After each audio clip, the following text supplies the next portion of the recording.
would you like a Big Mac with that? It's like, I just ordered oatmeal, bro. Bread. Man was like, it's crazy. I mean, I can't do the regular McDonald's. It's just too much. I can't get through the day if I bacon, big cheese, whatever. The same thing we were just saying. I can't stand it when people have special orders. And going somewhere and being like, that's it. I'm not gonna say give me a baconator without some ketchup and no bacon. Let's make it bread. I'm being ridiculous, right? Yeah, sure. So I'm gonna. Everyone's doing their special orders at In-N-Out, and I had enough, dude. I was like, it was getting out of hand. So I said, they go, boom, can you make it this? Can you do this? Can you do that? Can you do this? And they're all like doing their own special order. And I said, yeah, can you also spank me and say bad boy? But then after I finish crying, can you say you're proud of me? What was your response? What's that face? And then they're like, oh, he went Gerardo. Gerardo's going Baja again.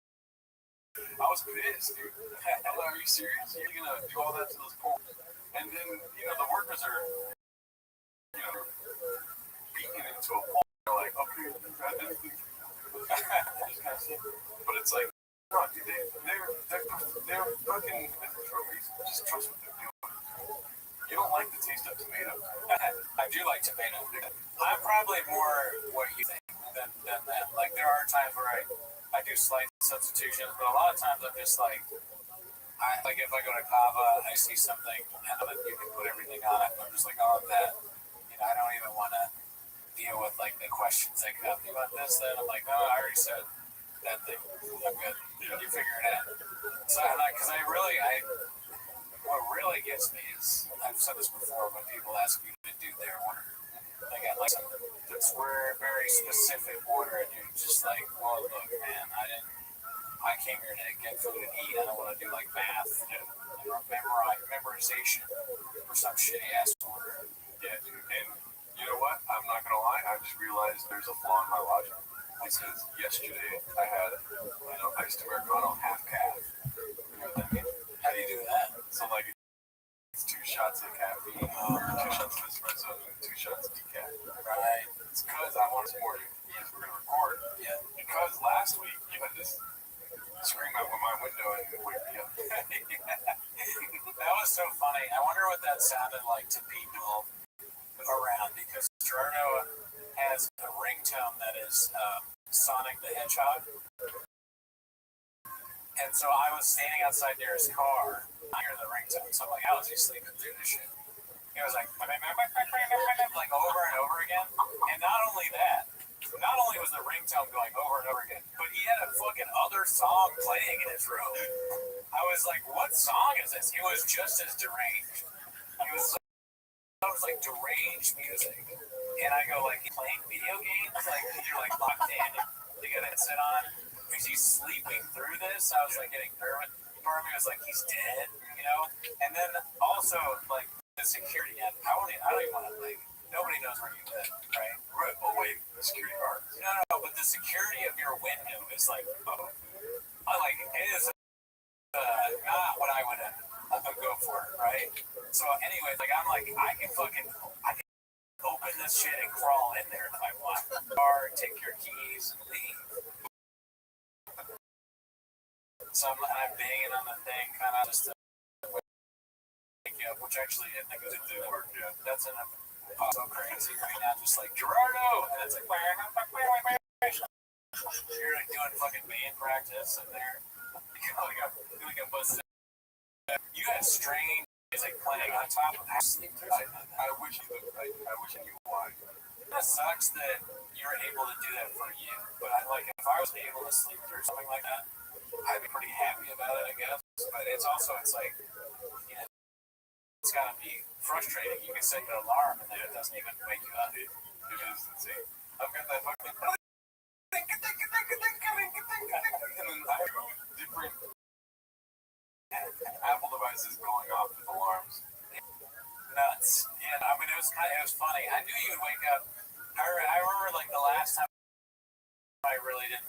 The last time I came here when you were, I forget, it might have been the park thing. And I was like, oh, you sleep, I'll just drive around and come back. But I couldn't figure out. But now I know. I just go over there and fucking yell in your window. You're gonna wake up if you're not dead. Speaking of the Mark thing, do you know what today is? No. It's our 300th episode. Oh shit! Damn, dude. Thank you to the fans. Thank you to the Raccoon Tweeties fans, the Raccoon Titties fans. Everybody has been here since the beginning, the middle, and the current time. You all are not ducks. You think? Yeah. What was I? Sorry, we were talking about something before I went off on rant about you. Anyways, and you were talking about the order. Oh yeah, the orders. Yeah. And I was like, can you spank me and say I'm a bad boy? Yeah. But you know this stuff, they can't say no. I mean, like, that's a specific rule in it. If you can get some chicken tenders, they gotta be like, oh, well, why don't you try a chocolate shake? Because like divert your taste buds somewhere else instead of saying no. That kind of, yeah, I do like that. The weird bits that fast food places have. Like, what is the other one? It's Chick-fil-A. They have to say you're welcome or something. Is that what it is? For my pleasure. Well, how can I say that? They have to say that. McDonald's chefs. McDonald's, my pleasure, or they can't say no. They're just like an evil quote. What's Chipotle's thing? Make something up for Chipotle when they have to go. They call you a little bit. Now, Chipotle's thing is, don't know how we do they can't admit it. yeah, dude, that's 100% their thing. It's so funny. Chipotle, I feel like they're doing some shady shit. Oh yeah. All that kind of stuff. I'm not gonna lie though, I have gone to Chipotle 7 times since June started. Well, then you wonder why people laugh when you say it. It's just rude. Let's be honest. If you're asking me a question of like what I was doing earlier today, and I tell you exactly what I was doing earlier that day, don't laugh in my face.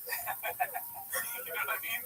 Yeah, I guess so. And let me paint the scene for you here. Sorry for cutting you off. I was gonna say that. So 2 of my friends, one of them has a studio space for music, and the other friend of mine is moving in with his girlfriend, and he wanted to put the piano at the studio space. So they asked me, hey, by the way, I asked the group chat, like, serious question, okay? Now, whatever I say next, are you going to answer my question? Yeah, I'm answering it. Thank you. So I said, if I started this called Gerardo's Friendship Service, what would you rate me? I think I'd have to like do the service first. But you would answer. Sure, if you wanted me to like give a rating 1 through 10, 1. Oh, God. Is it like a golf rating or is it a thing that has a little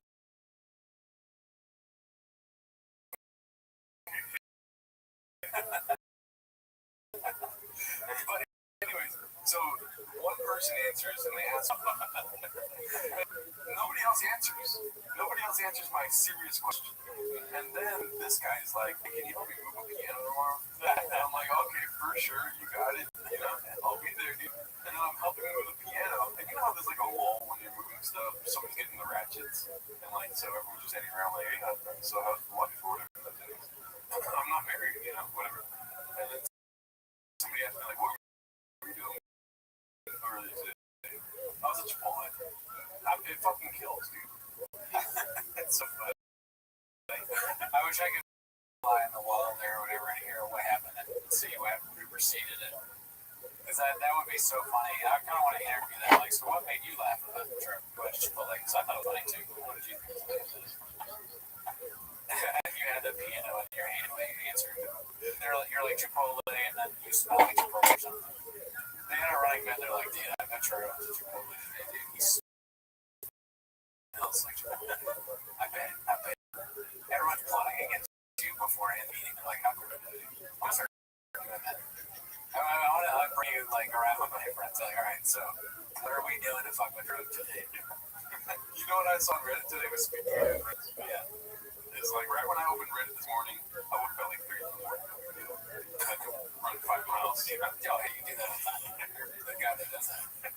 I always wake up with my alarms go off. Anyway, so, let's go. Right when I opened Reddit, it's like, hey guys, it's blue shorts or whatever. I just want to address why I'm not on the show. I was laughing. blue shorts. It's just like another. I was laughing. I was like, oh, I'm gonna write one now saying, hey guys, I'm blue shorts.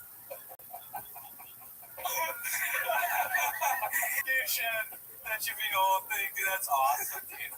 You wake up, it's so funny to like wake up early in the morning and see like another guy who's like really going through it. He's like ruining his life.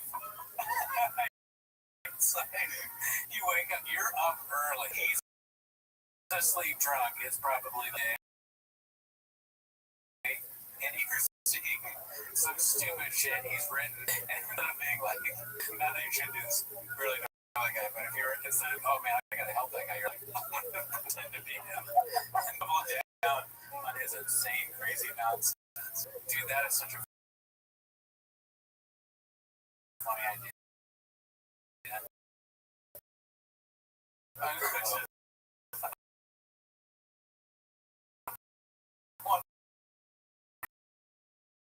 But like, I just put short. Yeah. My life. That's message you all suck and I hate.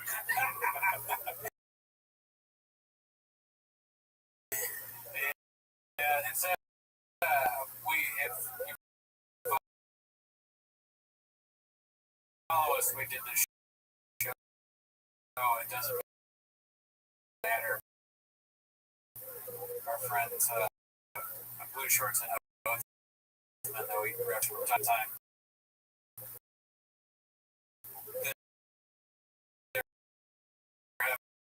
Having some kind of argument, and blue shorts is just losing, getting posts about whether he's leaving. Like one day he's leaving the show. It's the most insane. He put out this other show. He put out an episode out of nowhere. The title was Goodbye. Goodbye for now, which sounds killing. And he's like, why would people be quitting? It's like you put out an episode that says bye. After that, he did another episode. It didn't make any sense. And then it's just the whole thing. We're trying to figure out what's going on. I mean, pretty funny. I didn't know any of this. I just saw it in shorts and I was like, oh, it is shorts. It's like, yeah, you have this paranoia asshole, so like I might have made it up. But all of a sudden, like a lot of stuff on my sphere of the internet is like made up, or because all I do is lie online. And then I saw you text from me the other day, dude. I should have done that. I barely saw this, but should have dressed like a San Antonio Spurs. Video like some people just are sending 10 New York fans like beating them up, and then all these people holding it or whatever. I need to dress up in front of and there's like a flappers sign. And I fucking, oh my god. Yeah, I mean, it's like makeup stuff. And subject with successful egg. Whoa. And unique trashes, Gerdo and Cooney. What are we doing here? Nice. Yeah. Let's see. But this song's literally hard cock. Oh, fuck, god damn it. The things that were key. Oh, shit. Yeah, no, you gotta plug it in, plug it in, plug it in. Just not injected properly. I bet. That's like what it's about. It's like. For the instrumental here, oh, it's just, I'm going off the dome. What the hell?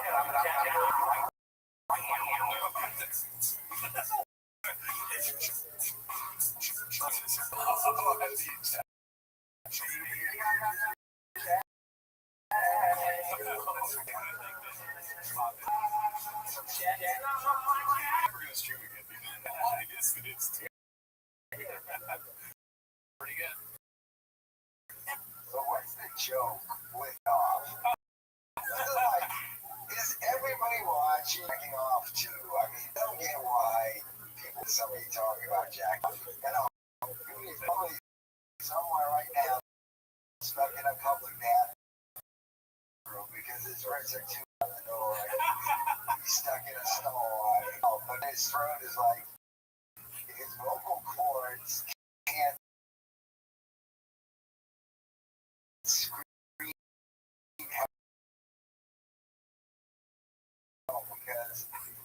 his prescription, his guys. I mean, are they really homeless cats? Watch these guys. I mean, like, let me know your thoughts. I was like, damn, Unique knows our show really good. I felt for that. He was gonna post it on the T-Fed Cave. He's like, Nah, you'll get too much hate. yeah. Good luck with that successfully. If you want to lose credibility, yeah, go ahead. I would hold off if you want to continue to have fame on the page. Good successfully, one of the greatest people ever lived. DBT still posting. I've seen some other people get some good ones. Had a terrible post about one Jelly Roll. T-Fed kidding. No, dude, I'm so happy he left this down as somewhere they tried and it didn't work out. Sorry for pointing at you like that. You know, he did that up song. Yeah, it's terrible. Right. Yeah. They've been having everyone the opening matches. Oh, And if you're in a big performance for World Cup songs, it's if you Google Jelly Roll Lighter, that's what it's on. Song live, no. they cut it out. I bet you they did. They one-shotted it. That's a get Tony D'Angelo special. And then there's like, all I could find was this video of him on the Beetle. Like, about to record that Yeah, music video. we really didn't like it with Shakira thing. It was actually really good. Oh my god. Shakira's song is amazing. It's a good one. I might listen to it. Like, I already stuff.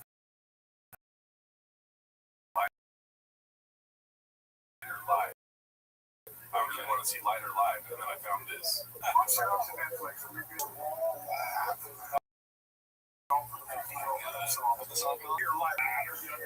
the way, SmackDown. Jelly versus Kit Wilson, Pittsburgh, Pennsylvania. Live on USA. Thank you, Netflix, for that while I'm waiting for asking me if I wanted to have a mile. It's him watching a video of him eating out of a smoking crack.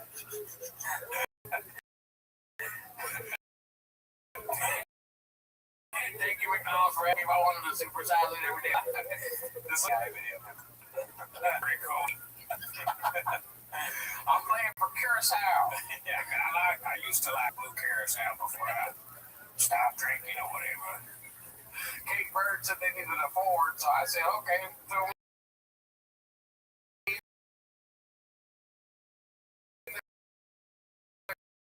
Coach. And then he's like on right before the game started. Yeah, man, guys, I've heard. Joe Rogan said stand up so good. Thank you, Joe. You guys ever heard of Brandon Chow? I got my start on the T-Fat podcast.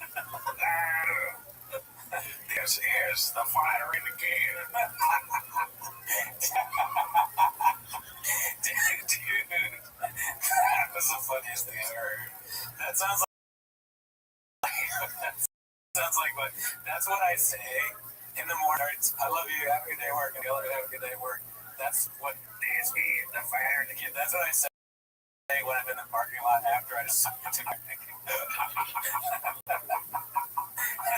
put on the credit. That's the last thing. That is the last thing you hear before you fucking realize for sure. This is the fighter. I want to hear that Vegas. I want to be fucking Vegas on substances here. And the fighter again. Give me that. Oh my god. Lines. Who would ever do that? Playing ticket. What I was trying to say is like, dude, they didn't have him perform the song. He was like, People fucking hate you, dude. Yeah, they don't like it. You struck out. It's just not good. Listen, Gianni, thank you. Please have my good friend Jelly Roll to the people welcome. Yeah, I mean, because it's a curse in the game. What countries would want that song as their game? it's never been in America. No. And it's only in it's in Mexico too. Is it? in America, Mexico, or is anywhere else where the games are being played? Canada. Oh yeah. Canada had Michael Bublé open for them. Mexico had Manon Shakira, and then fucking America had Katy Perry in like some weird robotic pregnant suit. Oh, okay. Interesting. I know she was at one of the with that Trudeau guy. Oh yeah, they're dating and all that shit. Apparently, is she pregnant by like 3 different dudes? Apparently, Justin Trudeau tweeted out or posted like boyfriend duties or whatever. And I saw someone online say, if I'm posting something that says boyfriend duties at the age of 56, please like life.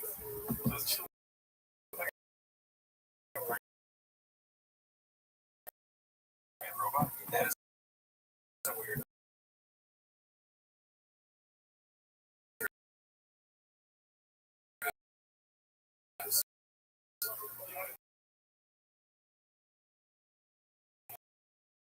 I think it's a commentary on how fat you are. Right? Okay.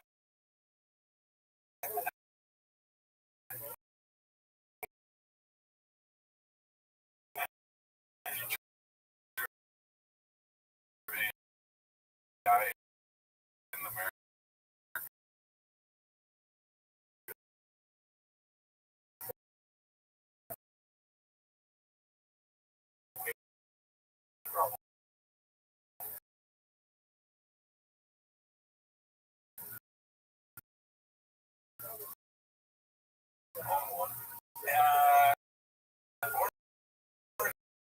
She's like a trash can, I guess.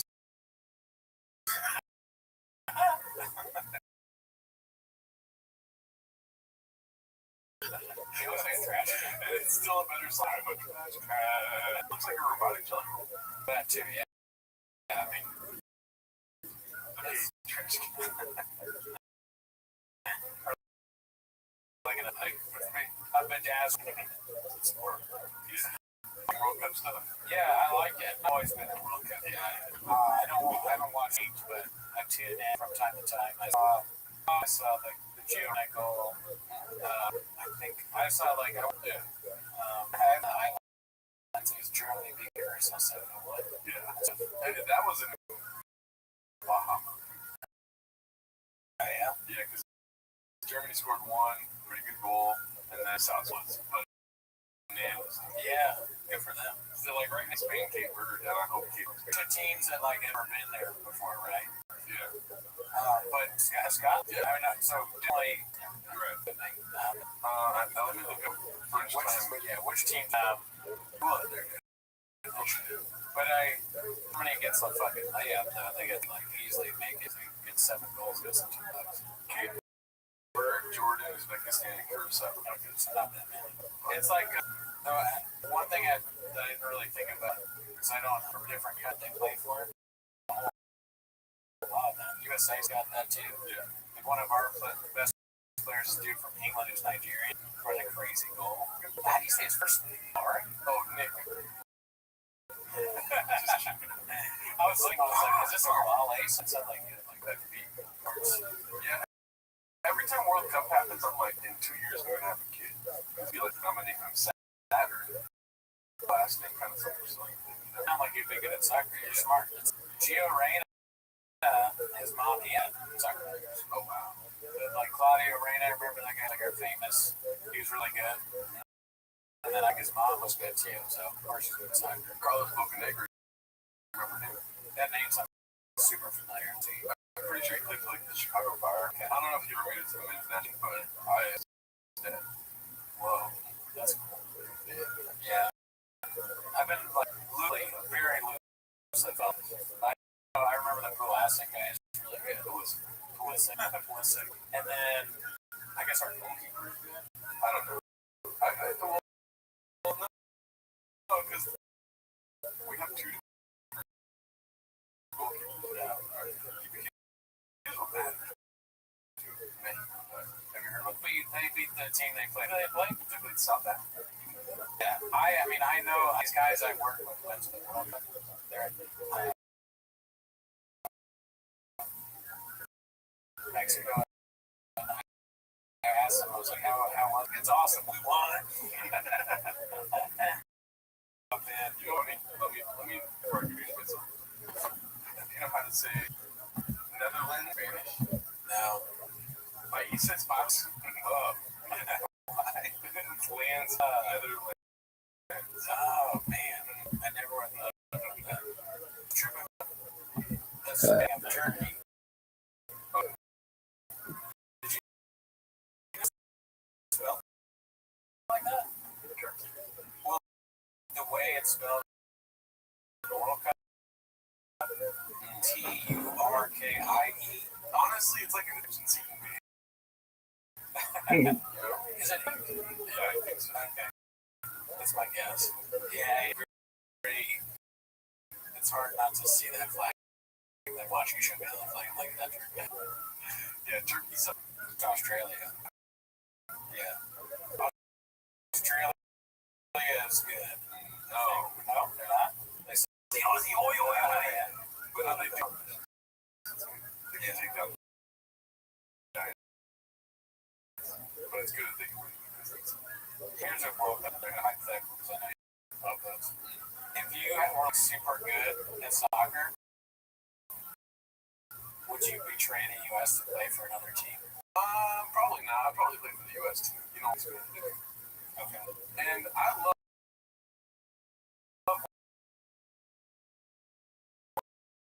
where I'm at in life. Spanish way.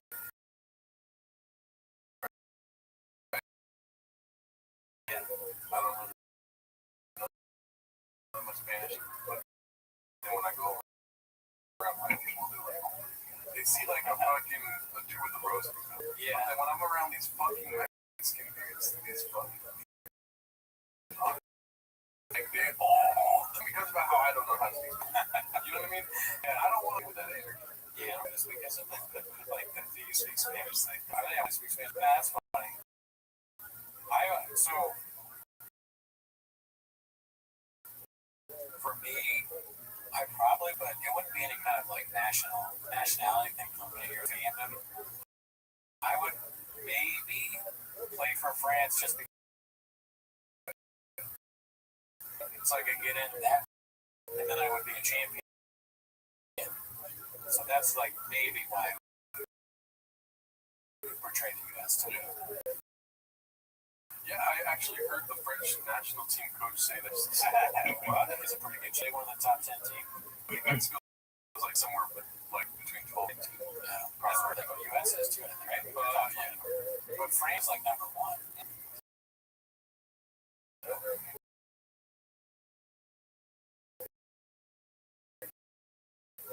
Right. This is the thing, dude. People are saying that UEFA is tomorrow. Because tomorrow France plays today's team. Yeah. But like, how do they do? They are the favorites, whatever. And they're teams on the team. But fuck all those European pussies. Yeah.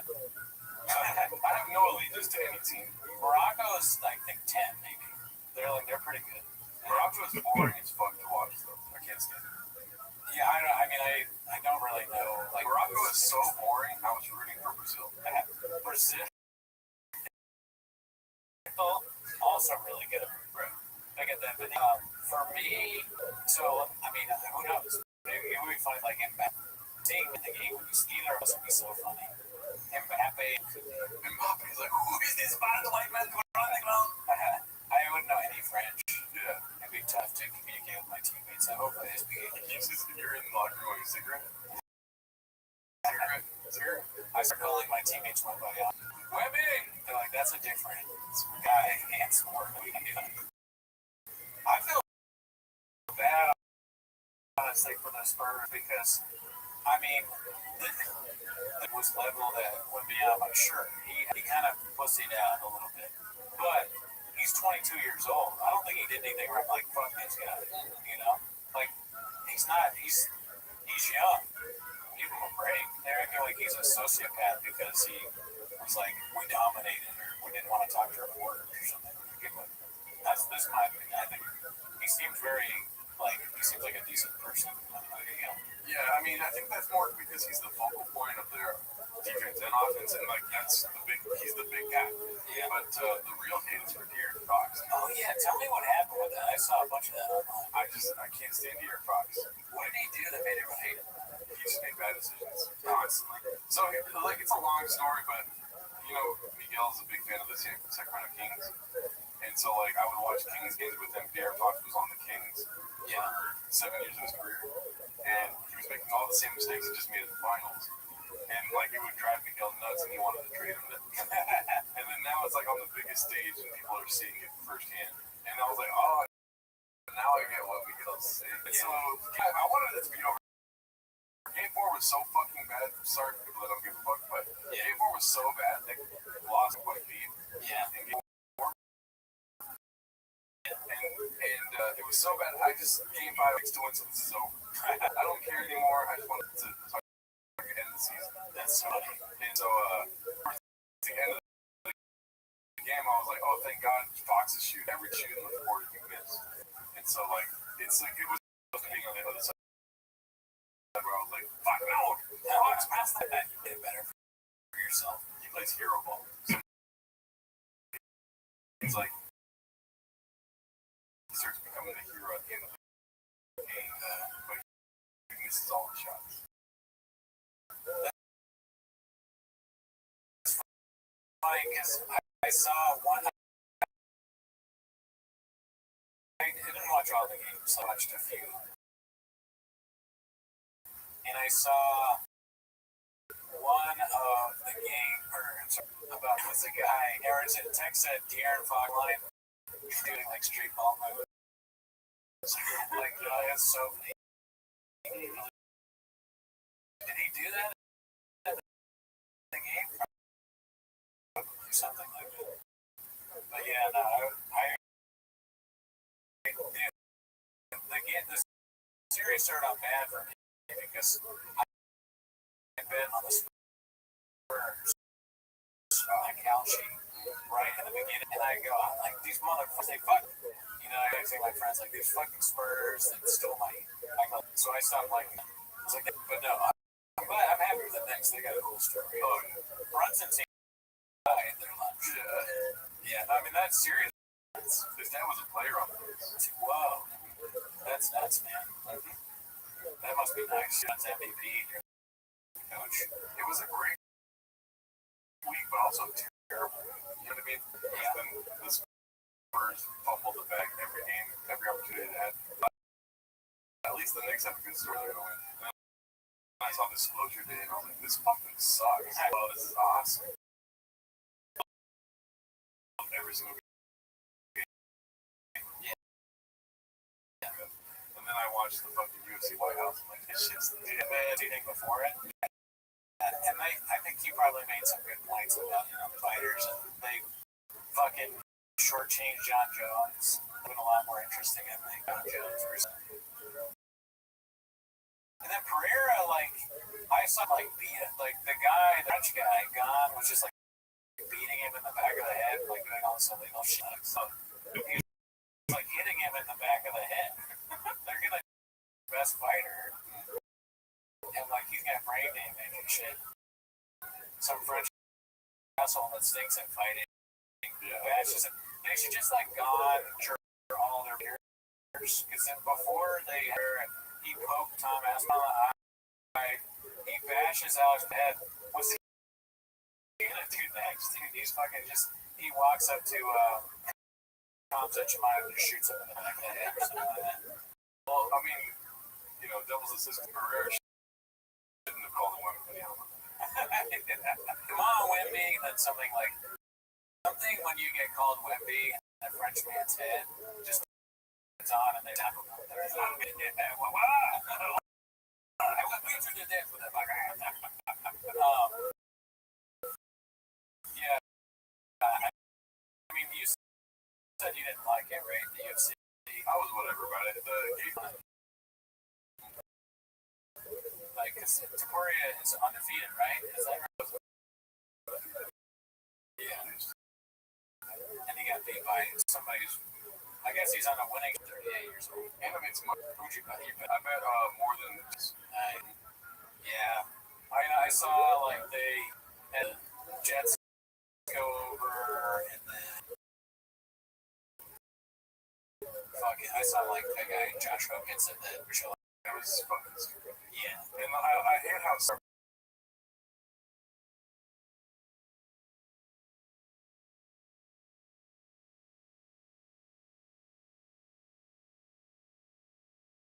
about it. Yeah. When it should be.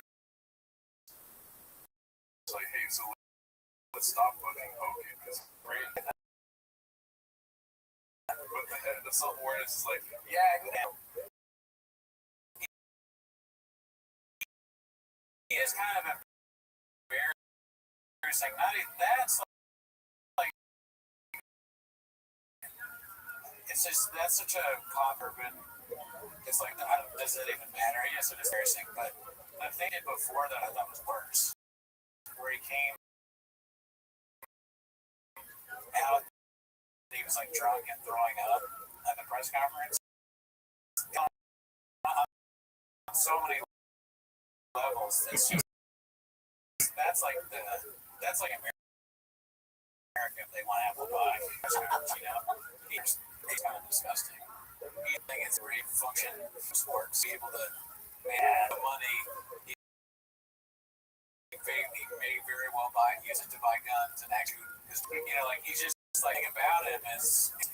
And they're all this money except for his athletics. But he hasn't even beaten anybody. He's also cycling like years old bits about Michelle Obama. That's like, that might have been funny in 2015. Yeah, he's just Weaponized cringe comedy. yeah, he's not even good at that. He's kind of like the Tony Hinchcliffe thing that you just say and offend to it. But on top, much worse than because he's like a drunken lunatic and just embarrassed. And then he beats up Derek Lewis, who's like a retired truck driver or something. It just, and that's your star. Derek Lewis didn't even try.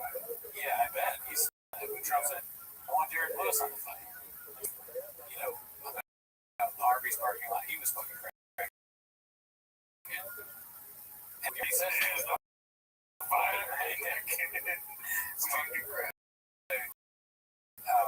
Derek Lewis like, hey, would you like to fight? And Derek was like, yes.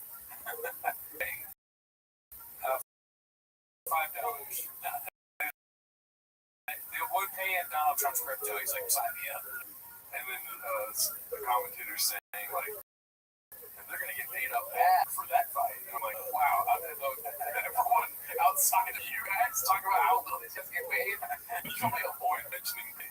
Yeah.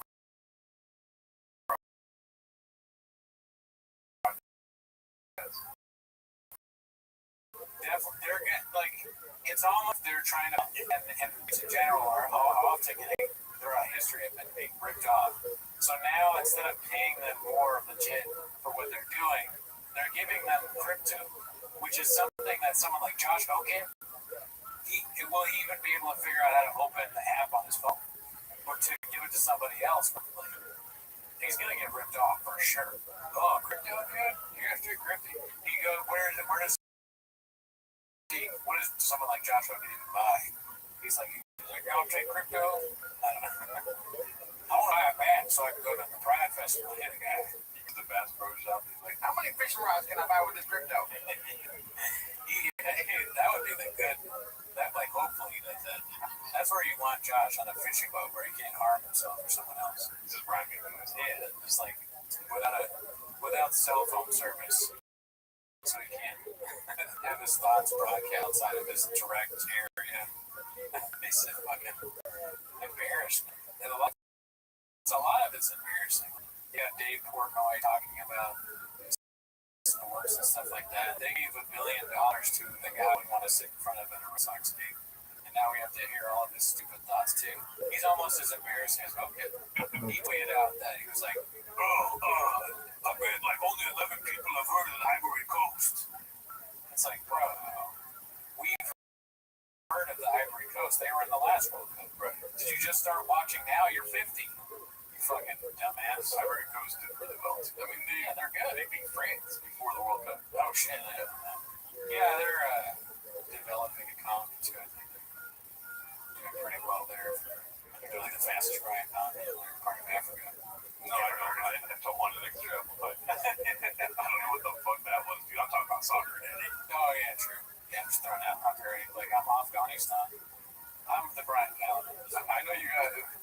invested in Kalshi for Ivory Coast economy. Yeah, the reason I bet on Ivory Coast is to help them out. No, I think they're struggling because of the Iran war, which is over now. It's over. Apparently, there's like a deal on the table, I guess. It was Josh Hogan did a lot of negotiation. He called them hustle. And the rhyming thing is horrible. It's so bad. It's like, if you guys don't sign this paper, I'm taking my shirt off again. And getting naked. And they, Okay, whoa.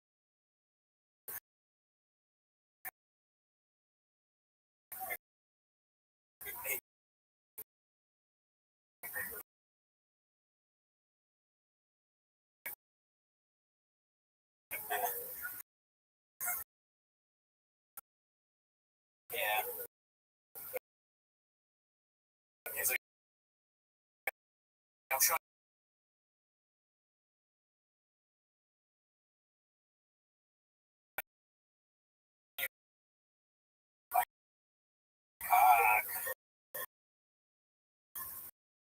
Because it rocks.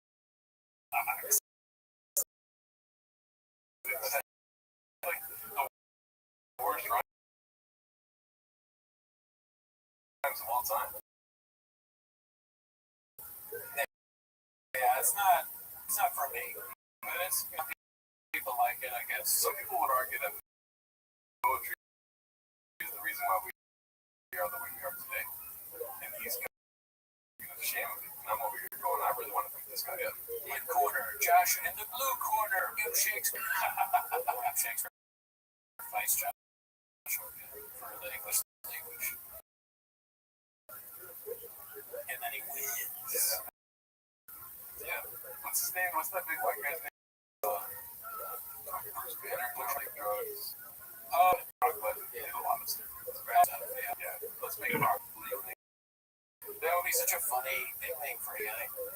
They start having like really ungeared names. Fucking. Oh, fucking. William Shakespeare Taboria. It makes absolutely. What's good? In the red corner, Brendan, would you like an apple pie with that? Maybe that just makes sense. Pie. Fucking, Derek with the crap pie Lewis. Derek, Randy Descartes, Lewis. And then he's the guy that said, Derek Lewis. How did you do on that fight? Oh, first of all, funny when he did that, though. I like the calls. It's actually good. Middle to his shit. And that stuff was good. What Hogan does makes me, man, I hope people from other countries can't see this. Boomers are gonna think we're the problem. His mom and we're criticizing boomers who gets like dropping the F word on the band. Let's get into these voicemails before we gotta go. The voicemail number is 775-558-6667, 775-557-TMOS, and we'll play your voicemail on this one's long.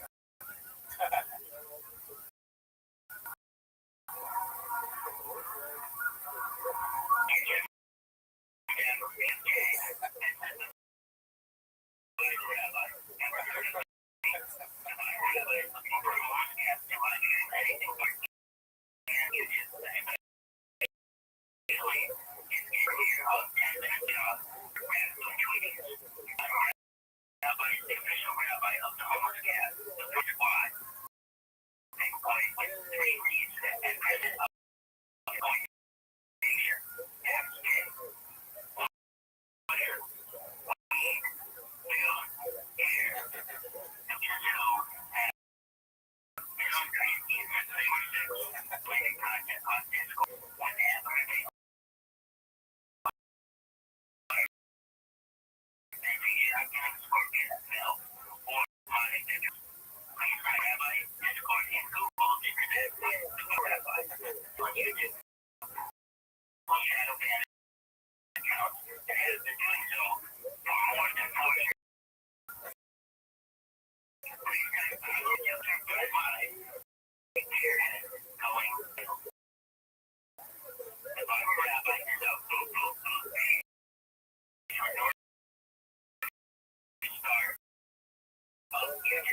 So he's on the arm, man.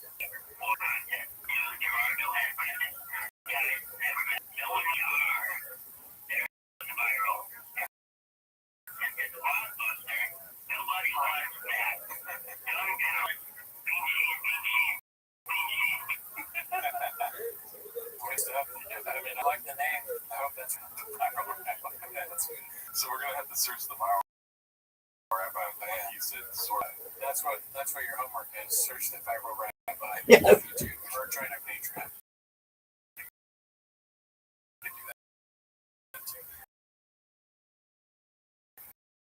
I just did an episode with Mr. Diego and Mr. Ivan. It means the ant. Oh, the ant. Interesting. You have to tune in to find out that. It's on Playground. It's got some Yeah, and then we get early access to Timos on the Patreon. So, yes, sir. Alrighty. Later on, y'all. See you next week. I did it.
Shout out to Gerardo and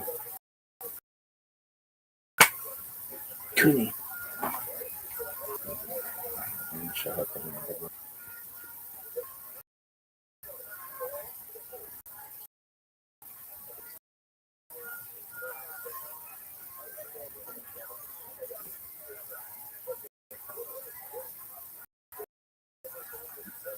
To Gerardo and Cooney. Yeah. Yeah, it went really well.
Surprise, motherfuckers!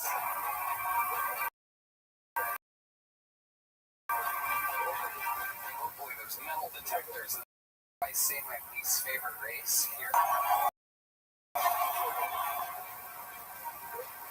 We've made fun of blacks, Latinos, the whites, the Asians, thank you.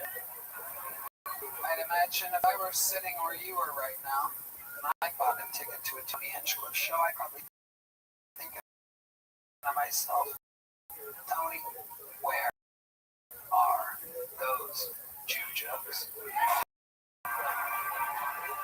now I'm in Puerto Rico.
ladies and gentlemen. Holy shit. Fernando Castillo, Raul Vallejo, Carlos Sosa, Michael Gonzalez, Nachos Belgrande.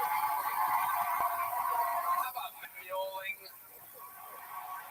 Fucking Dire Straits. Gotta love it. The great John Dees on keys. And right there, next to him, that is indeed the one and only, live in the flesh, D Madness, ladies and gentlemen. Oh my God. The fun we are going to have tonight. For those of you watching online, we made a nice little fucking few hour long road trip. Stopped off at Buc-ee's, obviously, on the way. We are in our home state, living the fucking American dream in beautiful Dallas, Texas tonight. Powerful Dallas. We're going to have a lot of fun. Before we get started, here's a little bit more from the amazing sponsors that made it all possible. We're all getting better about talking openly about mental health, but finding support can still feel overwhelming. Between schedules, costs, trying to find the right therapist, it's easy to keep putting it off. That's why I like Talkspace. Talkspace is the #1 rated online therapy, bringing you professional support from licensed therapists and psychiatrists that you can access online anytime, anywhere. And you can switch providers at no extra cost to make sure you find one that really fits your needs. Grandam? Talkspace is in-network with most major insurance plans, and many insured members pay a copay of $0. Better yet, part of Talkspace's mission is to provide quality care whether or not you are insured, meaning it's actually affordable and out-of-pocket too. I've seen how helpful it can be to talk things out with someone who can give you perspective and support. Sometimes having that space to process can make a huge difference. So at the lip.com/Tony and enter promo code SPACE80. That's SPACE80 to match with a licensed therapist today. Go to Talkspace.com/Tony and enter promo code SPACE80.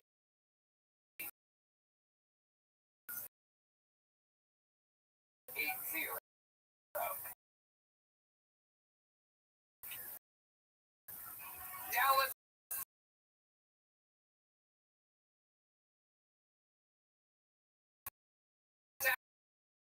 Texas, you guys ready to start tonight's fucking show?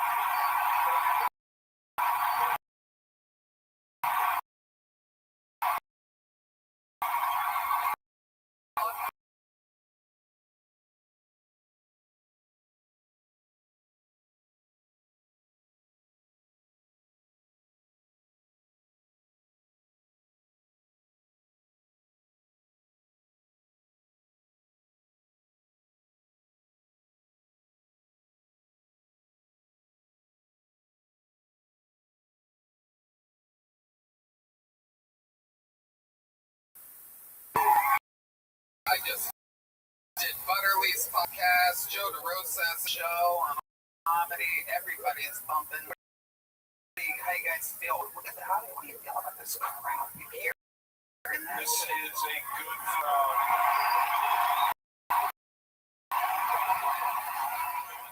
Oh shit, I can't wait. Tonight.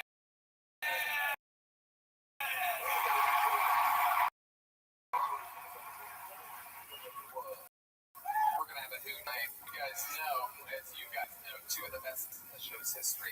This bucket is filled with local Dallas comedians.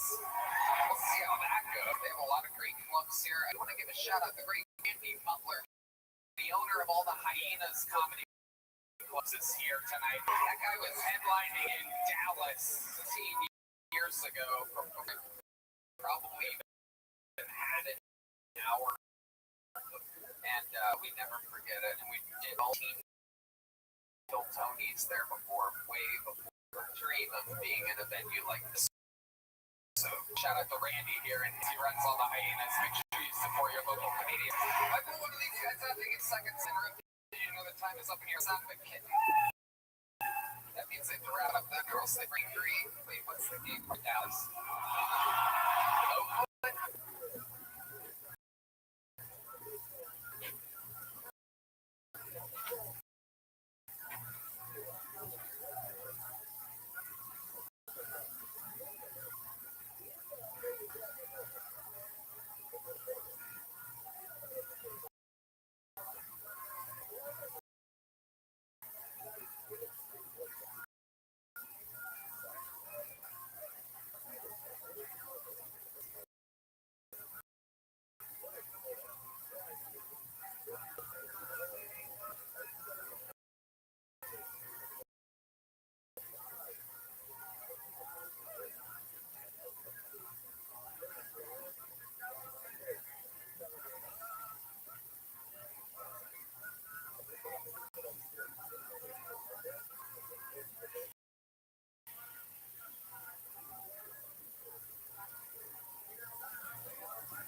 crazy oblong gay bear. There it is, just for you. That interrupts them. I conduct an interview. The whole thing's really, there's never been any like it in the history of fucking this where a crazy parking lot can sign up and be on shows in the world. Anything can happen. You guys know how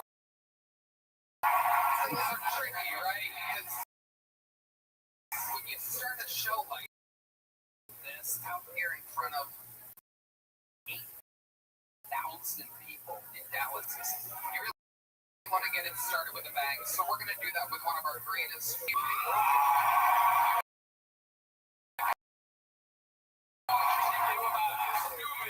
or more for the last few months. He's a fucking sensation.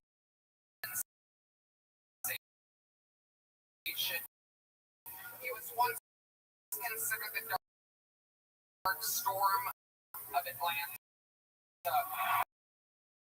Here to start tonight's show is the dark storm of Austin, Texas. To show you how stand-up is done. Ladies and gentlemen, it's Kendrick Floyd, everybody.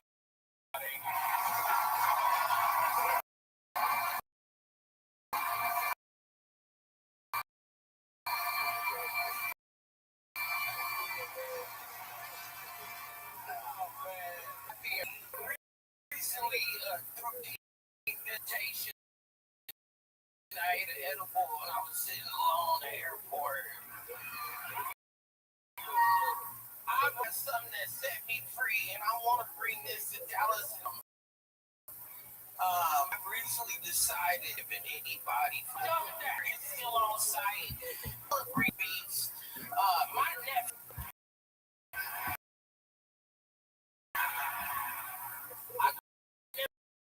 Go play laser tag for his birthday. I bought him his friends laser tag, and it was like a 20 on. Now, mind you, I want to say this nigga is on my.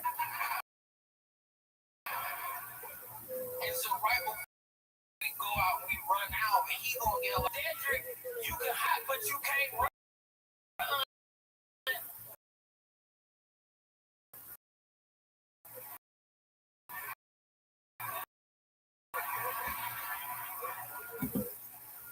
Don't tell them I'm 35. Say this for me, nigga. I didn't bring up the fact that you was real fucking popular little shows. I probably had these jokes because I know as a person I can't. That's how I learned how to. You not finna as a simple boy. Talk about my mama getting in the fights, and my mama sat down and she said, "Kendrick, why keep fighting?" I said, "Mama, they keep making fun of you." And she said, "What are they?" Keep calling you fat. And she said, "Baby, I am fat." I was like, "Don't ever talk about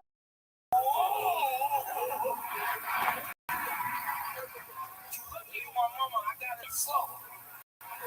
Thank y'all so much.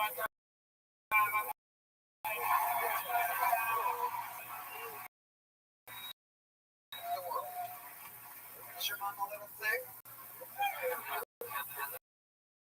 Don't you ever talk about it.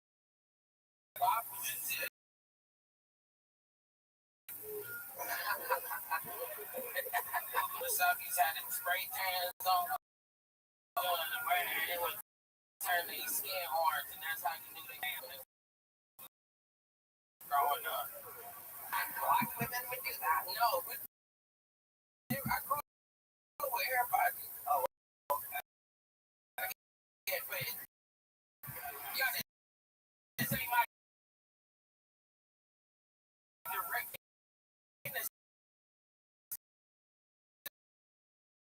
Now, whoever you grow up with, that's like next to you, if that's your mama, like that, like so I got like mamas, Filipino mamas, Thai, they're all like redneck mamas. You sit in the joke. assumed that your nephew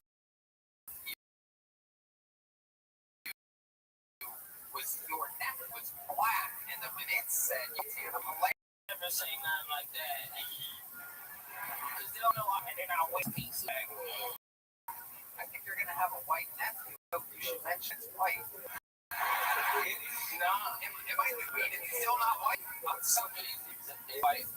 The baby was white in that joke. Yeah, there was a white baby in there, but I didn't want to take. Because if you say white baby, people go somewhere else. Well, yeah. Why do you have a white nephew? I got white nephew. I got all kinds of. I shop good for best friends. Like they look good, so they meet good people. They make cute baby. I don't got no ugly nieces and nephews. Except for that one nigga that talked about my niece. I think that he gonna get arrested soon, I hope. Now, the one N-word you're talking about, is he black? Or is he also white? Well, see, I call all of my nieces and nephews niggas because it start with N. Makes it more confusing. No, they know who I'm talking to. You ain't been young in a long time, Judge Rose. You ain't.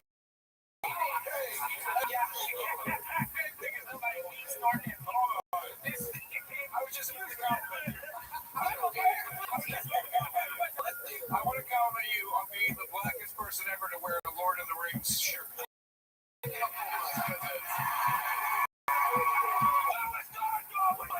More like Lord of the Wings. Come on. The chicken wings. Yeah. The back says Legolas. I thought it said Legolas for diabetes. Stole that ring. Yeah. You got that from your AA meetings, Joe. It's like if young Dolph and Gandalf had a baby. I like that. That's a really good one. Yeah. I can't get over this nigga in the Buc-ee's thing. Don't play no sound effects, white dad. What the fuck do you? You do have white people in your family. That's not blackface. You can't do that Buc-ee's uniform. I know you're trying to secretly say nigga as a beaver. And that's... Beaver nuggets. That's what he keep calling me. Call me young beaver nugget.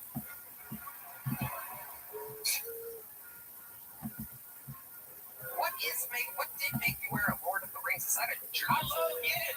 Well, also, I believe Did you ask them when they're like, what color? You're like, right here, chocolate. I'll take arm color. Yeah. Can you make it look like someone painted a Lord of the Rings jersey on it? I want it painted on. I love it. You don't like Lord of the Rings. I don't know how you don't like that. They got everything in there. They got everything. I love Lord of the Rings. And Legolas, I like him. With that slingshot, nigga, I'm just like Legolas, just hitting Balrogs in the face, gangsta shit, type shit. Rohim on God. Is there a Lord of the Rings character that black people fuck with, especially?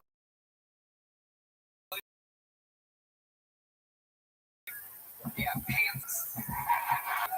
It's your chip of the night. I don't care what anybody says. Anybody ever tells you Tony's not funny, show them that clip. Right there. Is there a black character? You really did set me up for that one. Is there a black character that the people fuck? Oh, he's getting defensive. I was helping. I wasn't even trying to ruin. But that's how you sounded when you said that shit. Oh, that's how you sounded when you talked to me. That sound like soft modulation. Do they have a black Harry Potter too? Like, Yeah, they do. Harry Potter? They make it black. They make Professor Snape black in the new one. I kept on asking for it. The one back? Well, everyone drops out of the school.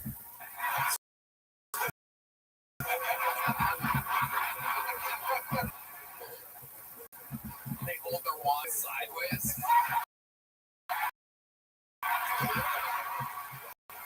You drive-bys on fucking...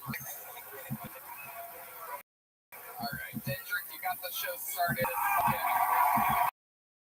has begun, ladies and gentlemen. Welcome to Kill Tony Alice. That's Kendrick Flynn. And now, to the fucking we go. This is where everything is very interesting. I almost guarantee you none of these people have reported in front of a crowd this size before the pressure can happen, or maybe they shine. Anything can happen. Your first poll tonight goes by the name of Hefe. One word name, Hefe.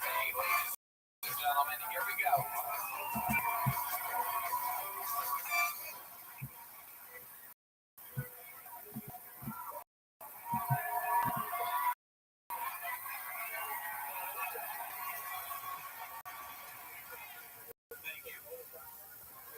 I went to Vegas to see my grandpa, who I hadn't seen in 10 years.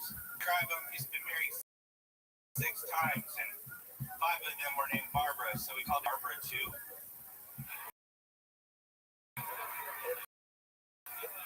I'm rolling a blunt, and Grandpa actually asked to hit it. Like, Grandpa, I thought you only hit Barbara's.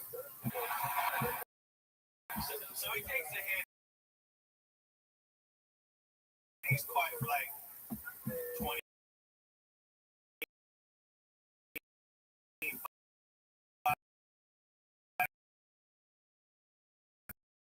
minutes. Then he turns and tells me, he says, Jeff, Hefe, pussy. I hate him because he was black. I hated him because he was Muslim. Okay, okay, what else? And he goes, I'm so proud. The man who raised you was a great father figure. All right, Hefe. Over the time, minute 18 seconds from Hefe. Hi, Hefe. Okay, cool. How long have you been doing stand-up? Dude, longer than that bullshit set. Can I finish that real quick? You think it's gonna help? I promise. Okay. Finish it. I wouldn't do it. I wouldn't, but go ahead and finish it. All right. So he said, who raised you was great. When did your parents tell you you were adopted? And I grabbed that joint from him and I hit it, and I was like, just fucking now. There you go. All right, do it. Oh, no. See? You wouldn't have gotten that if you would have trusted me. I never learned. I've been on the show. You know what? You're right. I apologize. Shoot me out back. It's okay. All right, Hefe. You don't need to go straight to suicide, even though clearly your barber decided to. Let's check in with Joe DeRosa. His name it's Hefe? Yeah. I thought you said it was Cafe. It could be. I was like, you look like a whole damn restaurant. What are you, Dendrick's nephew? Yeah. What a Dendrick's nephew. I did have a Lord of the Rings shirt, and I think some guy took it too, so. Good. All right, well. It's another one of those wacky Hefe jokes, everybody. Hefe, how long have you been a bouncer at a hookah bar? What do you do for work, Hefe? I'm an artist first. Oh, what kind of artist? Anything, painting, graphic design, or a printing business is pretty fun. Do you make money doing art? Surprisingly, yes. How much money do you make doing art? Not enough to dress properly, so. Okay, but how do you make a living, Hefe? I own a printing business that does good. Okay. Not enough to live here in Austin, though. You're not in Austin. No. Boy, oh boy. I know. Oh, there it is.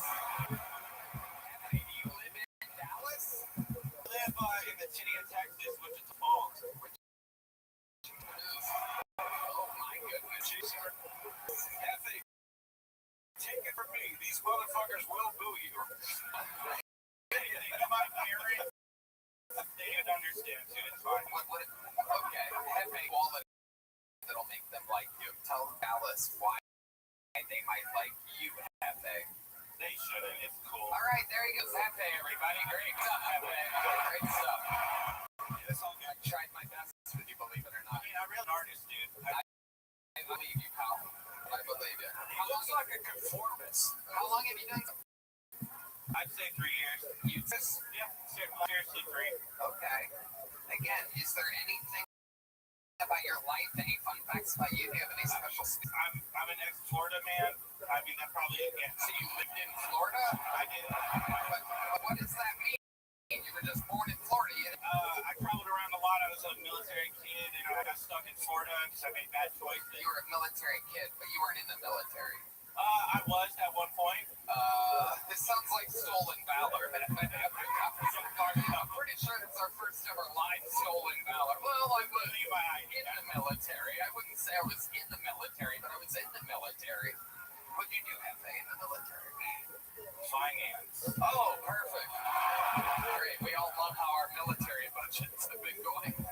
wasn't responsible. I know, Hefe. Trust me, I know. I'm pretty sure that isn't the haircut they make you get when you're in charge of finance of the United States military. Joe DeRosa.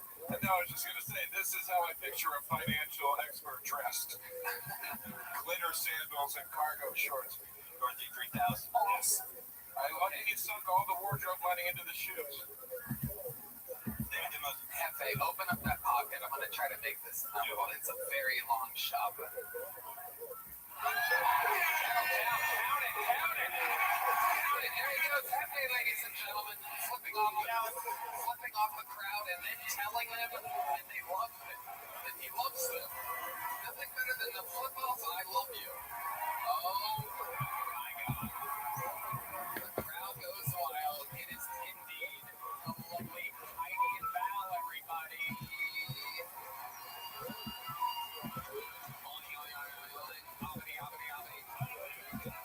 You know, in your business, communication is feeling a burner phone and a prayer. This call, under attack follow-up, eventually misses that wall. You're like, all right, I'm done. Let's fucking quote. That's why today's episode is brought to you by Quote, spelled Q-U-O, the business communication system. No, we're talking about never miss a call. That's right, get out of here. You got a quote. Quote is still for how modern teams work. It isn't just a phone system. It's a smart one. Quote's AI can automatically log calls, generate summaries, and flag next steps so that nothing falls through the cracks. It can qualify leads and respond after hours too, keeping business on while you're off. Hey, buddy, you got a quote. Quote works wherever you are, right here. Your entire team can handle calls and texts from one shared number, so everyone sees the full print. Replies are faster, and customers actually feel taken care of. Like that guy. Over 90,000 businesses from solo operators like that guy to growing teams already rely on. Money is on the line. Always say hello with Quo. Right for free plus 20% off your first 6 months when you go to .com/GoTony. That's Q.com/GoTony.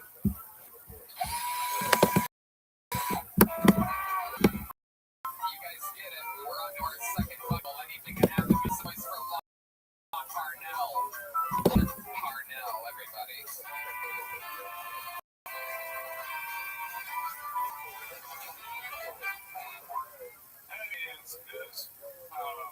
Some broke. I live with a roommate, and I came home the other day, and it sounded like my roommate and his girlfriend. I was like, nice, I can jerk, yeah. Turns out they weren't having sex, and she was just crying. I was like, all right, I can jerk off to this. Yeah, I'm fucking got it. Sick of it. Sweet. The video though, I put a Facebook today, I was calling do some stand-up, and my childhood babysitter, they called her, they were like, stand-up, that's so cool, and I was I want to do stand-up. I was like, no shit, but I also fuck my babysitter.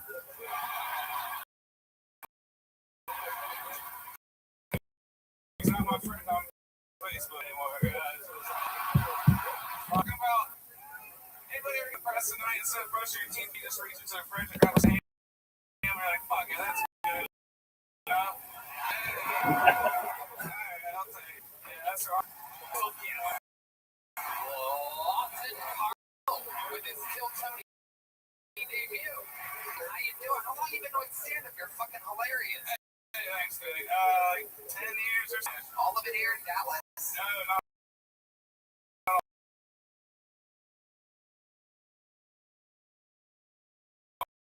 From West Virginia. Okay. What made you come here for this? For this, I flew in yesterday, came here, brought out some. Wow, you came in. How you doing, everybody?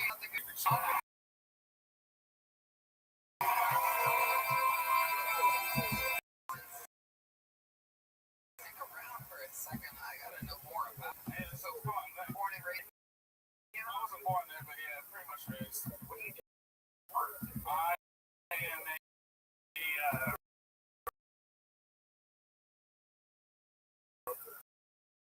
research commercial real estate appraiser. Oh yeah, and you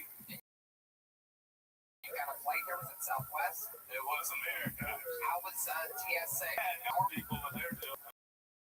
Perfect. Hell yeah. To you, their favorite customer. Well, they see me. Did they try to hand you a job application? I thought you said hand job at first. I got really excited.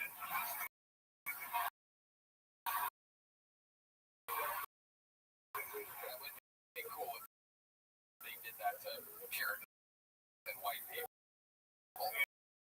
Like they did the reverse for true citizens. You fucking swaddle you. I quit my appraiser job for that. Absolutely locked. Tell us more. Some of West Virginia back that we don't. I'm 26. I don't think it's back. Nice. 26. I had a job in college. I was installed like people security systems, so like they sent me to like random. And one time I got propositioned by this really big fat lady, and a man named Robert. He legally declared dead in the state of Maine. I was like, this guy's my man. And I started installing their security system, and after I had a piss. They had like a TV just running, like no, it was just a porn TV. And you remember like the night I didn't ask them, like you saw our porn and I guess they were like, remember they like they would just give you like a free like a straight. They said they lose their porn subscription, so that was their bad mark. Awesome. Yeah, of course.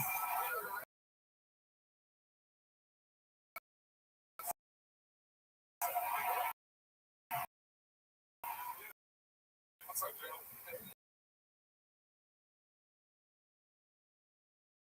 It's what?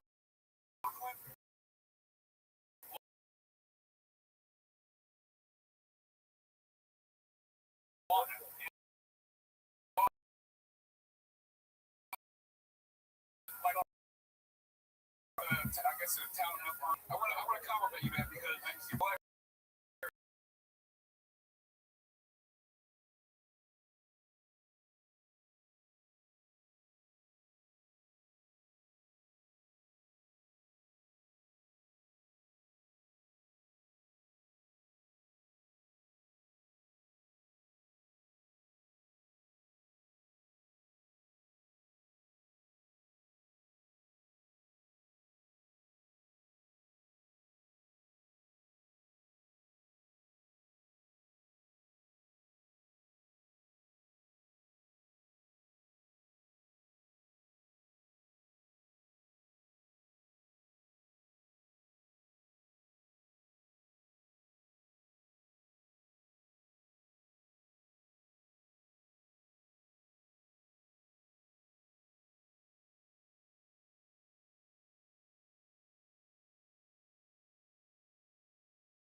It's fucking on my Instagram ads. Like, I'll be scrolling, it's like, nice tits. Are you assuming $11 on the credit card? Yeah. Adelaide, no. Every time the people I chase, I'm fucked. But this dad's not following me to Mexico. Be okay. I'm gonna be alright. I'm real bad with money. I'm so bad with money. I went to the buffet. This bitch made it black meat. She said your parents don't love you and she kicked me out of her office. But that is the way I came in, so that's fair. That's fair. I went to the bar. Couldn't pay. They took me to the back. They waterboarded me with Pedialyte. It was crazy, the lengths they'll go to make sure you leave sober. Fuck it. Come on, my back on you. Alright, that's all your time, yeah. Welcome, Marco. How long have you been doing stand? I just hit 3 years. 3 years? 2 years.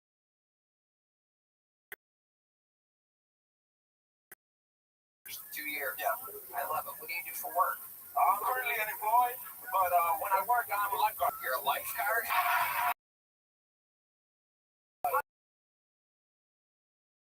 Naturally buoyant. I'm a better lifeguard than these motherfuckers. Lifeguards that make kids drown even more. Hey,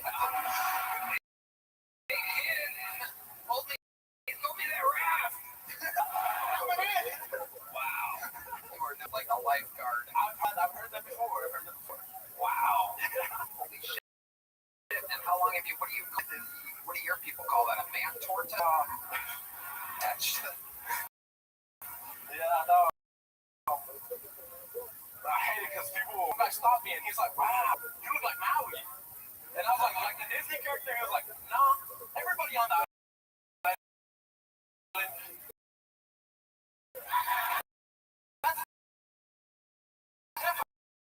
Because that's the fattest island, man. Let's run in slow motion on the beach. yeah. That'd be a commercial, man. I'll have to take it. Yeah, I don't know. How long have you been a lifeguard? This was my second year. Second year of lifeguard. Yeah, actually, I say only black people. Whoa. How many black people did you save? Can you do seven job next? I work. Yeah, that's all I say, man. What do you mean you work in like a black neighborhood? Yeah, So you're doing the hardest lifeguarding in the world. what fire hydrant? They needed a lifeguard XL, man. They got me. They needed lifeguard plus, and they called me. Wow, this is incredible. Now, So yeah, were the blacks that you were saving from the waters full-grown adults, or were they children? the black people, I saved, black woman, full-grown adult, but the other one was a child. Okay. Now, how close was the fully grown woman to dying, do you think? She was fucking really close. Did you have to do mouth-to-mouth or anything? I didn't, obviously, I don't go down for that, but Wait, what exactly does that mean? Is it like when a woman gets arrested, you have a female cop pat her down, do you have like a black person that's just there to give mouth-to-mouth, perhaps? no, somebody just got there first, and I was like, they got her. Okay. Yeah. But no, the lady, she came up to me, probably like, Wait a second, hold that thought. Say someone else got there first. Talking about the person that actually saved her. no, I'm gonna mouth to mouth. Fuck. So how did this go down? You're in a pool? I'm in a pool, and there's two sides to the pool, and then at one point, I'm in the shallow end. Of course. No, fuck you. I go to the deep end too, but I was in the shallow end, and she came up to me and she was like, "Hey, if I go down the slide, you'll save me, right?" And I'm like, "I'm on the shallow end. The slide's on the deep end. Why would I? That is my job. But if you can't swim, don't go." And then she went and asked the other lifeguard the exact same thing. Yep. So you didn't save her. No. So she Every went. time you try to explain more how you saved her, it seems more and more like she's on the other end of a pool with us. She went. With the actual lifeguard that saves people's lives. She somehow got up the stairs and she went down the slide. And when she started drowning, the other lifeguard went in and he whistled, and I went in and we both got her out. And then he gave her mouth to mouth. Would you say it was exactly 50-50, you and the other lifeguard? I'd say 3/4, 3/5 maybe. Marco, give us another fun fact of your life. This is pretty good. That was really Yeah, funny. hey, You set that one up, man. That was not me. what else would we find interesting about your life, Marco? Are you from Dallas? Yeah, I'm born and raised right here, Dallas, Oak Cliff. Yes, sir. Looks like a four bar. A couple ones. The ones in the really high right there are from Dallas. Okay. I love it. Marco, anything else crazy we should know about you before getting you out of here? I did comedy at a strip club once, Uh-huh. and there wasn't any strippers. I was very disappointed. I don't want to see me with my clothes on. Let's not lie about that, man. All right, Marco. I think you talk a little fast. Maybe it's just how big this venue is. You got to slow it down a little bit so that people understand you. I didn't know what you were saying during the Instagram ad read thing. There's a medium-sized joke book for a very large Marco Garcia, everybody. Let's keep it moving right along here, because I pulled what appears to be another Latino from Dallas's name out of the bucket. Make some noise for your next comedian, everybody. It is Albert Moreno, everyone. Here we go. 60 seconds uninterrupted for Albert Moreno. Hey, how the fuck y'all doing tonight? Y'all having a good night so far? So I grew up with a very religious family. Like, any time that I would see a shooting star, my family would always tell me that it's someone being cast out of heaven.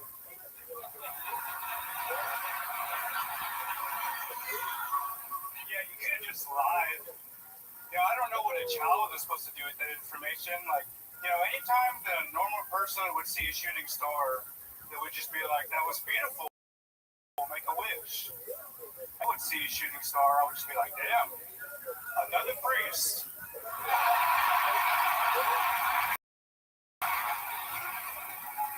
Yeah, I didn't grow up like I'm very bad at being Mexican. I don't speak a lot of Spanish, and I get called a white boy a lot by my family for that. I don't think that's the widest thing about me, though. I think the widest thing about me is that I go to therapy. Yeah, I don't know if I know some Mexicans, but they don't go to therapy. They go to church drunk. Like, if my grandma found out that I was going to therapy, she'd probably be like, oh my God, mijo, I didn't know you're gay. Hell yeah, Albert Moreno. Great stuff, Albert. How long have you been on stand-up? 2.5 years. Nice. All of it here in Dallas? Mostly Fort Worth. I come from a small town. I'm from Mineral Wells. It's like, How small is it if the whole goes on? the town has only ever got a plot for crackheads, so I don't really know. That's our target audience. It's a very, very small town. It's like maybe drive it was in like 40 minutes to an hour. So, Okay. yeah. Like the hyenas there? Yeah, I started at Highlands. Yeah. Awesome. Yeah. That's fucking fantastic. What do you do for work, Albert? I just got fired about a month ago. You got fired. Yeah. What'd you get fired from? Hell yeah. I got fired from Amazon for speeding violations. In the truck, in the actual Amazon? Yeah, electric vans, yeah. Wow. Now, I was new. were you getting pulled over by the police or No, it's just they have a diagnostics inside of their van speeding. So if you go over the speed limit for 3 seconds, that's when you get flagged. Wow. Yeah. That's incredible. So I had been working at another job for 14 years, and I moved to Fort Worth, so I was trying to find another job, and it was a job I landed on. So it was just a new job. So what are you going to do now? I got another job at Amazon. Oh, Yeah. So the one that I started at was further away. The one I'm at now is 10 minutes away. So my first day is Tuesday, actually. wow. Fake ID. From fake ID, is that how you're getting this? You mean a green card? Or you mean Albert, how legal is your family? So most of my family's from Mineral Wells. My grandma, they're all from Mexico, of course, but most of my family's from Mineral Wells or Live with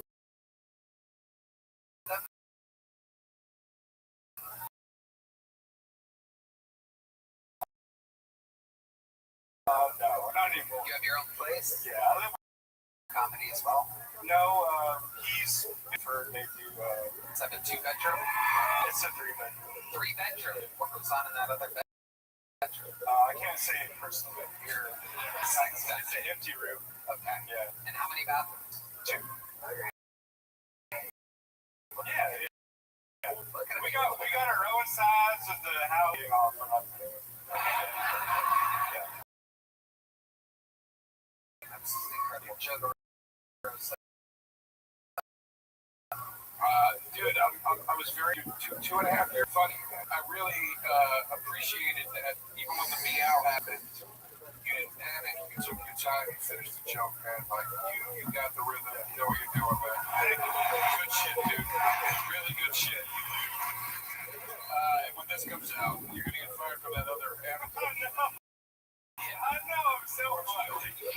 Really just aired all your dirty laundry. I'm gonna enjoy those 2 weeks. what's another fun fact about Albert Marina that the world would find interesting? So my joke about my church is real. That's I was born and raised in my Spanish Doomsday church. Okay. Yeah. Wow. Spanish Doomsday. So what could one expect to see at a Spanish Doomsday church? Well, it was a very small congregation, and to this day, it's like just 2 families. And like my family's still in it. Oh, this sucks. They're like laughing at my family right now. My mom and dad are still in it, so it was very awkward for me. I didn't leave my church until I was 23. Oh, wow. Yeah. And it was very hard because I felt like I was the outcast in my family because all my cousins were really into the church. And I didn't leave until I was 23. And I took a lot of pride in staying in my church for so long. And It's tick better. What was something that tipped you off that it was like maybe time to go? I listened to a podcast I shouldn't have heard, but I don't think my church is ever prepared for people to have podcasts. So. Right. They weren't ready for the internet. Neither was Bill Cosby. This is true, yeah. He never could guess that everybody would be interconnected and could possibly talk about something as insane as what made it a doomsday church. Like, what would a sermon be about? Like, Okay, so like my church didn't have like that certain section for kids. There was never anything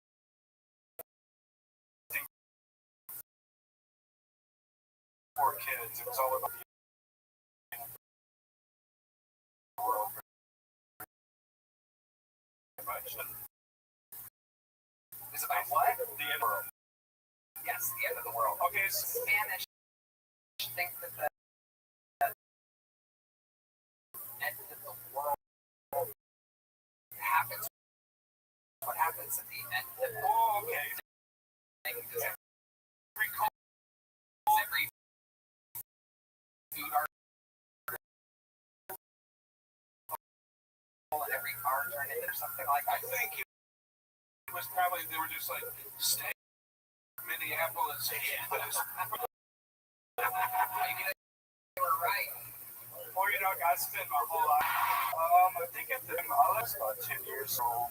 2017, 2018. Preacher from Minerals. He's in Puerto Rico. Everyone that listens to my church. There you go. Yeah. Looks like I was one. Albert Marino. Interview, very compelling, very funny. On church, and you're living your dreams, buddy. There he goes. Very funny. Albert Marino. Hey, we have another fun guy of our crew and has been for years. He won a golden ticket, I think, 6 or 7 years ago. Here at Hyenas Comedy, Texas. Ladies, make some noise for part of the Coney production crew and a comedian out of Austin, Texas. This is Colt McNeely from Dallas, Texas, everybody. How are you guys? It's so good to be here. Oh, yeah. My name, as he said, is Colt. It's actually Colton. Yeah. In my mid-20s, I shortened it up, easier to say. I think when I'm an old man, I'm just going to go by.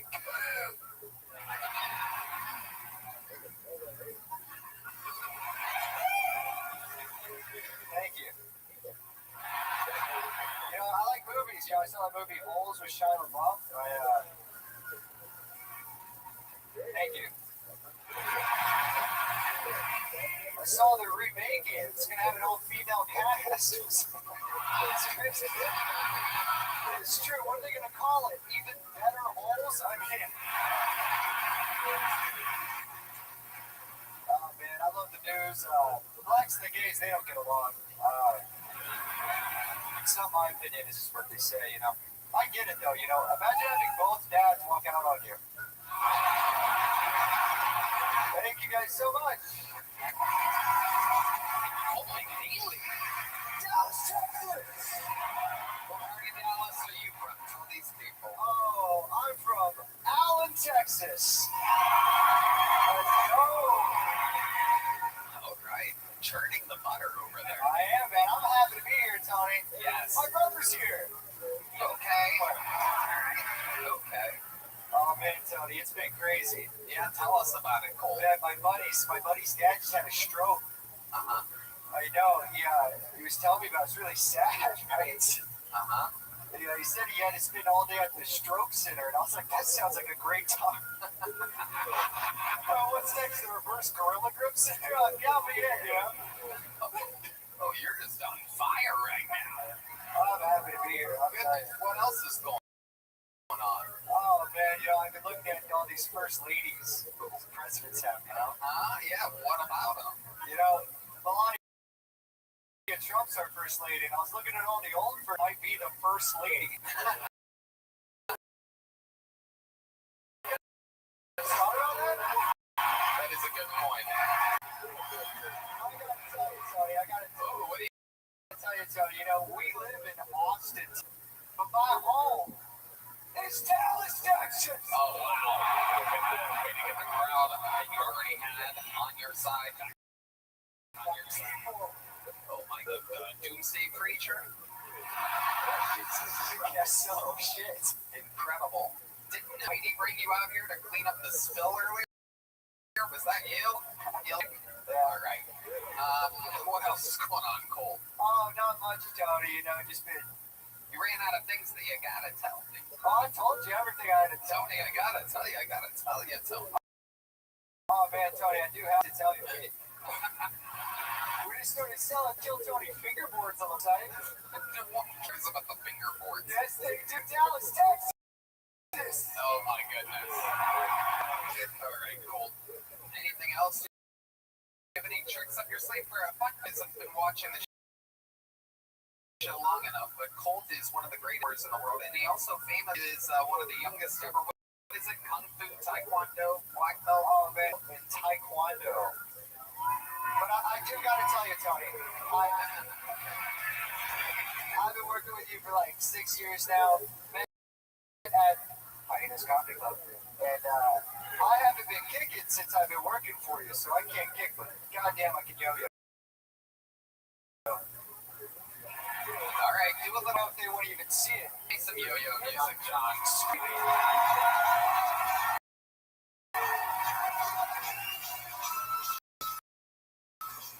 Oh yeah.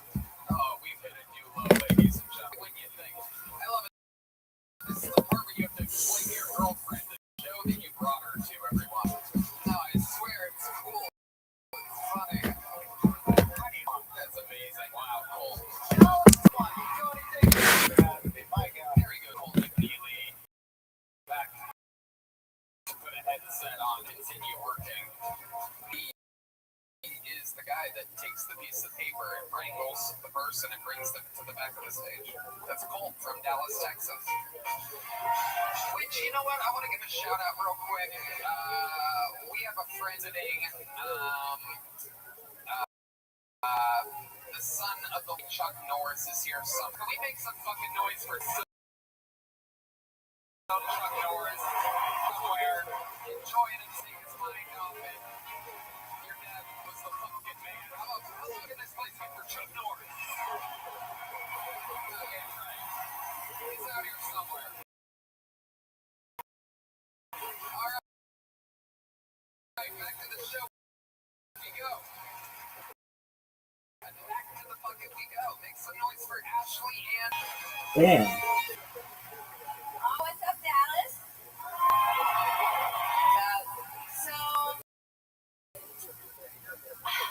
like it, I'm sure. I do have historically terrible taste in men. Like, my dating history looks a lot like the foreplay probably should have came with a back. Don't laugh. I am painfully attracted to men that look like they need a case.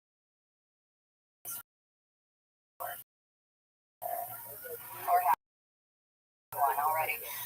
So needless to say, yeah, take note, gentlemen. My recently, and he's at the age. He started to me like I ruined his credit score.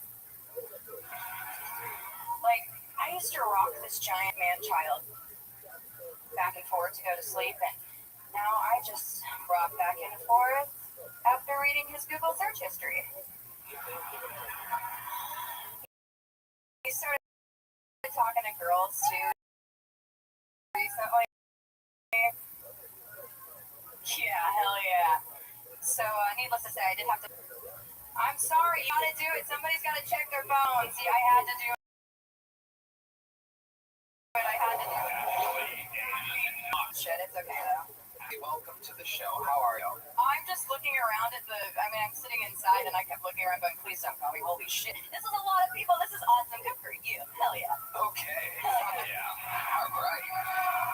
Thanks, Mom. Yeah, hell yeah. It's mommy, thank you. Do you dress like this around your son's friends? So, funny story, the other day I was having lunch with him and a friend, and he goes, Mom, you're bad. And I said, what do you mean? He said, I mean, you can Google it. And I was like, oh, fuck.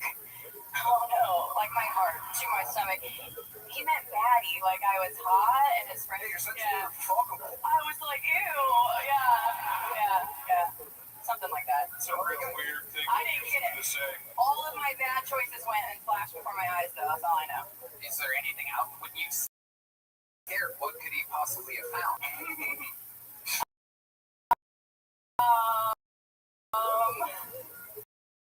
Pictures, maybe? Calm down.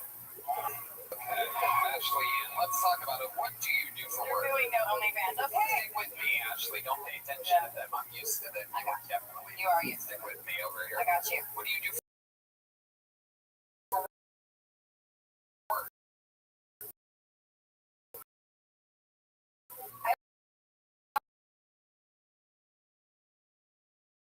An entertainment company.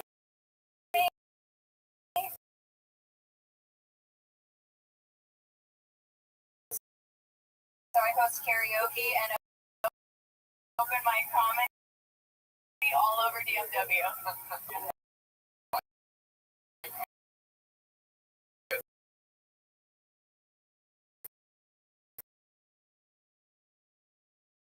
this?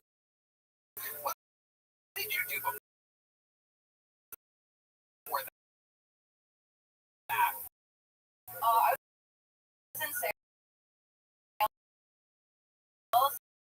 so I did strategic. I went back before.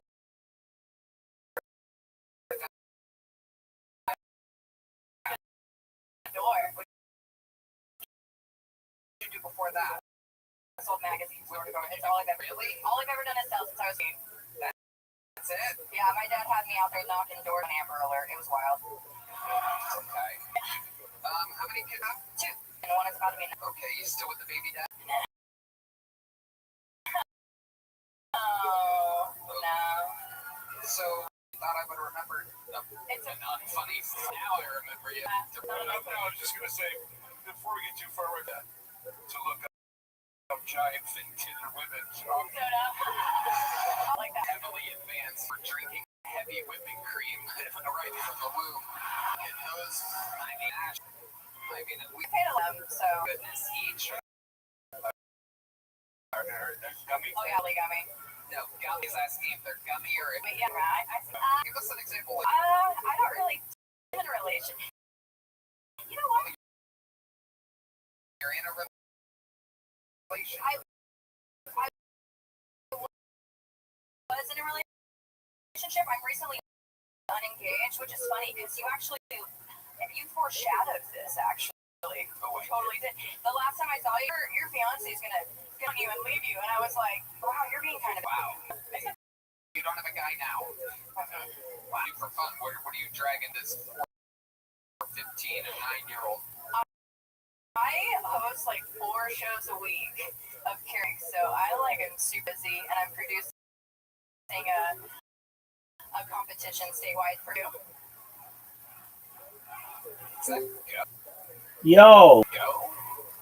Yo, right? Yo, Zoot, what's going on, Tim? Zoot, I'm talking to you. Don't you recognize I'm talking to you? Do you know what that means in your world? That means I'm the center of attention. What's up, Tim? Why don't you call him? Dude, he was in here for like 17 straight hours yesterday.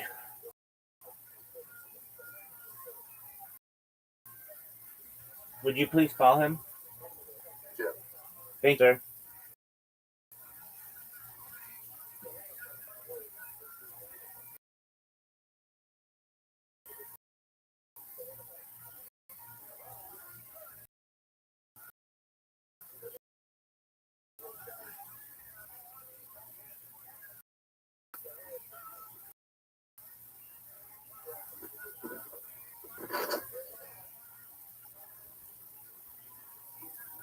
Let's code in.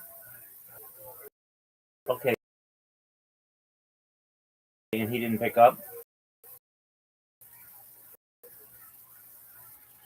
He probably picked up. Yeah. What? I don't understand.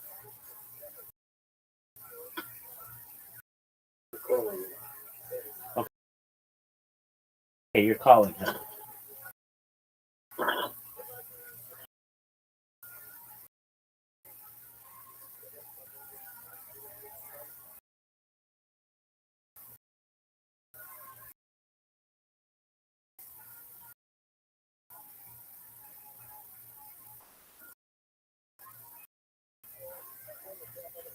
And what did he say?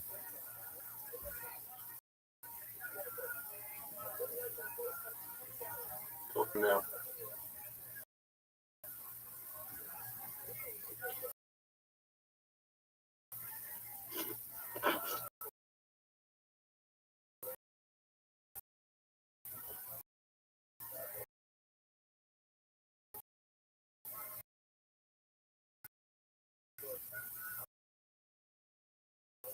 Zoot, what happened?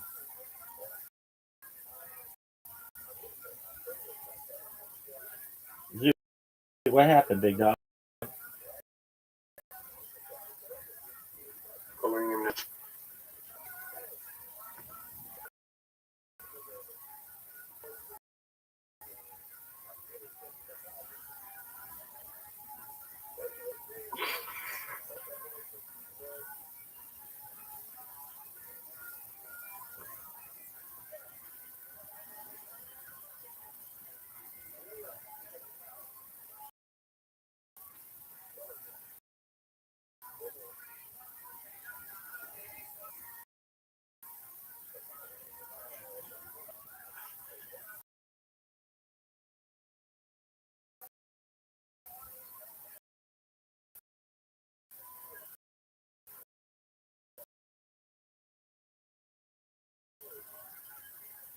Did he answer?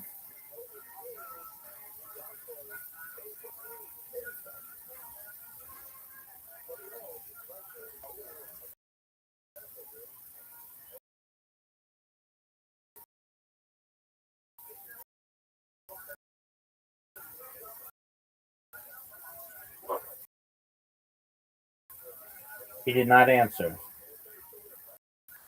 I understand you lose at mini calls.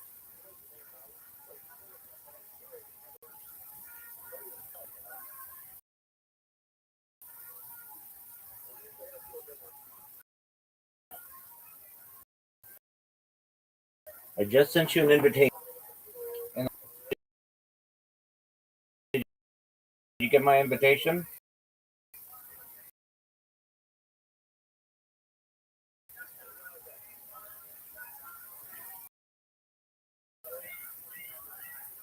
Zoot, your ears. Fuck, Zoot, can you hear me? Okay, well, why aren't you answering me? Yeah. You know you're really really impatient. No, absolutely not. I'm a normal motherfucking person. In fact, I'm the most normal motherfucker of all time. No one takes 20 seconds to answer questions except you. Okay. Other accounts. Zoot, do you know? What's your other account? It's rejoining in a second. Zoot, do you know that you have an invitation? Yes or no? I'll wait. Dinner. Okay. Hey, right back. What up, pimp?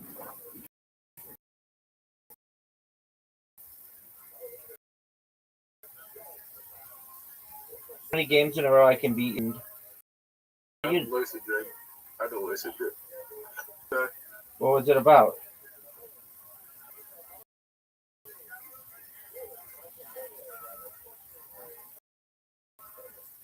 What was it about? That's what I asked.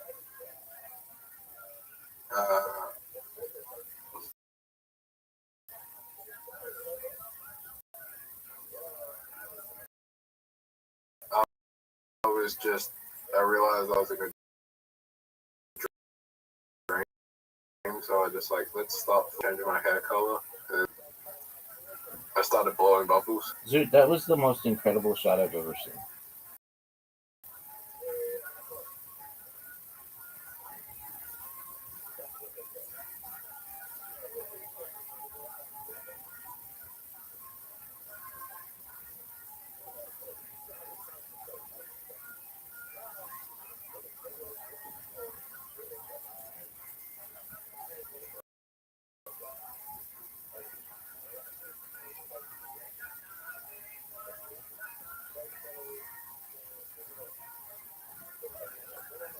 Dude, are you Alright, can you go into a black? Can you go into a black hole without entering it? how do you go into something without entering it?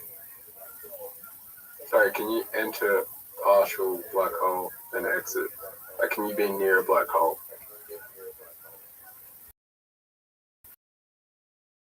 Yes, you can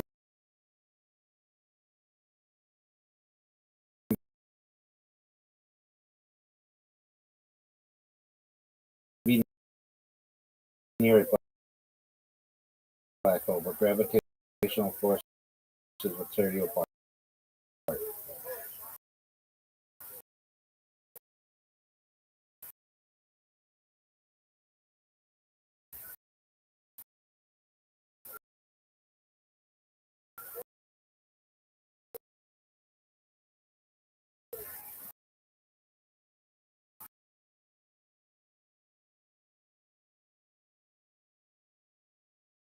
Generally, unless you have some kind of advanced that move. Dude, that was sick. Yeah, but you can get it in the next shot. Dude is read through the bit with Bob and long every week. Tank Michael decided to just do Henry Wilson's jokes. He did Henry Wilson's whole set. Did it go well? Yeah. Okay. Everyone thought it was funny. Okay, do you remember when I was halfway through a story and then you just cut me off? Yeah. Okay. So on Saturday had on Sunday they had the Freedom 250, which was like a once, perhaps in a lifetime fight on the White House lawn, and it inspired me to call this podcast that I really like. They allow people to leave voice messages for them, and usually the people on there are just absolutely unhinged. And so I made a really long message, it was 3 minutes, and they played it, and it just aired on today's show. And so I'm just really happy because all I did was just do inside jokes about Brendan Schaub, and told people to just view my stream on YouTube 24/7 or whatever. And I thought the people were gonna like make fun of me and be mean to me, but they were nice. The worst thing they said is this is a really long message, and everything else they were like, well, so go check out Viral Rabbi on YouTube, and they were just really nice. So I think that's pretty baller, don't you? Yeah, cool. Yeah, that's the coolest shit of all time, dude. Hey, Rabbi, What up, baby?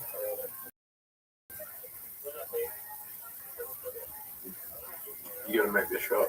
Maybe. Look at this, dude. Have you ever seen anybody do this shot in 4 shots? Yeah, you've seen that. Dude, I'm gonna beat you 5 games in a row. I'm gonna beat you 10 games in a row. I'm gonna try to beat you more than I beat Riser.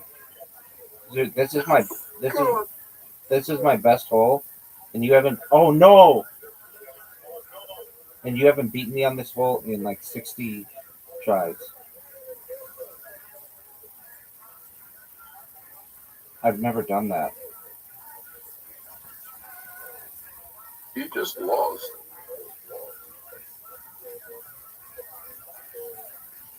You just lost.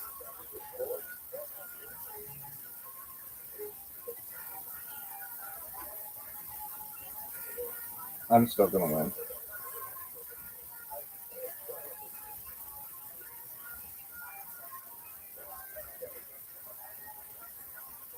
You know, whenever we play this hole, I'm always like, I never lose at it. I'm so good at it. And to have that result is painful.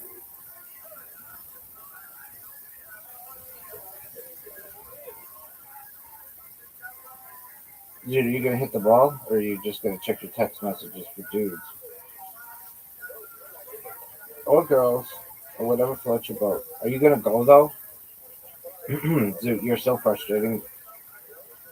Dude, are you there? Dude, are you there? Hit the ball, dog.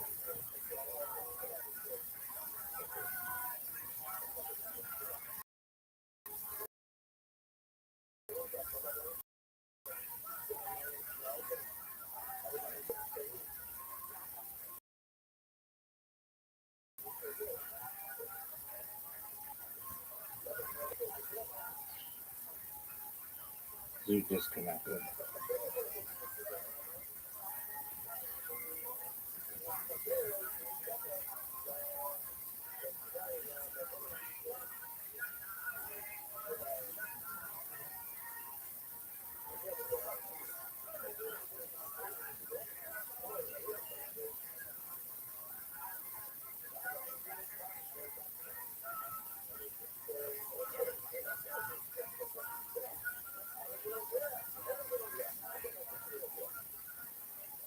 Rabbi, your internet sucks. Dude, your internet sucks. You just resigned. Yeah, because your internet sucks. No, your internet sucks. I just won. I was hitting the ball. You disconnected. I've been connected the whole time. I can hear myself.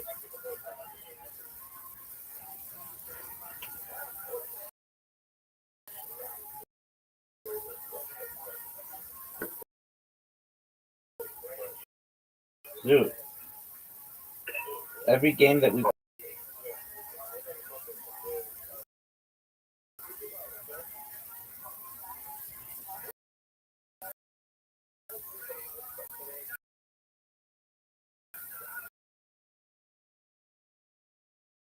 What the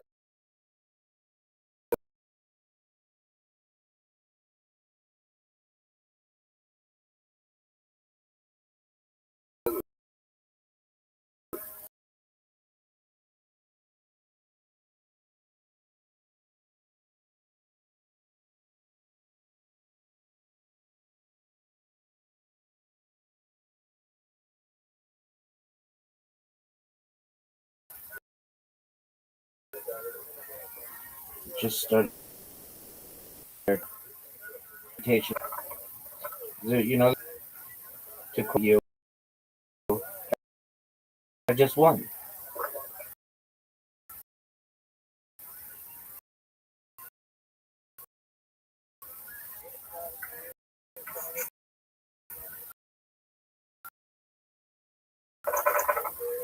Forever. What up, Tim? Politicians would get in trouble for like politicians would get going to strip clubs. Yes, I do. Politician. Is that your stand-up comedy? That's.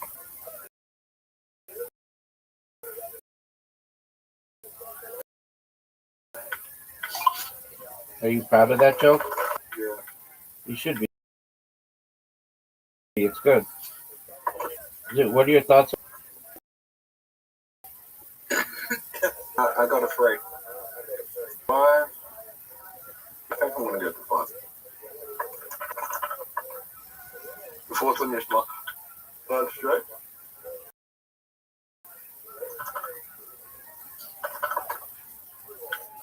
Dude, a 4x with ones is like.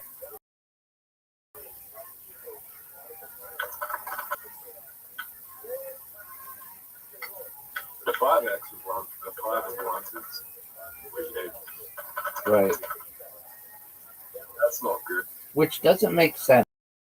That.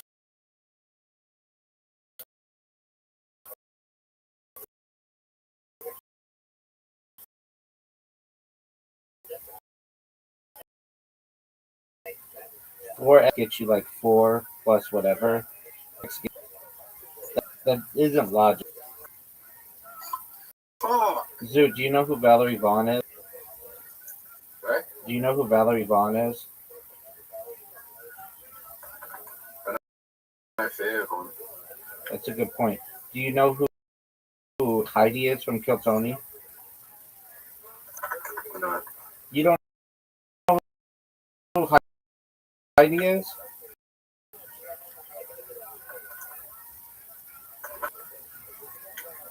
You don't know who Heidi is? One. Wait, you do know who Heidi is? No, I don't. Right there. She's like the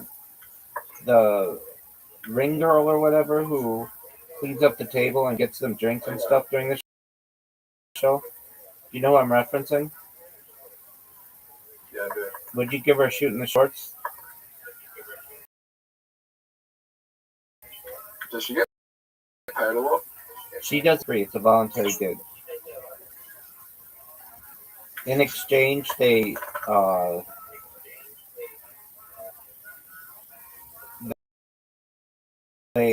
give her shout out her podcast. Her podcast Did you is know I was Hardy Bond show? no, her last name's not Blonde. I don't know what it is, but it's not that. It's called Love on the Line, and they basically give people relationships. And she is a manager of a strip club, but she doesn't strip. But she with you, and for like $900, she might give you a lap dance or something, but nothing like super great.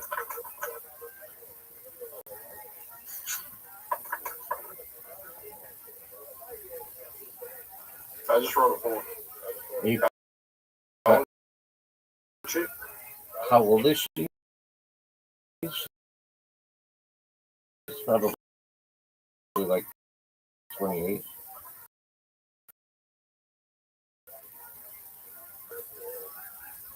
Still sound.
Dude, what do I do here? I need a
walkie. Quite understand what they're chanting. Are they saying double? They want her to jump.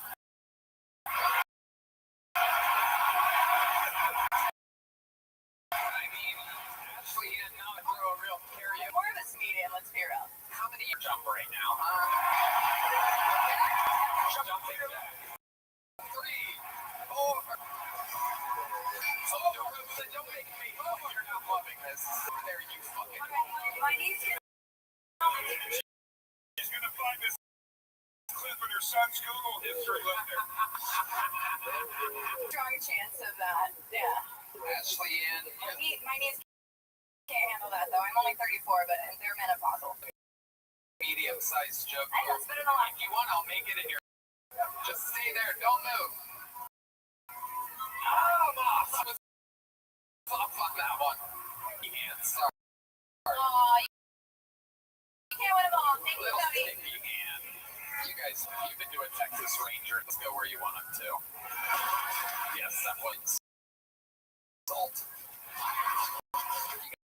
guys having fun still? You got another couple cool mixes for Scott Ramos. Scott Ramos.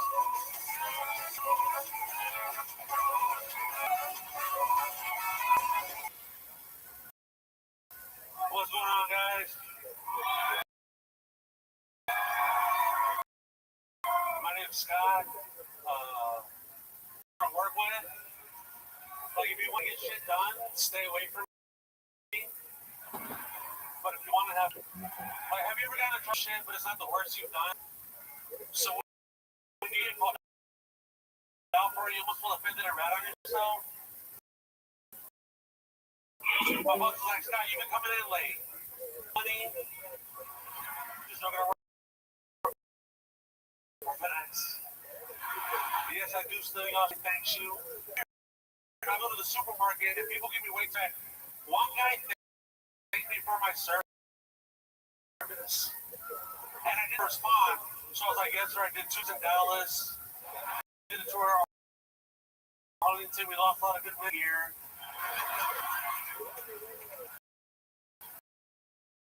I like smoking weed.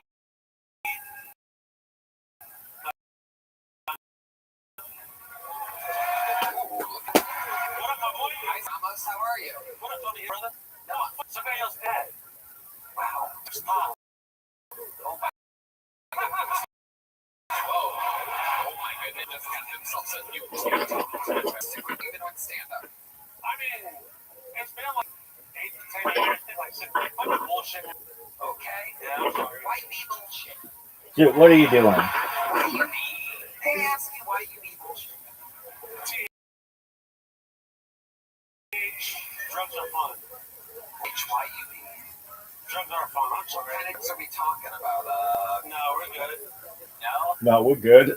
Look at this drink.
Oh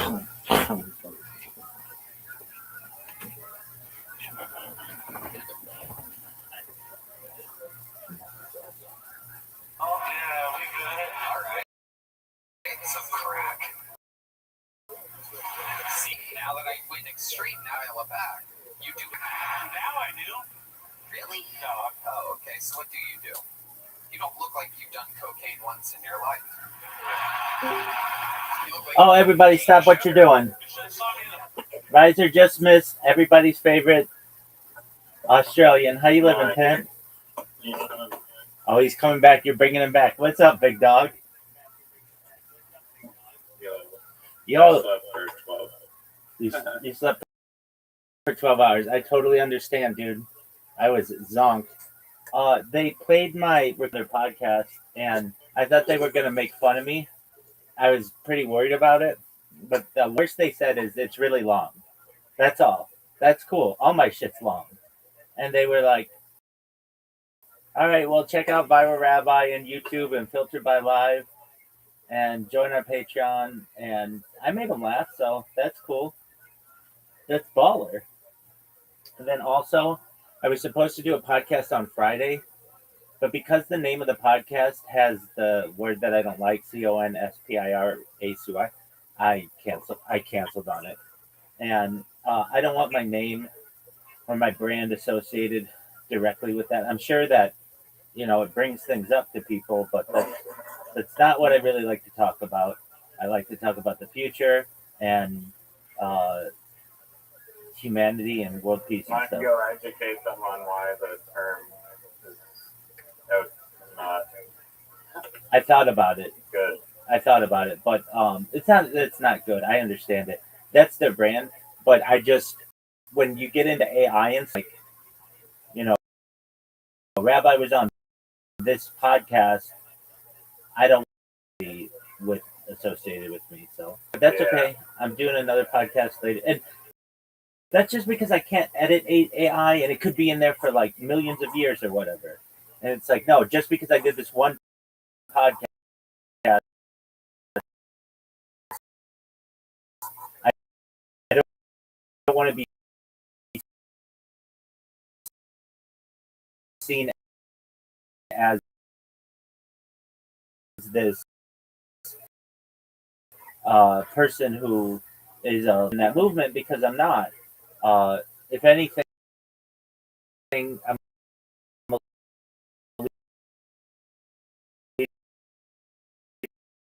leader in futurism and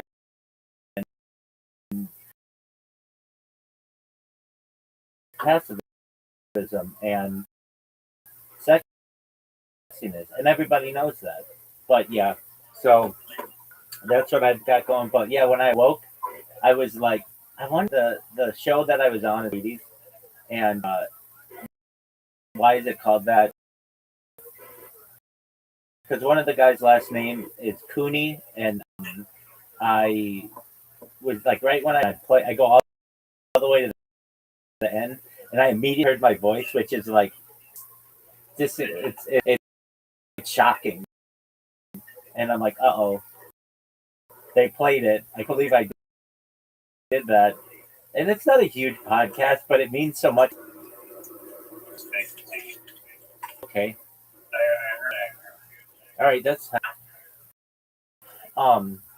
so I was really proud of that. And okay, so I've seen Forrest Gump, but I'm kind of like the Forrest Gump of the internet. And if you're like, how is that? It's like I'm the number one show speed student. I'm the number, and so like I'm like Evan in Forrest Gump. He was in all these historical events just randomly, and I'm kind of the same way. And I think that's baller as fuck.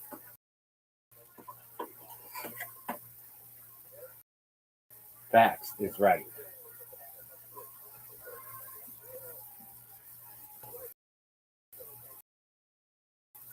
Oh no.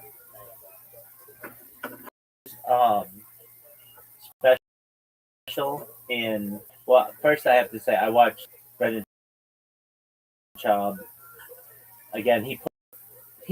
It's like he heard my complaint where I was like, dude, he doesn't put out any content on Monday, and on Wednesday he doesn't put out any content. It's like, why wouldn't you break up the 4 hours? And it's like he heard me because he's like, yeah, I guys that dump all this on you on one day, and we need to spread it out. So I'll be doing the live stream on Mondays, I think, or Mondays, and then Fighter and the Kid on Tuesdays, and nothing on Wednesday, and then Thursday they do Fighter and the Kid, and then Friday, like YouTube question answer session, and then Sunday he Patreon question answer session. How many questions are you being asked? Like, you're not doing anything that fucking interesting. You literally are just, as he says, like, I'm just like on UFC, or I do see, I comment that. So, but yeah, not a whole lot has happened. But I went through my list of the people who I'm emailing, and anyone with that C word, I just removed them. Nothing against them. I'm sure that they're all really into really cool stuff and probably similar subjects and interesting, but that word is just kind of like it carries so much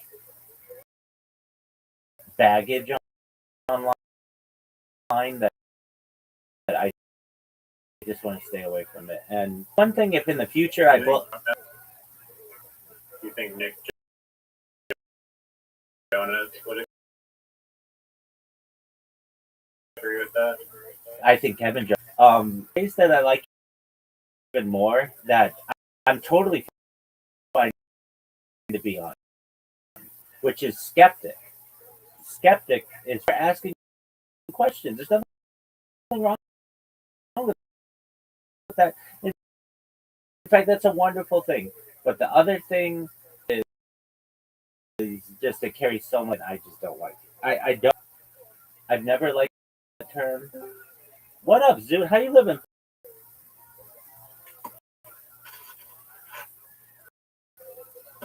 Riser, I'm gonna beat you 10 games in a row. And he's like silent. I'm like, Zoot, do you hear me? And he's like, just silent. I'm like, Zoot, we gonna play? He's like, yeah. I'm like, okay, well, why aren't you answering? So we start playing, and we're on like the fourth hole or something, and then all of a sudden, like, he just stops, of course, and disconnects. His game stops, and I'm like, Zoot, go. Zoot, go. I'm yelling this for like 10 minutes. And then he comes back into the stream or whatever, and he's like, Rabbi, why didn't you go? Your internet sucks. And I'm like, dude, I just won the game. It said that you resigned you forfeited due to inactivity. So that's where we're at with Zoot today. Tonight, at whatever the new comedy club is.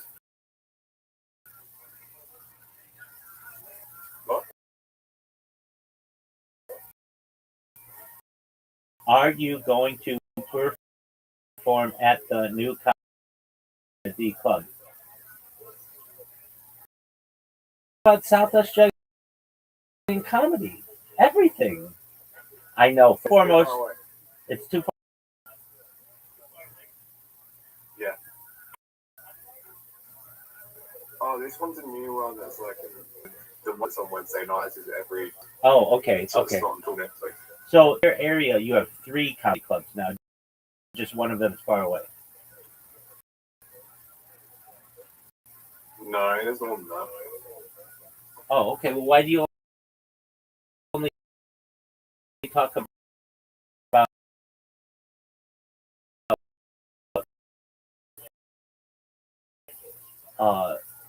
Latin than not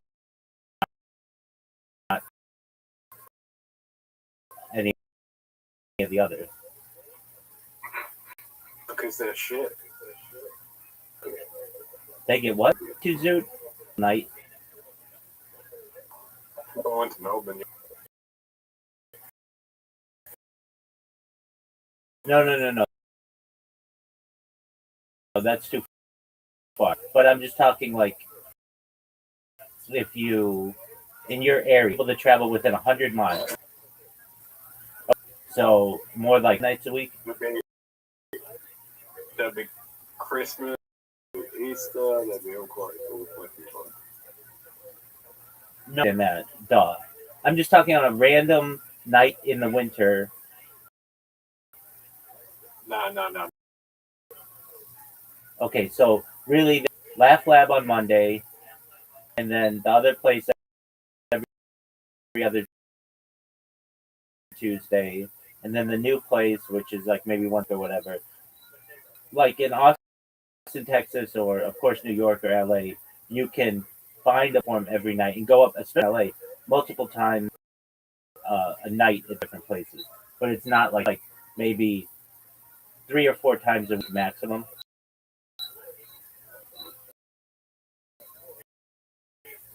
Yeah. Okay, that's So I run here on and someone starts screaming, "This sucks! Ooh, this sucks!" What are you gonna say to them? Make them shut up.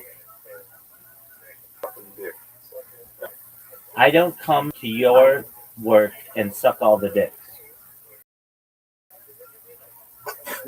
Hey, rise up.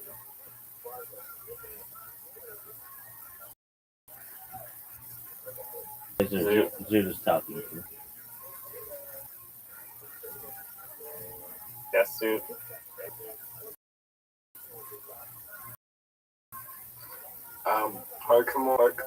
The Pokemon Red cartridge that I had, it was in good condition and never opened to a 200 grand now. Did you have that, or did you sell it, or for crypto? Like my brother played it for shit, and then like the papers like ripped the back. Oh, That's what.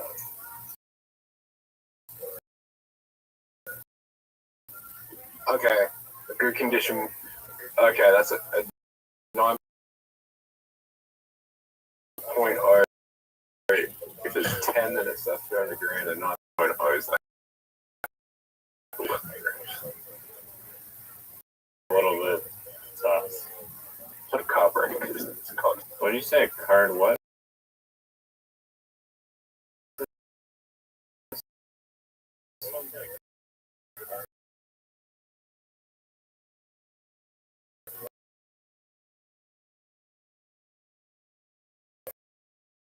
Cartridge.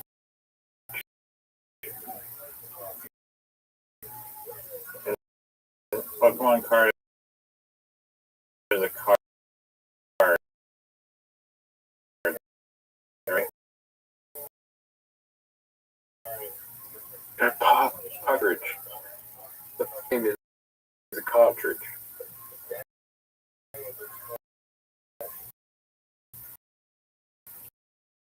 Oh, like No.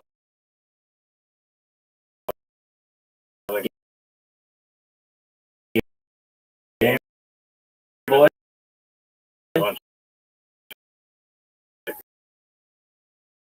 Cards.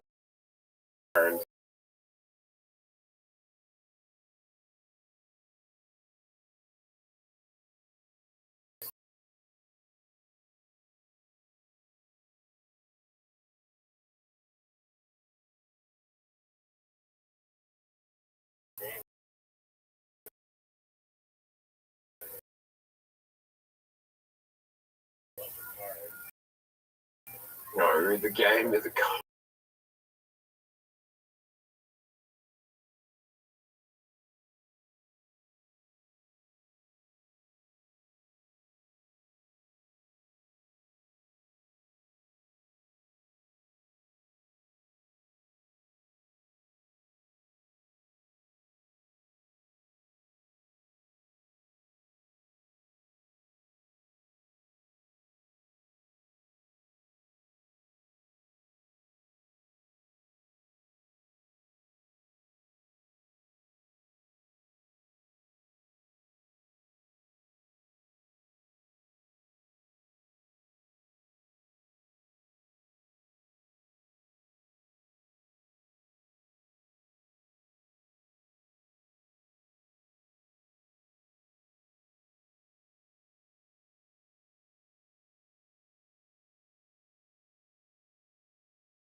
Riser, are you gonna accept this invitation?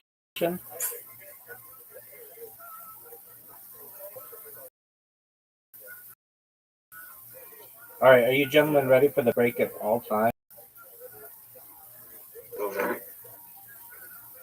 Legal break.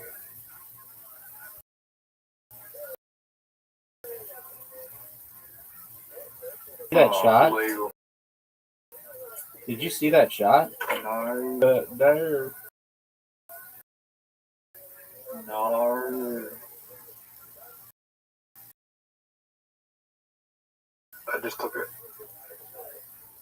Do you prefer Australian accents or American accents? No. Just overall. Because you're to Australia, you talk for American. Mm-hmm.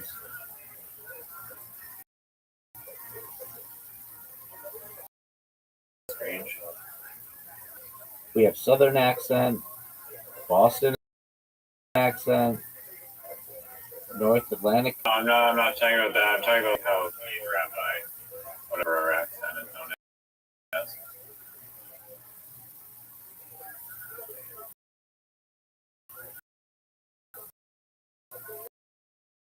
Do you want to know my opinion? That's why I asked the question. Australia has become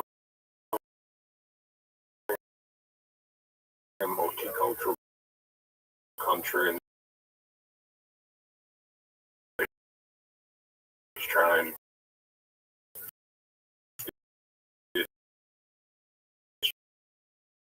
accent will probably die in the next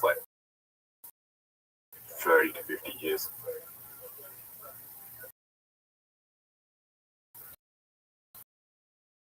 No. Okay, that has nothing to do with Just telling you that the Australian accent will die out. And I'm just telling you that that was not the question.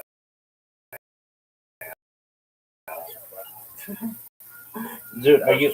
What do you prefer more? It does matter. It's like a random hypothesis from decades from now. Accents. No. Dude, are you just like that? You watch one Shane Gillis, you think you know everything about the Australian accent. Shit. I haven't seen that. What does he say about it?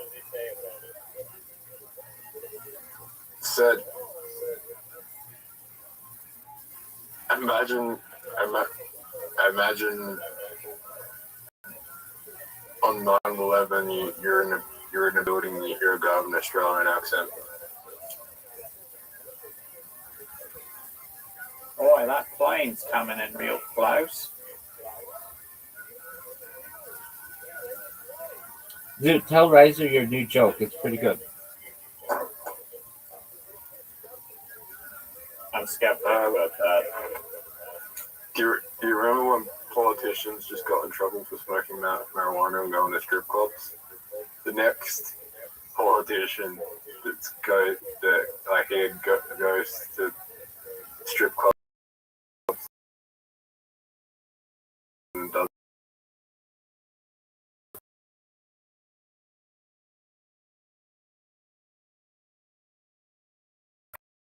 cocaine is getting my vote because it's coming out about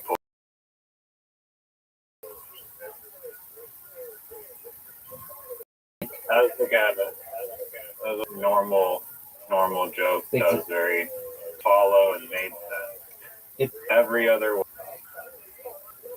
Alright, which one do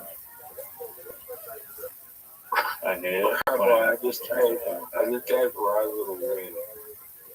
I know. Like, he has the easiest 2 shots in the world. I know. I see. He just destroyed you. And And he He fucked up. fucked it up. He fucked it up. He has a very difficult shot. Maybe one of the most difficult shots in the history of the game. Difficult, Yeah, this thing difficult. lies.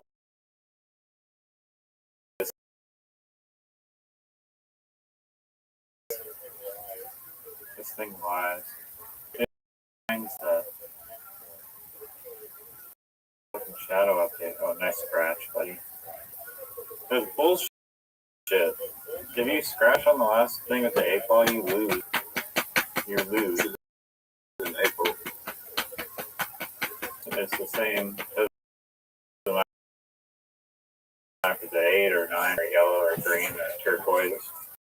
The opponent's ball or the last ball with your own. I Shadow thought update knows that. The Nick Jonas brothers know that.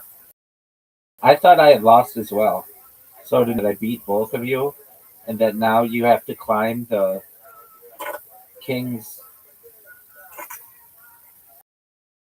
What's it called? Court. King's Court to be able to. It's wonderful. You guys never played tennis growing up at Wallace Park in Oakville. That's true. You would know that. We call it King of the Hill. There was even a famous television show about it. Are you gonna join game? And So you're just gonna have to on your horses for On- 2. game modes on video games are called King of the Hill. Hey, Raza, are you ready to lose? You don't sound that confident, Zoot, that you can deliver a win. I can sense the trepidation. Trepidation, big word. Hesitation, trepidation. King of the court is my Zoot's up. Australian nation. Zoot's up. Zoot, you know you're representing the entire nation of Australia with this shot? Margot Robbie. Jim Jeffries. ACDC, Jet. Jet. Jet is watching every fucking shot. Kylie Minogue just cried a little. Where's Jet? Cold hard bitch. And then what? Are you gonna be my girl? Those are banger songs. What the fuck? Those are literally. Well, those big in America. They were big in video games, and yeah, were they big in America? Yeah, they were in a few video games and commercials. They were big in commercials too, and they are one of my a band that has 2 songs and really nothing else that I know. They have 2 of the best songs ever. That was garbage. Do you know the Veronicas? No one knows who those people are.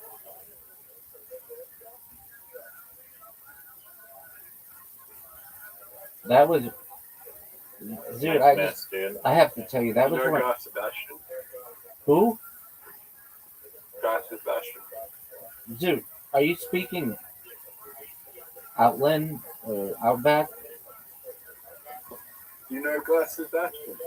I have a question for you. No, nobody knows who that is.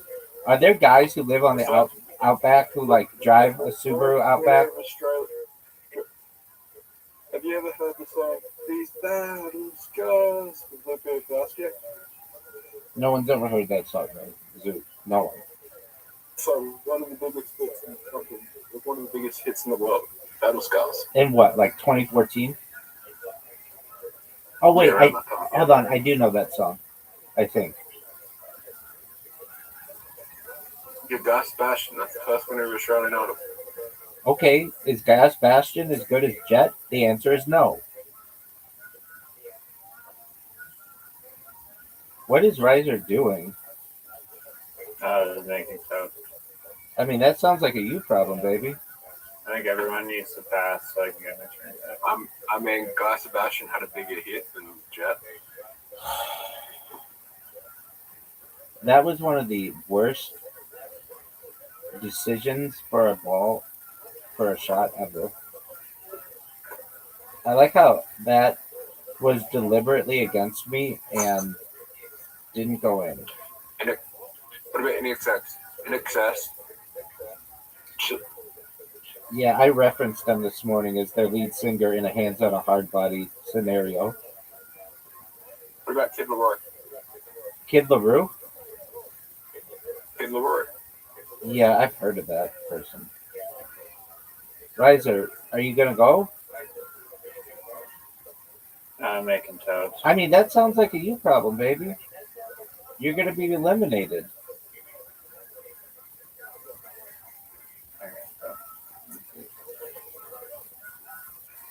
How does he still have time? Oh, did I pass? Twice. Wow. You have officially passed twice. What is that? What? Zoom.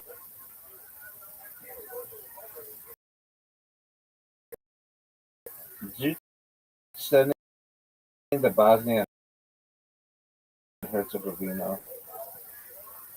That's cool.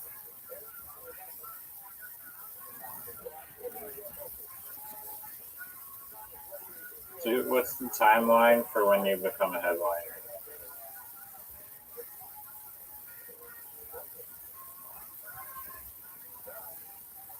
Two 200 years from now. Dude, but he will be so good by then. Can you imagine? Someone who bombs consistently for 200 straight years, how good they would be at the end of that? You've never met Henry Wilson? No one knows who that is. Best comedian I've like. Is he? Alright. If you ever meet James McCann, Rabbi, you gotta say, is Henry Wilson really the best comedian in Adelaide? He will tell you yes. Okay, no doubt.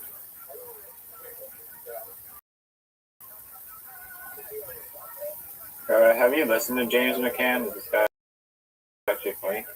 Yeah, he had set of the year on Kill Tony last year. Wow. I mean, it's a made up thing that they gave him. Truthfully, he should have won Guest of the Year. He was on like 4 or 5 times, maybe 6. He was on a lot. Have I seen his special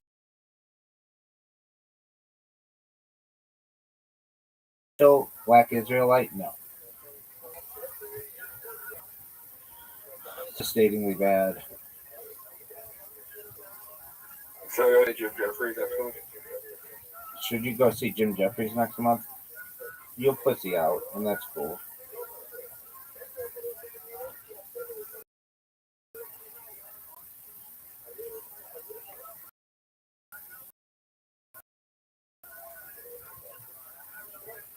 That's a miss.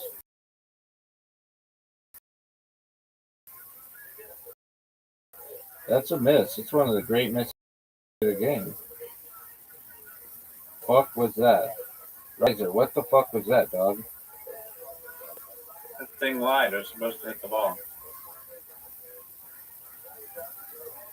Are you all seeing this? King of the court.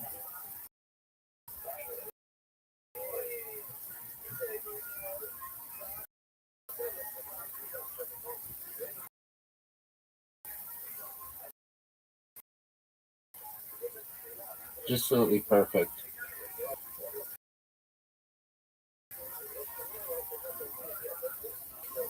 Folks.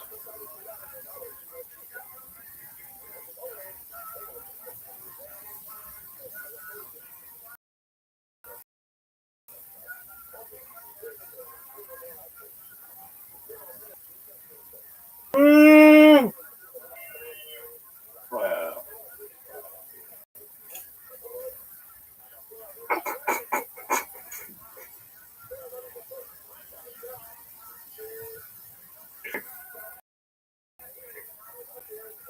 Imagining based. You don't have to imagine it, baby. A reality. But I made your shot incredibly difficult. Riser, do you think he has a difficult shot? If you sink your own balls, dude, and scratch, apparently you fucking win.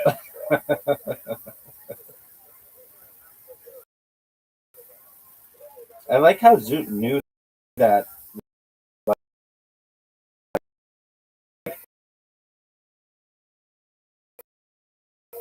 That rule or whatever, because I thought I had lost, but I didn't.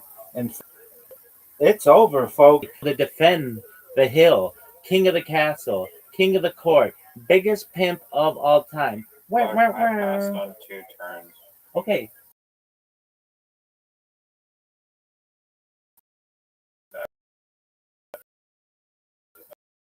Back down.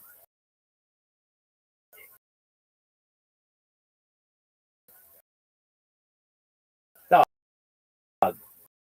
What are you talking about?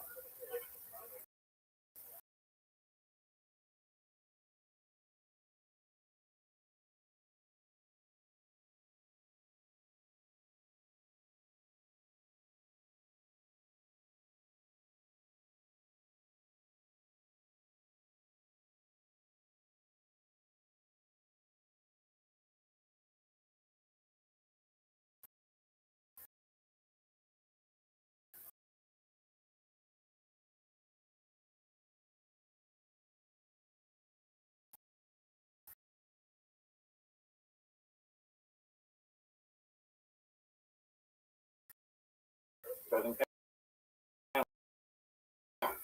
Why would you say that? the same reason why beating up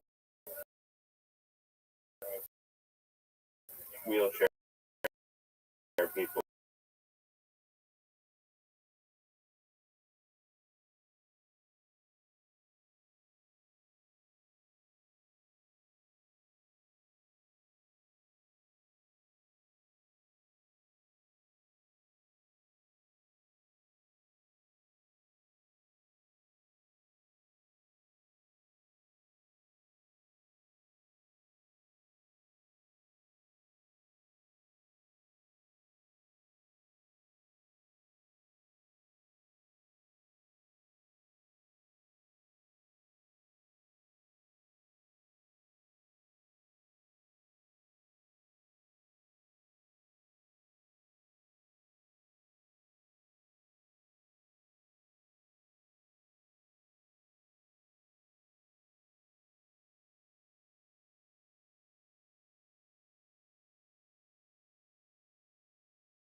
dump of it.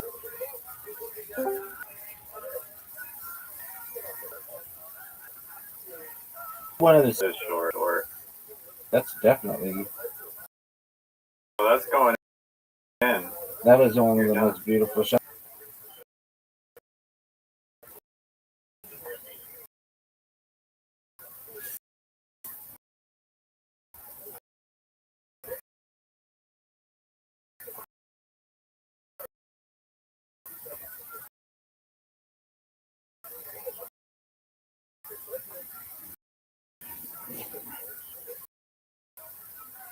Garbage. This whole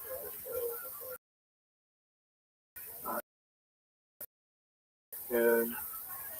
The best shots we've ever used. Stealing strategy. Fast or slow, and it's fast.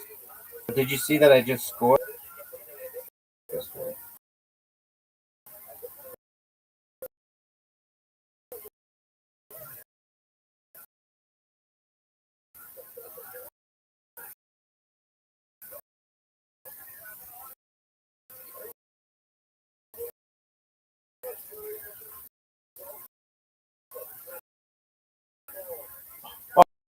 Oh, Are you serious?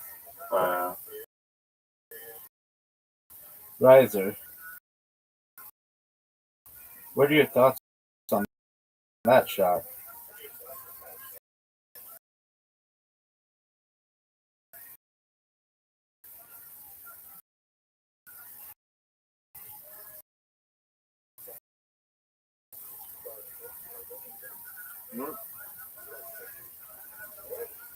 Your thoughts? Oh, give it to me. One of the best shots we've ever seen.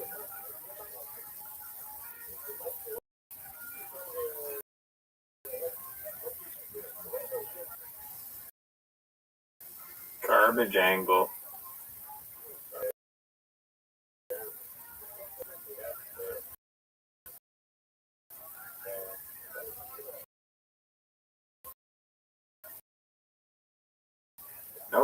Nope. Sorry. No.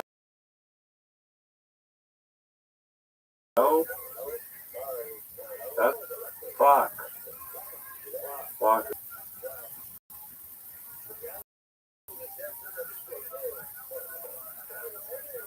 You're done.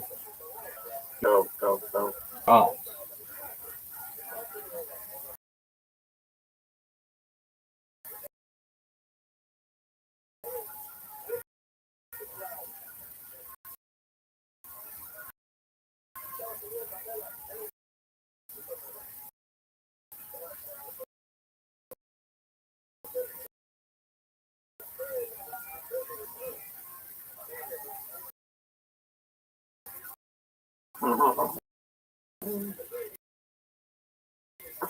Nope.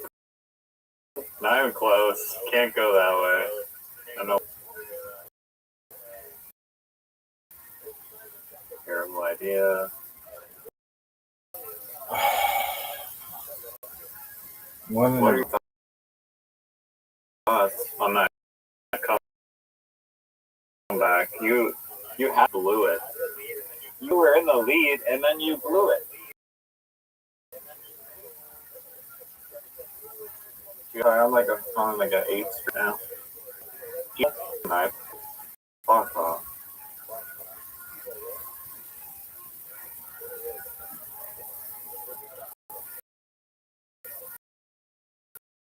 Such an easy putt. And you know,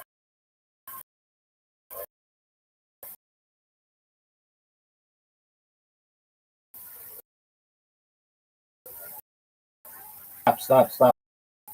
I don't think you're good. That tree is dangerous. what tree? I purposely took the tip route just to see if you would make it too, but nope.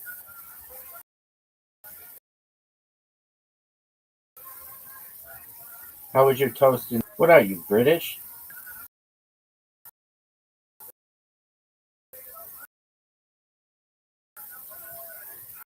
I don't think British people are not for eating toast. Oh, most certainly they are. Beans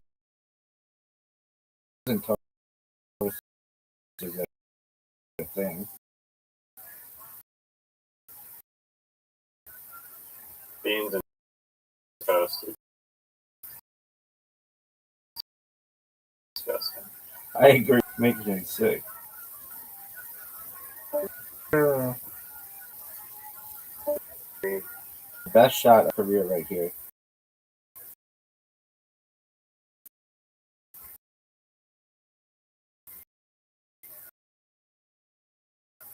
Get down, get down, get down, get in, get in, get in. Get in. Oh my Whoa. god.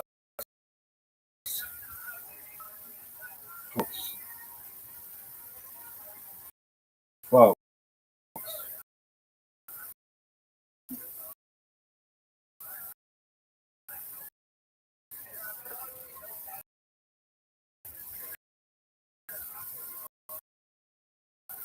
Folks.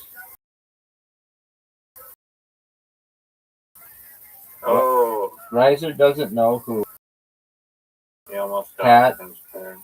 O'Neill is. Riser doesn't know who Pat. Fuck off. Right. Fucking. That- It was not fresh.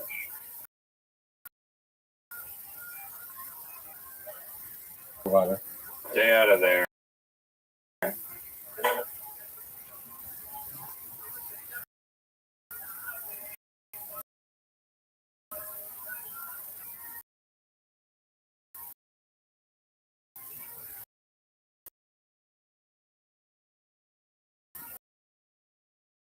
There's this commercial. My Nope. ball got over here. Nobody's gonna think this is funny, but there's this show that I listen to all for like, I don't know, 10 straight years. That was terrible. Not that it matters. Oh, make it. Oh, it's terrible as well. And they have this commercial for their app. App is now available for iPhone and above. And if you look at when Android 4.0 and above was launched, it was like 2013.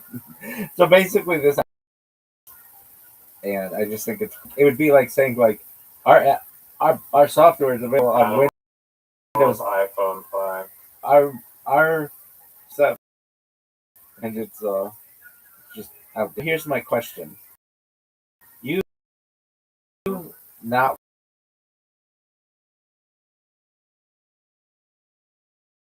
one straight up, bro? What are your thoughts? But this is the last one.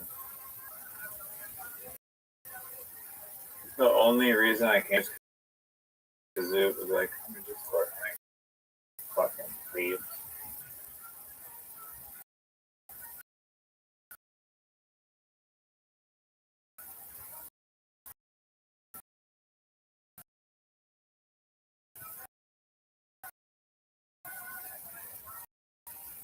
So, Zoo, if you're watching that, Dude's not watching.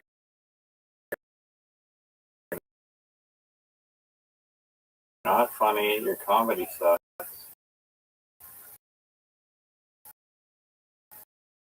His joke You're was never cute, gonna though. win hands on a hard body. Yeah, definitely. Who's Zoo or Nick Jones? All the jokes. I don't know. Okay, well, I'm gonna teach you what their names are. If I'm being brutally honest,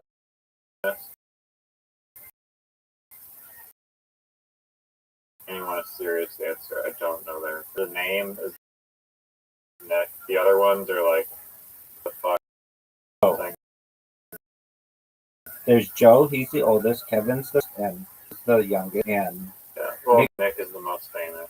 No one cares about Joe and correct. Joe Jonas dated Timothy. Taylor Swift for like a long time, and Nick Jonas is married to a chakra or whatever. That super hot Indian woman, and I don't know if Kevin does. So I do like hands on a heart because like the one that people don't know the most. All right, you did that one thing here,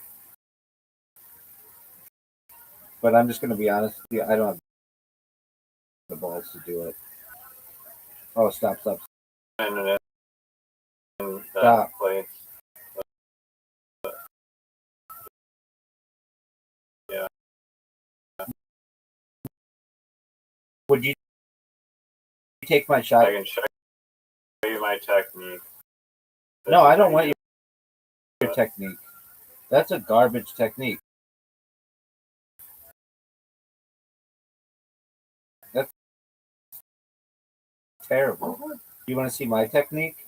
No, wait, no. Go back to the Just to do back to the team. that's garbage, dog. That was a great shot, and We that's should just first time. go work on the shots like the try.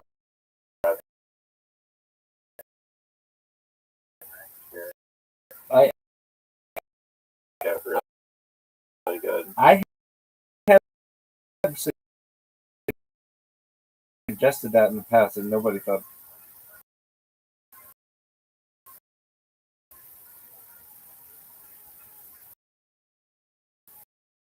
No, you never brought that up once. I think I swear to God. I did. I said we should go through an entire round and just try to, which is similar. Yeah, that's not remotely what I.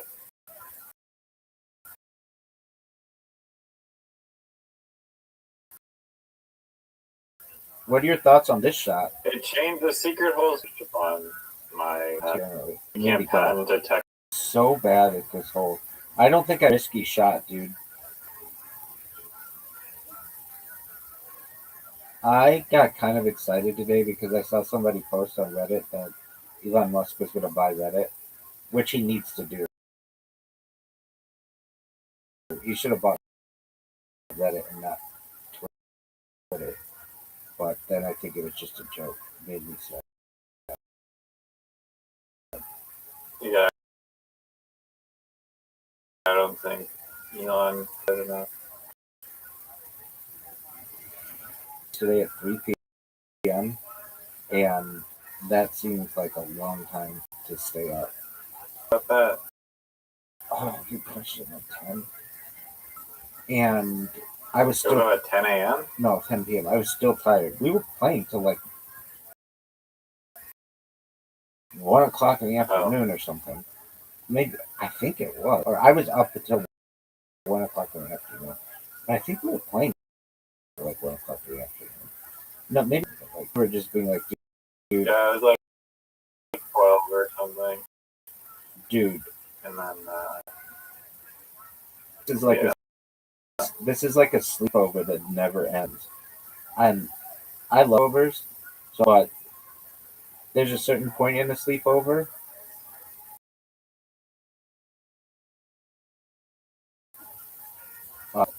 where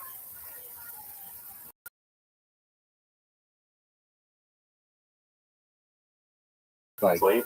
yeah, you just gotta sleep in. This isn't like a thing, but I take that problem as a kid. I always was the last person to fall asleep. I never. My friend would be like,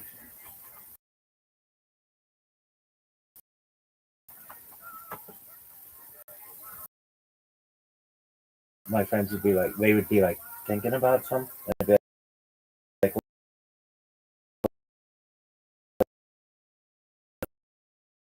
what's that? And they're like,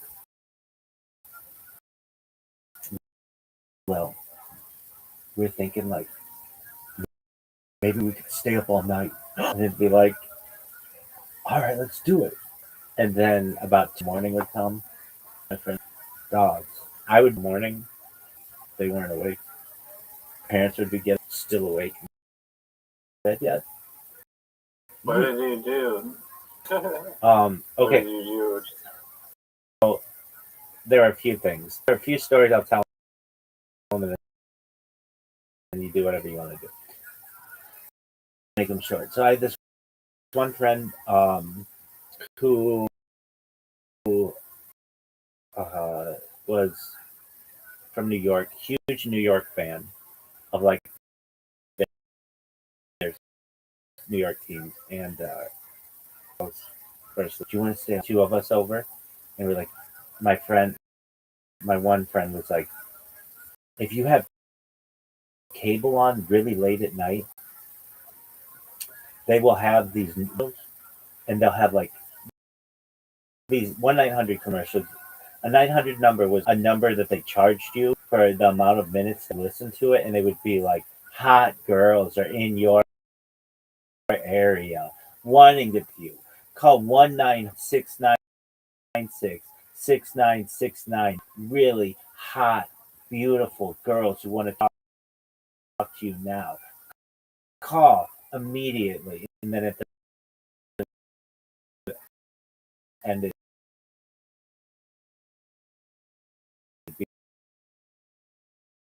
be like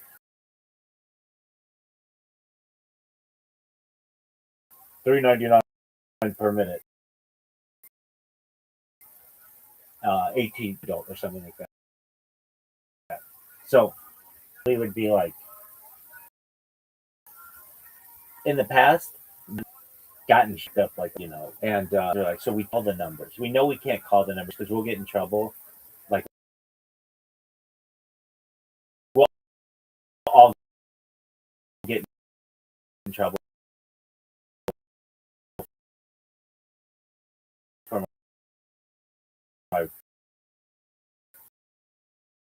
our parents.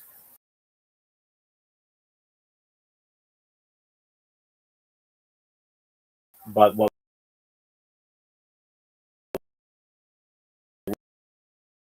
we could do is write down all the telephone numbers on one list and have this master list of 900 numbers. So, and then are you single, lonely, and want to hang with some of the most beautiful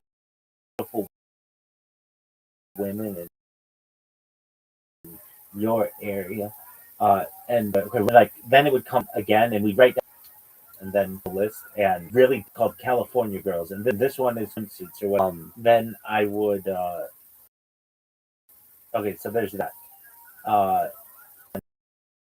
I just have this in my head of doing this and being in this room surrounded by like New York, Australia, like helmets and all kinds of stuff. It was like a really cute room for uh,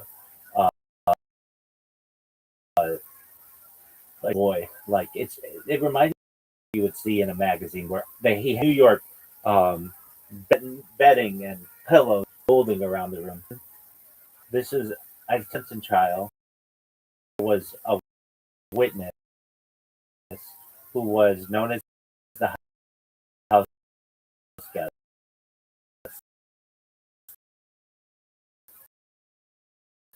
and um, and he was like pretty famous around 5 or so.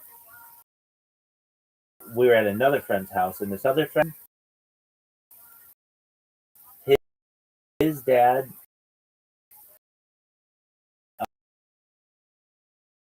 uh, worked for like the company AT&T, but he had like all of the premium cable that you'd ever want.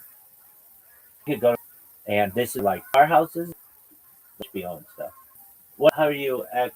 Do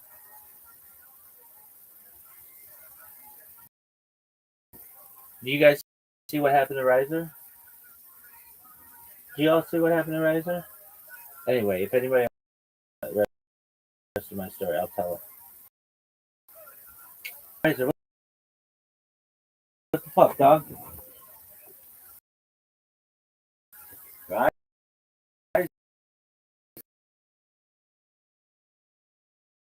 Kaiser.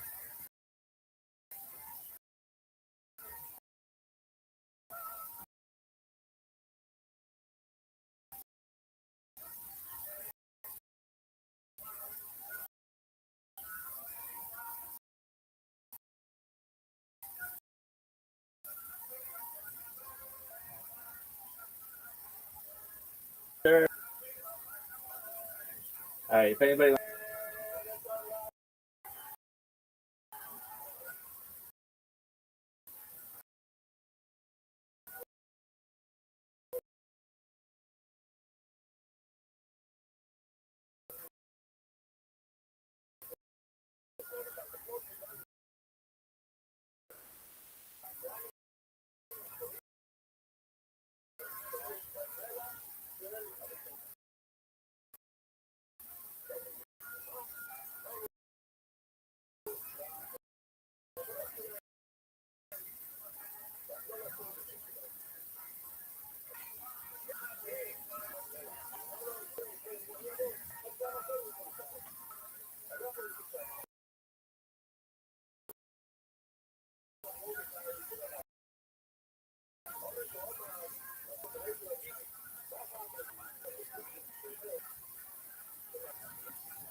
Yes.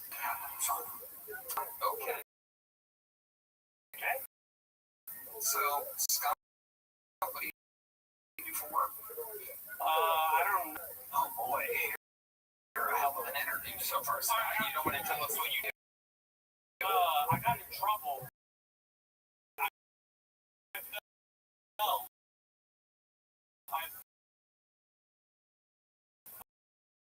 I'm like doing suspect. Okay, perfect. You work for a cable. My life. I fell through a hole, so there's top injury. Okay. Yeah. Got supposed to get. Yeah, very exciting. How many of you want to see if you can jumping jacks now?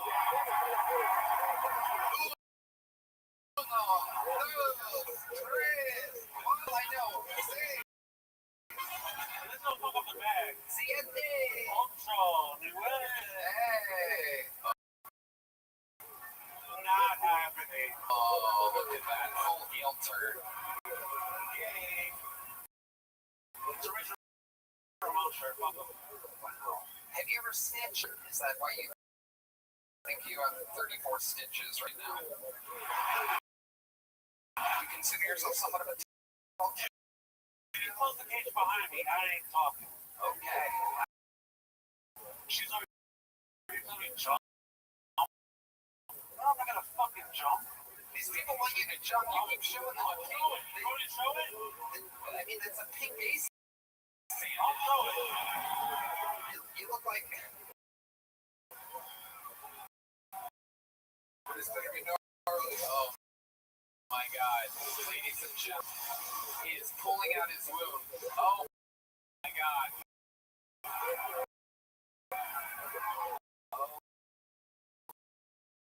Oh my god. Okay. Keep shit, all of you. How do you think it is? That thing looks like it needs ice and the too. Nice. That was good. That was solid.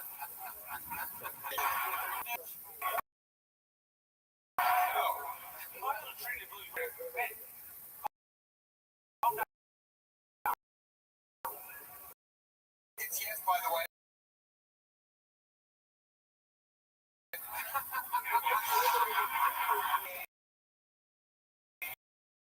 She was a wonderful woman.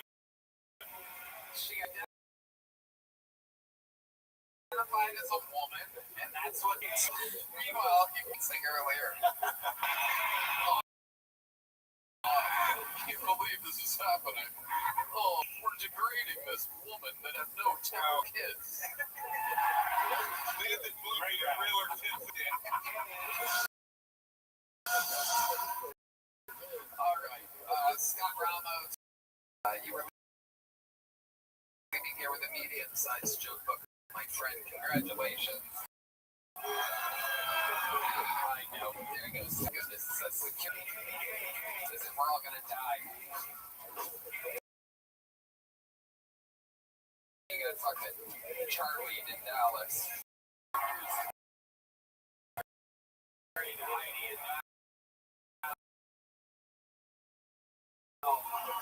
us all liquored up.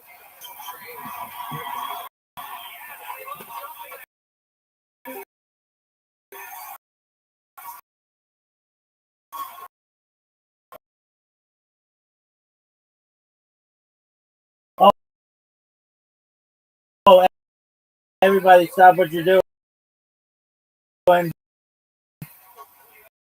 I was in the middle of telling stories, and then I need to go jerk himself off. Hearing about 1-900 numbers. Charging it now, or you do? All right.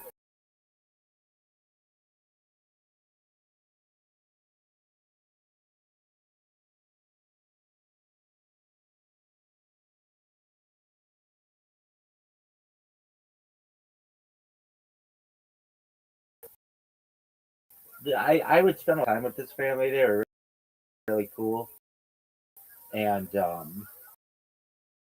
his dad was like a coach, and but it's just like a sailboat, but it's big. I think the boat's longer than like 30 feet. It's considered a yacht, something like that. And they had a really, really nice sail that I spent a lot of time on. Anyway,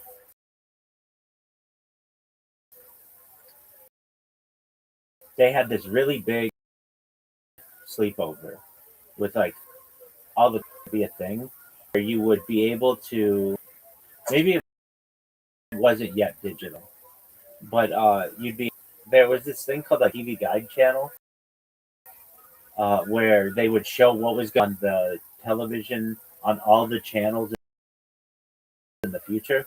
It was something like because you couldn't just like search the internet for when something was going to air. So they had this channel that had it looked like a bunch of timelines.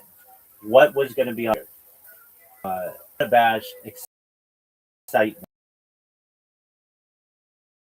for when the premium channels would, they would show something like I like that's whatever. We didn't really know what any of these were, but what we did know was whenever there was a dirty word, and there was this one movie I will never forget called. We knew this was going to be dirty, and it was going to come on at like 2:30 in the morning. Like, dude, can't wait till it comes on. I can't wait. I can't wait. Everybody, we're kids or whatever. Like, dude, um, I'm like wide awake for this fucking thing, and my friends are like, okay, it comes on, and story of like just talk about men, and it cut to like softcore porn. So you see like breasts and stuff, and we're like our jaws are on the fucking floor. Like this is it doesn't get any better than this. On occasion, our friends come check on us, and we'd have to change the channel quickly or whatever. And so we were on like alert, like if anybody's coming. And I remember in this movie, one of the male actors in it, he's an actor, the O.J. Simpson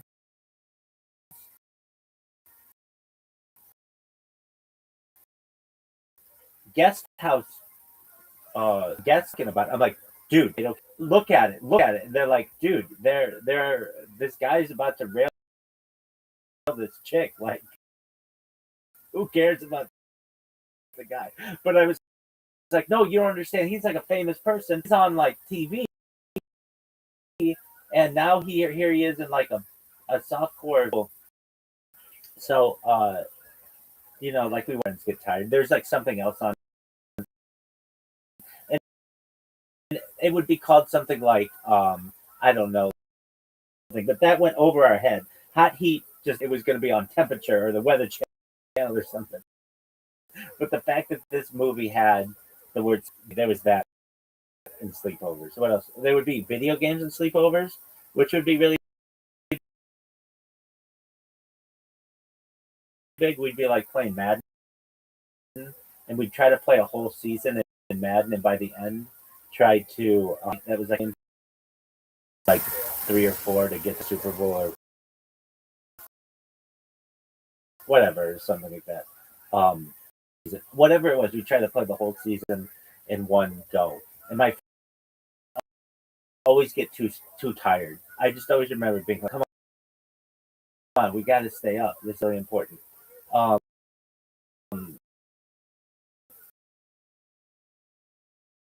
This other sleepover, I remember we were friends. I want to say it was for his birthday or his brother's birthday. But a friend got to invite me over his like 1 year older, more people when they're asleep. And there's the old put shaving cream on somebody's hand and then tickle their nose and they'll get shaving cream all over their face and they scratch their face. Or putting someone. Is there truth about the dunking someone's hand in warm water and then Yeah, so that's what we try to. I don't know if there's truth to it. I think to some extent it may unlock something subconsciously about relief of oneself, but I don't know for sure. It's a tough thing to test. But we tried that with one of our friends, and one of the older guys there, and I think he awoke when he was in water. Okay, there was another one where I had this friend stay over. I had gotten this video game. I think it was called Vegas Slot, like that. Vegas Stakes. That's what it was. And this was a Super Nintendo game. You road trip from, I think they imply like you road trip from California to. You start out at this really shitty hotel, and you have to like win enough money so that you can then go to a medium-sized hotel, and then a large-sized hotel, and then you become a high roller, whatever. And interesting game because they didn't ever like nothing on to you and asks you for $5. Do you give it to her? And if you have the money, you'll be like, yeah, I'll give it to her. And she says, thanks. And she your dice, and you score, or you win $100 or something like that. Or they'll be like, she just took your $5 and went to the whatever, a Wayfair or like a tram who says they're down on their luck and needs $50 to be able to get. Do you tell them pound sand and then give them some advice? And I were, and we're having trouble getting past like the bad hotel or whatever because we don't know how to play craps. We don't know how to play like roulette. We were kind of figuring out, but not really. Like we realized like there's a red and the black and whatever, but the craps, anything that had like special words like you have like the past line and stuff like that. We had no idea, but and then like slot machines are kind of boring. So my friend was like, dude, let's all night to there playing in my. I'm like, he was like, all right, dude.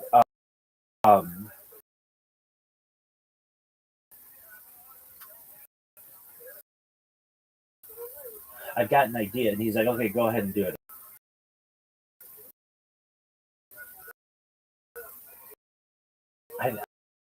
It was what I felt kind of just like a cheat.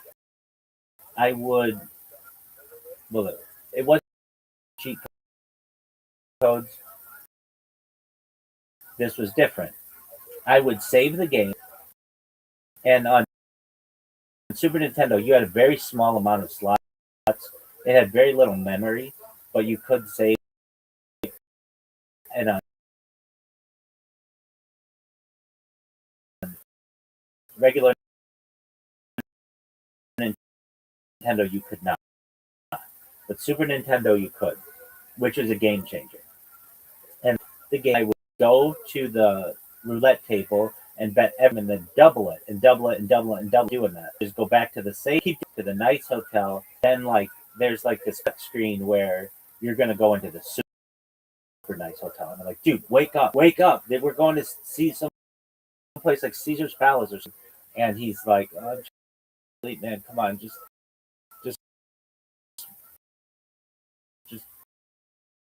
keep doing it. You're doing a good job or whatever. I'm like, wake up, man. This is really big. So then we're at the big hotel, or really expensive or whatever. And I used the same logic. I'll just keep researching. And I didn't. By like the time the sun went up, I had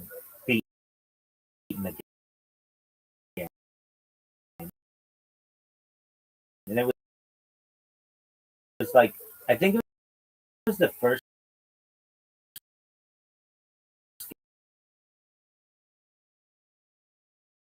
game that I ever beat on my own. Maybe it's the first game that I beat on my own. But this was like a game that I um, I just was like, I just dominated this bad boy because of this theory. One of those two was one of the first games that I had beaten on my own.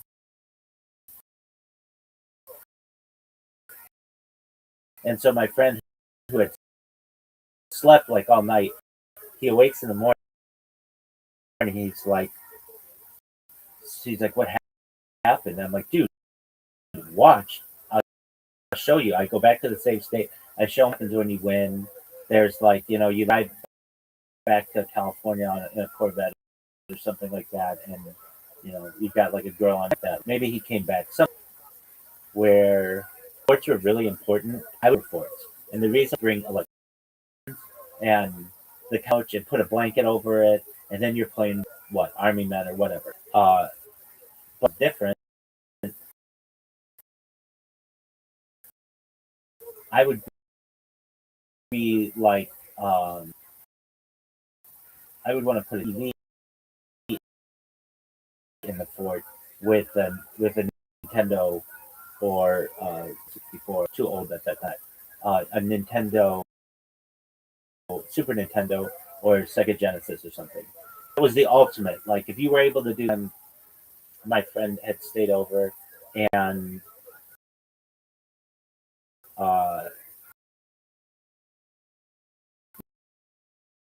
we had cable or something, a fort or something like that. You could just turn a TV on, and it would have like 5 channels, or like 4 channels or something. You didn't need to plug it into anything. And this one friend, I told him this one night, dude, there's this show on TV that's absolutely like the most bonkers show I've seen. And he's like, what's it called? And I'm like, it's called the Jerry Springer Show. And he's like, what's it about?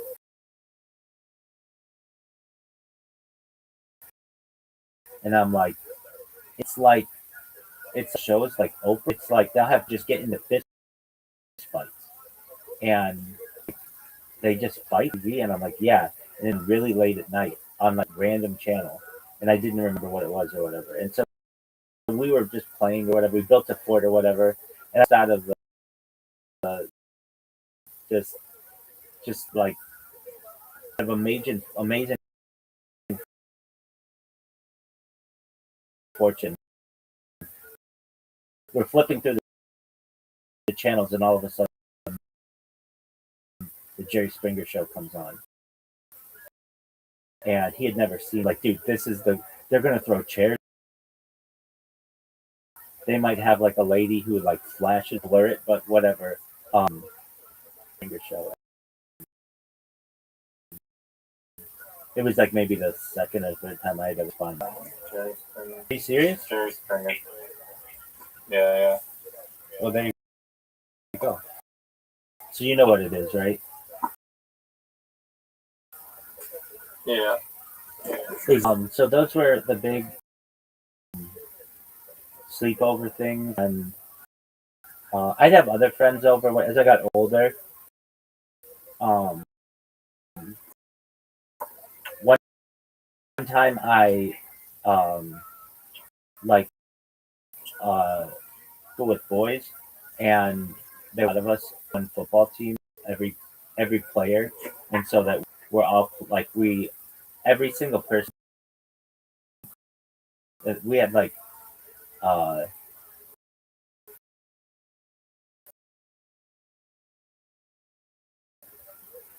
don't know, like a dozen boys or whatever. And then I had named all really cool because they could pull the auto as we got older was really cool. This one time I had a sleepover, and I had this racing game, and I never raced in the game. I would always turn the car around and go in reverse and just hit the cars head on at 200 miles an hour. The cars are coming at me at 200 miles an hour, and I'm coming at them at 200 miles an hour, and we would just get an instant replay.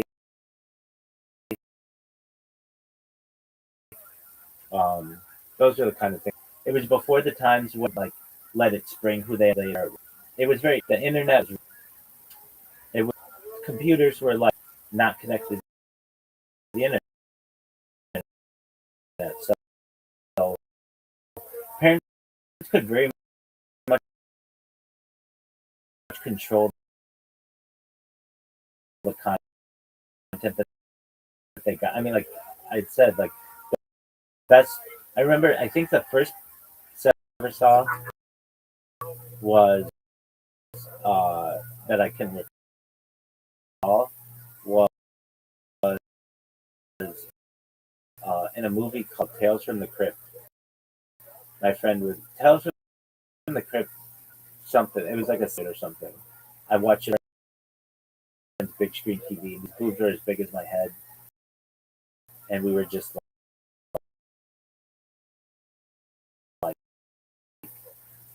that's what it looks like. Like magical. Like we're looking.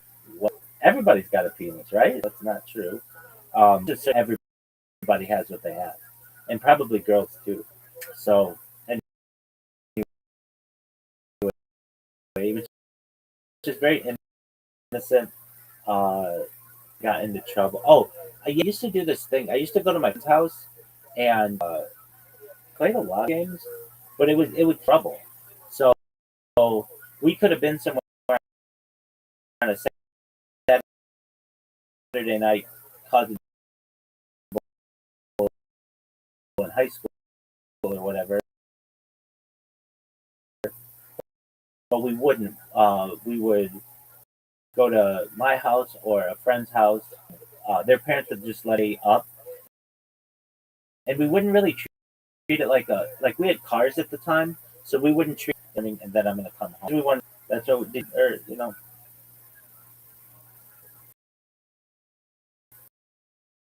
A couple times. Okay. Not like that many times. Yeah, this was like several, maybe a month, something like that. Um, and the big thing would always ask their parents if they could sleep over, and we would like, please, please, please, please, please, please, and we'd beg and beg and beg, and yeah, one time I had a sleepover with 30 boys. At was it was from my and we were so loud, and we had this and they would be coming up, but we already had like a family room that was built this house, so was um it was like it was too much house. It was a big or just like person family, but it was a good place because we were kids and we were wanting to run around and stuff.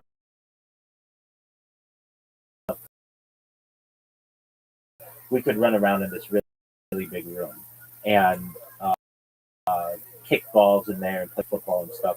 So we like a tackle football game with 30 boys inside the house, and we just had a ball doing that.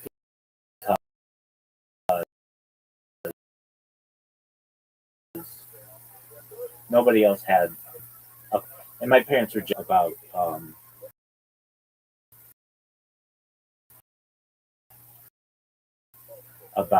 like we never broke a window. Easily could. Might be like a little mark on the wall or something, but my parents would burn it. Like once I got older, they got it all painted and furnished and got window treatments and stuff. And then I didn't need more, it was too old for it basically. But your kids like a big playroom, it's amazing. As I got older, houses they would have like basketball courts in their house, and that was always a really cool thing. I never had a good basketball court. It was a big deal.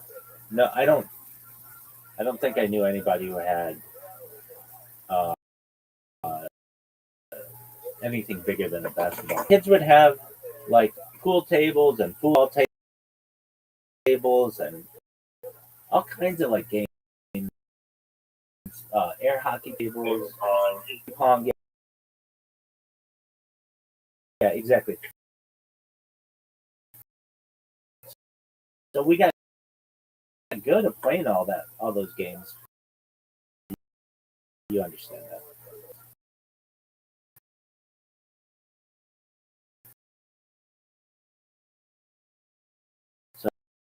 So yeah, what's on your agenda for? Stay 5% in like 5 days.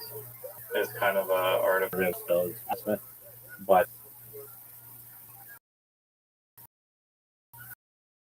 yeah. Um,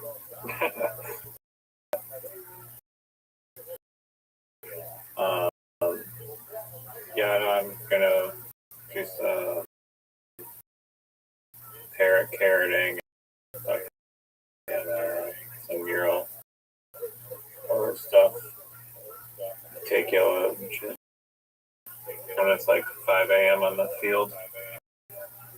Yeah, have fun on that podcast. I appreciate it. I'll do my best. Just do my best to avoid any ones with that word. And I'm trying to think of any other podcasts that I'm doing this week. I gave them. Okay, do it tomorrow. I canceled the one on Friday. How many UFO podcasts are you gonna do? Well, so that was my thought. I'm gonna trans podcasts, and then there's crypto podcasts that I could do too. So I'm just whatever the topic is, I'm just kind of just going through them all, and then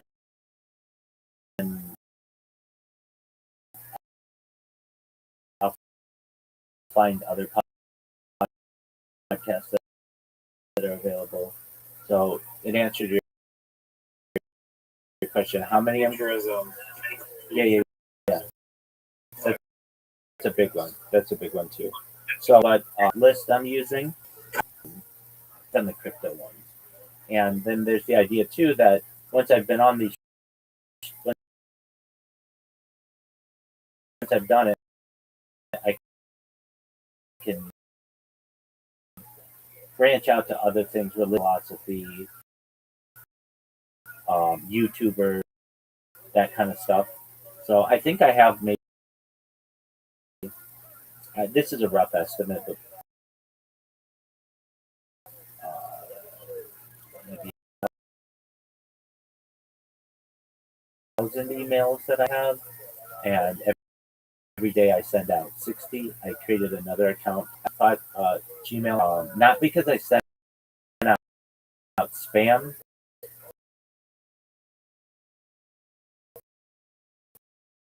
But when you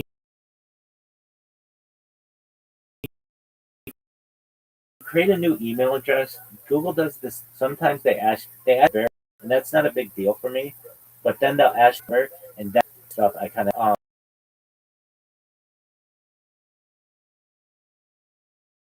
someone have like 25 separate YouTube accounts, and they banned 13 of them. But then like 2 weeks later, but in that mean realize I need to back all these up, or basically create new accounts. So I've been doing that, and just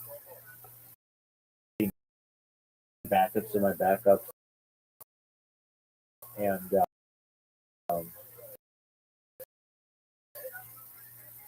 and then everything's been archived on Rumble as well. And I have these come up with an that I think will really change the world. Um, I just it's basically a tablet that multi streams everywhere and automatically uploads the stuff after a certain amount of time. It's just so what would that mean? It's basically a box of the information that's going around it without having to touch it. That doesn't currently exist. And I think that'll be a huge advancement in human collection because put in your Nemo TV, put in your YouTube account, all the different accounts, and then you don't have 12 hours, it uploads for you. And so I've done that with 4 of my tablets, and they're amazing. I mean, the quality of the video is absolute dog shit, but eventually people will be able to enhance the video and stuff. So I own 51% of it. You can have 49. I can give a shit about that. But actually, I own 100%. It's like, I just think it should be called the uploader or something like that. But we'll be able to come up with a better idea. But don't you think that's a good idea? Something that so I don't have to go and automatically click the thing to upload or whatever. It just automatically does all that for you. You add bots that will automatically upload TikTok and shit. I do. What I'm interested, you don't have to base perfect sense. Yeah, isn't that in a way just they're label it as software or bot just doing the task with code? Yeah, but I would want to give it a microphone and a camera, and so it would be live streaming cameras on like trails and like in bird nest. Get it internet. It could be connected to your Wi-Fi or it could be connected or something. Then once you set it up, once you plug it in and hit start, it will continue that information to the internet and keep an eye on sure they're working. Is that possible with software currently? If you use AI to code that, to have it integrated in the tablet? You definitely could do it with just software.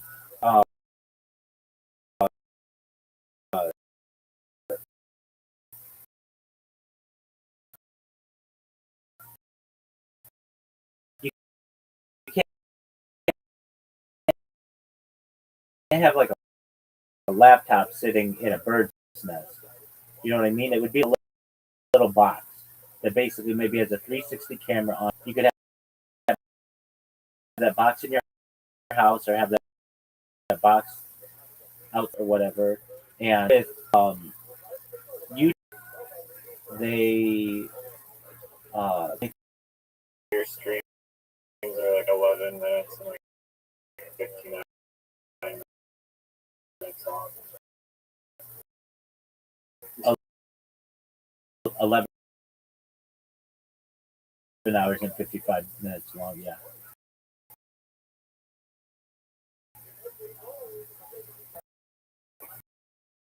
Which you've got to think that like most people in 55 minutes of themselves on YouTube, period. And I have like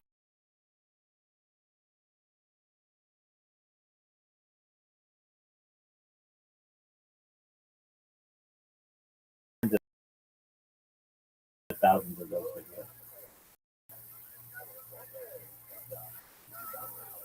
I've got to start. I've got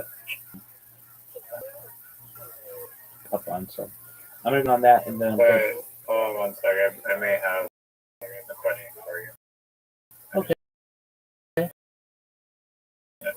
everybody wait for. Oh yeah. On Care Parrot.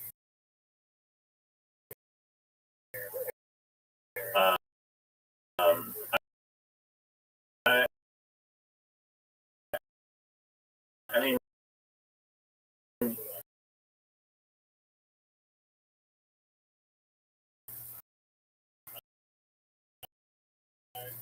yeah. I guess It's parrot. It's parrot carrot Alright, I don't know why. because it is not the. Okay, the carrot here. Yeah. So just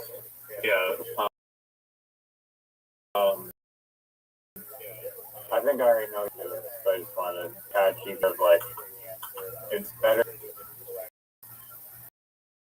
like 10 consistent pieces of information there instead of like 100 pieces of information about only a small percentage of users, and if you have like existing questions, then we'll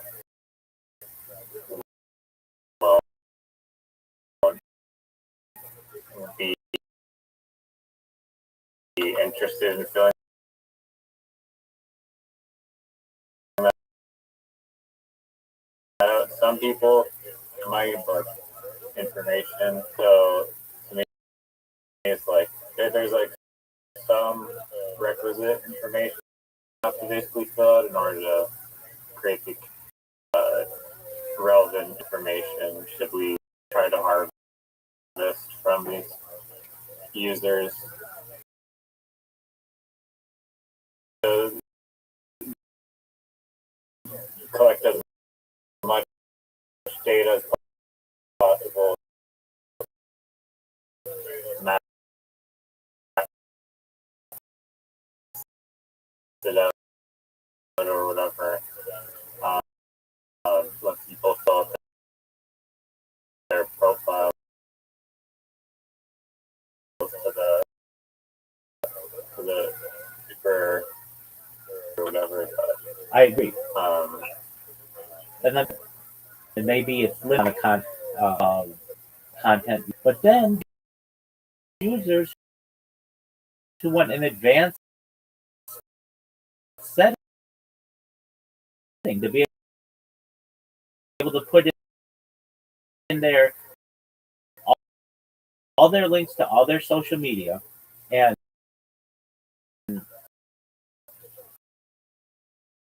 a or well like a username picture or like a have banners okay, so on like Amazon. yeah, exactly. Fuck those guys. That's 100% right. You're a good listener. 100%. Okay, so what's a good example of this? Okay, so YouTube to have like 10 gram allows you to have like one link. Okay, so I'm going with the more YouTube. When YouTube, if people like there, like their section there and their enhanced profile, you should let them do that. You shouldn't prevent them from this. If somebody out there wants to share their Reddit and their Pinterest X account, why do you want to stop them from that? To network, and that's what your website. A lot of it is about. If somebody wants to put their Facebook in there, you should let them. You shouldn't be like Instagram and just be like, won't let you put, or like X. X is very limiting. You can't have like 5 links and someone to be able to put at least 5 links. No, I agree with that question. More data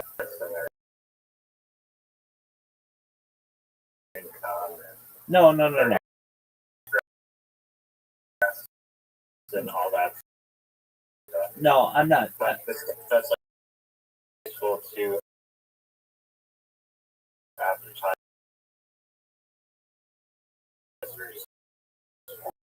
for feedback for their product. You could do that. Way at the advanced settings. Not necessary. But if somebody wants to put in there that they make $100,000 a year and you should let them. So many of those like that.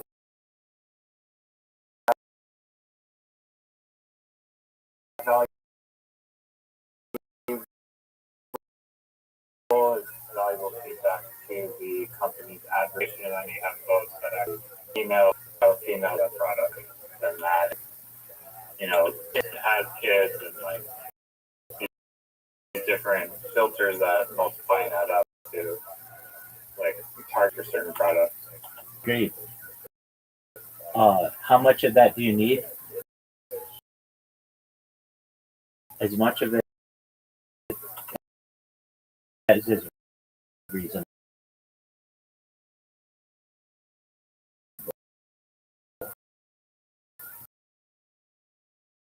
So if someone wants to put in there their relationship status, they can, or what kind of they can information. If they want to put in their hobbies, if they want to put in there their favorite TV, it says blogger's creepy. Blogger asks like favorite TV shows, interests, hobbies, movies.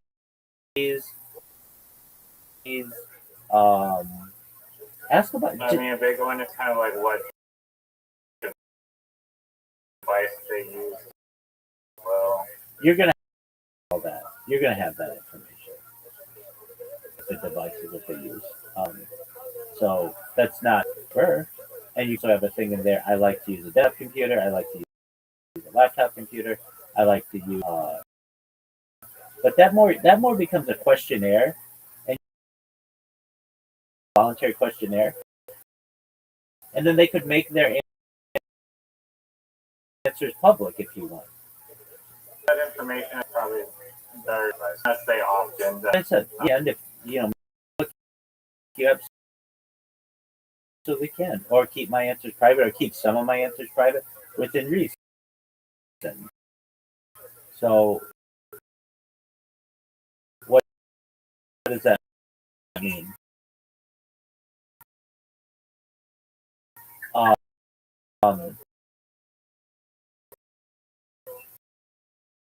You can have somebody in there. What are your favorite brands?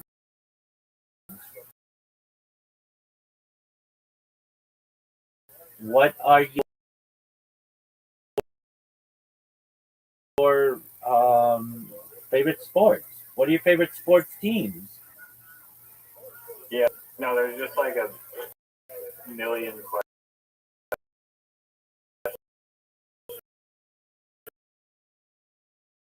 they could ask someone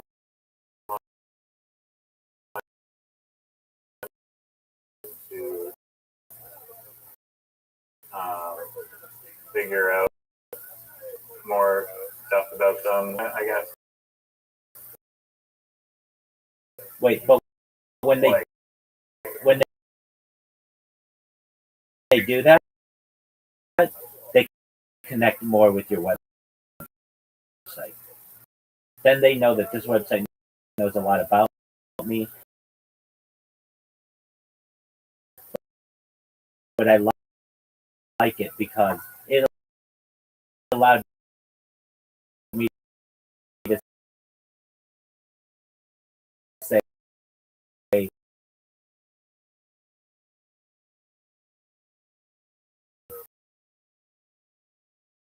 that I'm a Los Angeles Lakers fan, or that I like the New York Yankees. That in there and advertise it. Specific if you're like interests and then sports, and that's like additional question on top favorite sports team or whatever. But like the purpose of the information that we're basically matching people to products that are sites that their feedback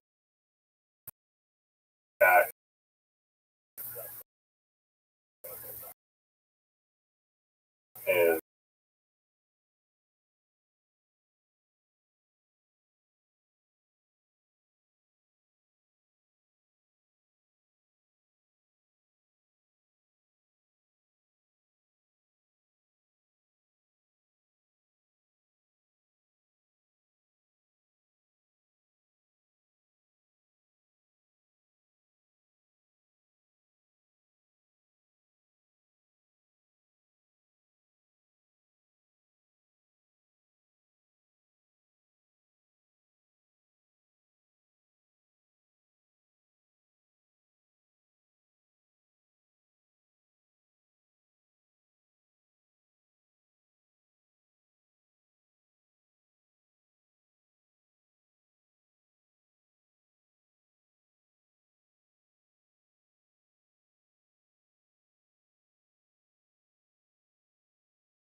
I mean, I am like interested in it at all. Like, I Google sorts of stupid Brennan Schaub videos. It shows that you have some interest for whatever reason. It shows that at one point this was of interest.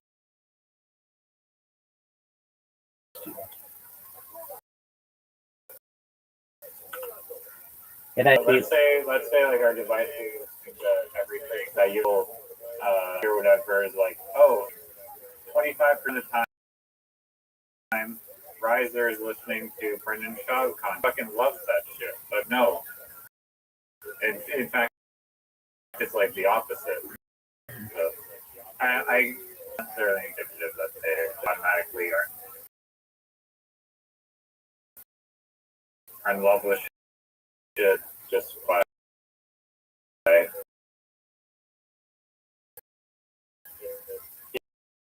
being involved with it. I agree with you. It doesn't mean that they like it, but it shows that they're interested. Okay.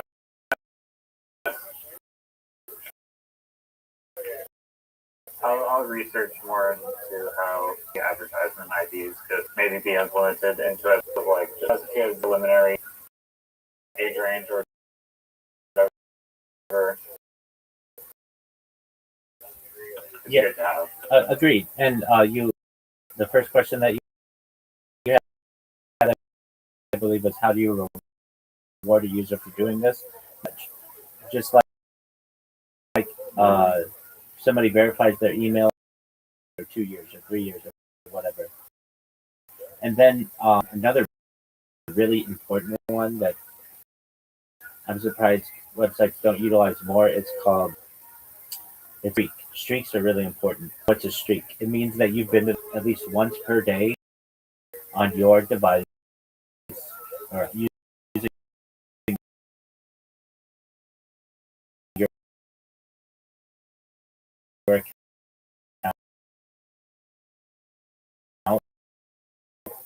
And if you get like a streak of like 3 to 5 days, you know what I mean? Like things is really important. I don't know if this one, but Snapchat streak thing or their chat streak going. That's where the is a thing. So that might mean voting on a different,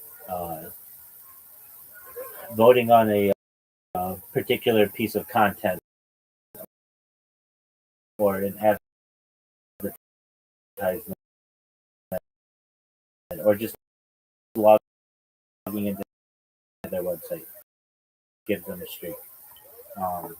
That's how you keep people to stay and become loyal to your website. Okay. But let's say that there's a third, whatever, where on the site you can fill in the information yourself, which is basically useful being a part of like a demographic and getting targeted ads that are relevant to you. Let's say like you can fill in like or it's required to fill in like basic information, but if you want to go the extra mile and spend 5 or 10 minutes out the bonus reel, do you think it's do fill out that information that's valuable?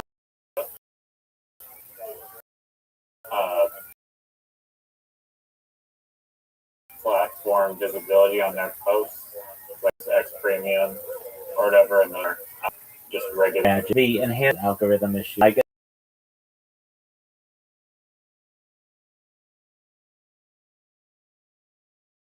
I know that's a thing.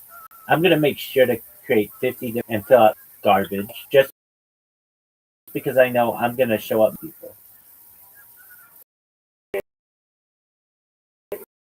Most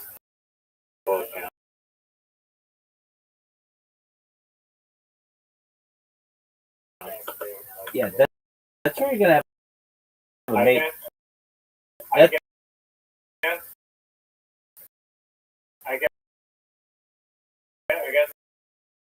what do I have you, which is like the ultimate like business Loophole finder. Yeah. Is like the ultimate.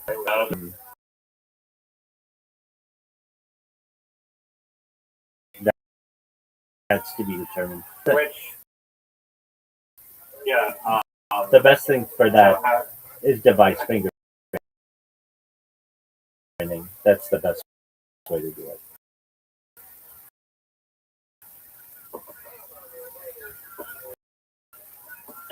And that works vaguely how it's like you're able to just.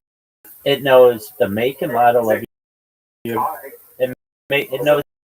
Is that complicated or? It depends how complicated you want to make it. Yelp has the most advanced device fingerprinting I've ever seen, or profile fingerprinting. It uses like 160. They're like, are they using a VPN? Are they have we had like a problem with this exact make model software?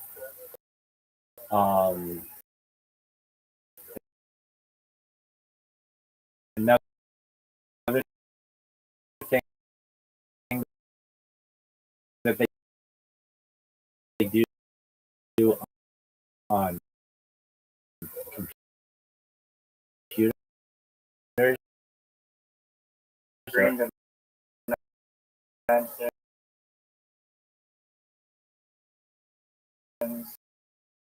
Screen. I was just going to say screen dimension, the language in their phone.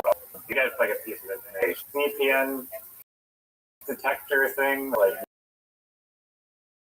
you can detect.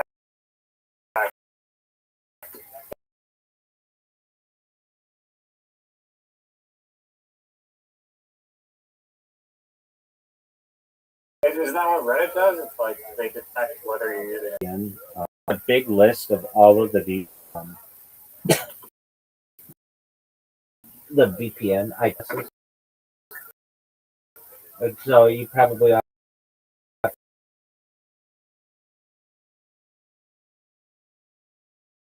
to pay some money to get that. But if you get a residential VPN system,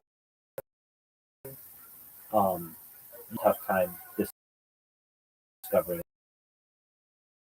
that. Like I can only do so much for you to be able to test their Twitter account. Okay, it's going to make your that's going to be like your you have that. I think it's a service you pay for based on usage, and you get like credits.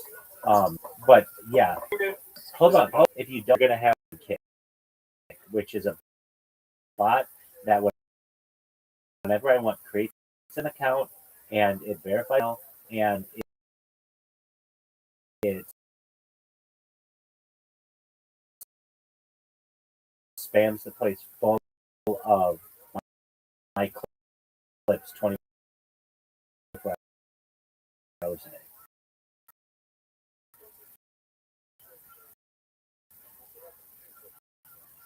I've told Eddie Craven in a video because that would get rid of it would show people. Yeah, it's streams.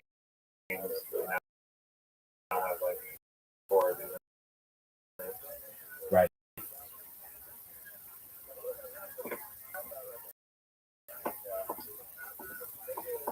Any other websites? So you're positive that without captions, way too easy to create bots. Even with like device finger. You also have to pay for device finger. All of this is going to be it's going to be quite simple until you can get a couple of contests off the ground and you get coming in customers. So yeah.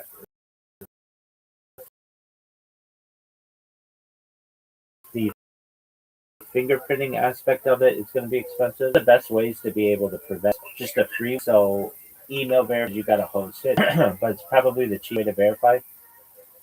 And then you can say only accept emails from like major emailers like Gmail and stuff.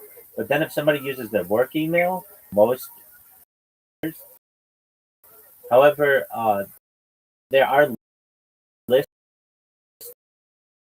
of what are like known as temporary email address providers that you can tap into. So people can't just like create a email or whatever to verify. It depends on how strict you.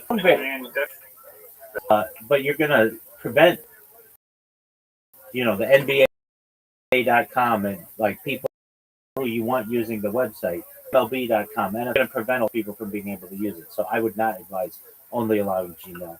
I mean that's for like. I mean, if they're signing up for a company, is there a way to just filter that almost to allow those MLB ones without whoever? Yeah, so list of like the largest companies, their list everything that you say is possible. It's going to cost you money, and so it's how strict do you want to be. In the beginning, I wouldn't be very strict. I would want as many users on the possible. Start to manipulate things. Then I might make things a little sure. A lot of people don't want that. Once you request somebody's phone number, they just won't use your website. So I wouldn't do that at the beginning either. And that's also going to cost you money because every time you send one of those codes to someone, it costs like 0.001 cents. Like, well, that's not that much money, but at the end of the month, it's going to be up. You might have a bill for a few $100s. That's every month, so you got to be careful about that. Sometimes like that code written out crypto.com and PG1X5 photo, and then it's of course manually. If you But there's like not a way to just like for like no cost verify human or robot. do that, nobody's going to use your website.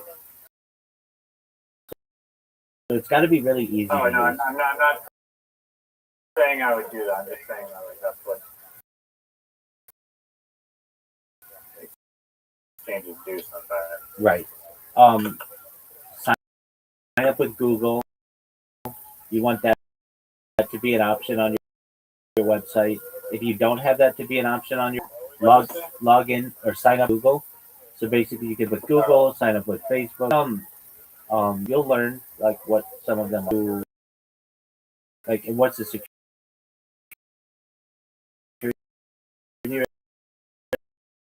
risk with it. Basically, the more ways login occur in Facebook, then there might be able to get into your website. So you just want to be careful with that, but you're not saving the financial information for people, so you don't really have to worry that much about it. It would just be links generally.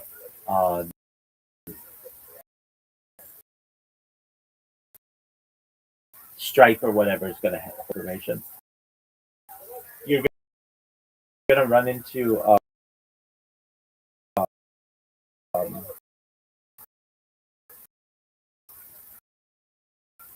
people who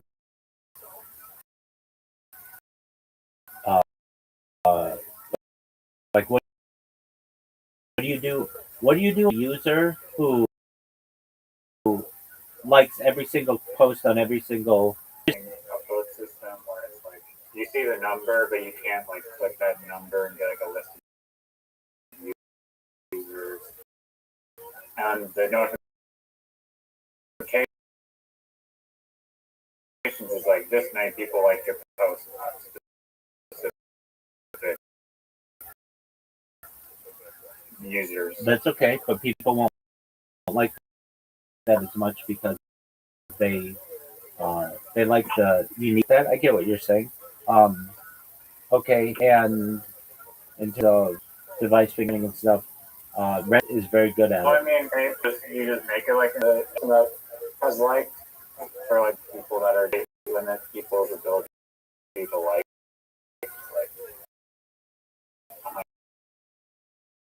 100 likes a day or Yeah, something. key is making the user aware of what the limits are.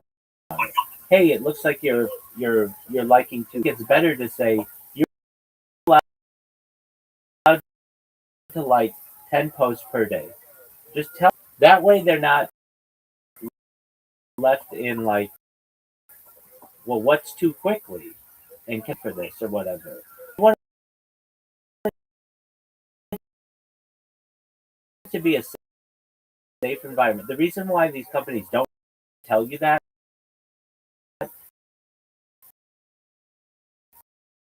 is because someone like myself is going to just say, "Oh, I can follow 10 people a day." Okay, and that's within the rules. Okay, Well, then I'll just create a bunch of bots to follow 10 people for you. Then, that makes won't be something for that you really or whatever. But those are decisions that you can make at another time. In terms of the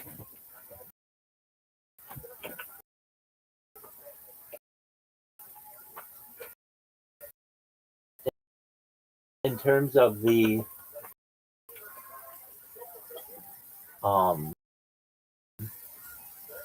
user base as you grow, to be honest with you, Riser, with yourself, and I know you are, unless you get an angel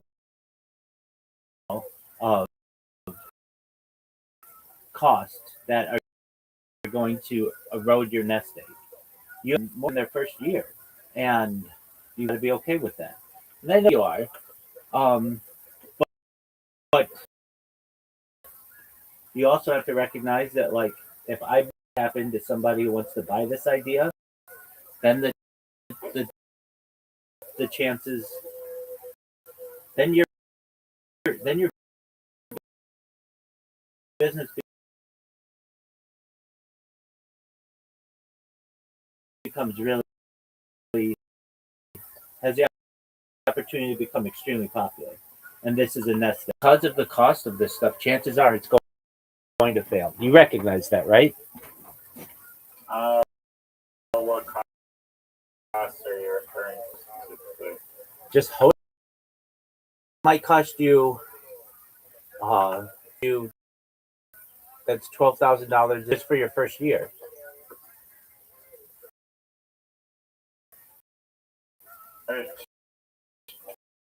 $1,000 a month to host all the data. Yeah, it could be, especially when you get into like having someone's profile picture and everything.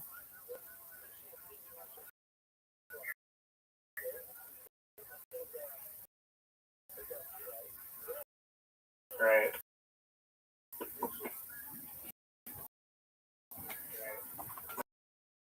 And $12,000 is and the question is like what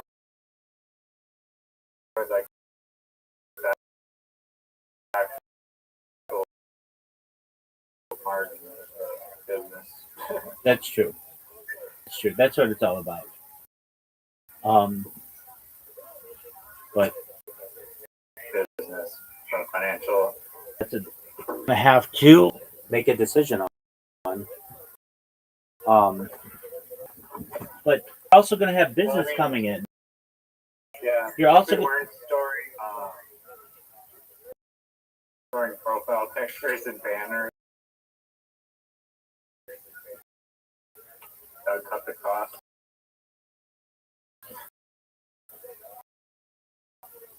Yeah, but you don't necessarily want it to be a boring website either.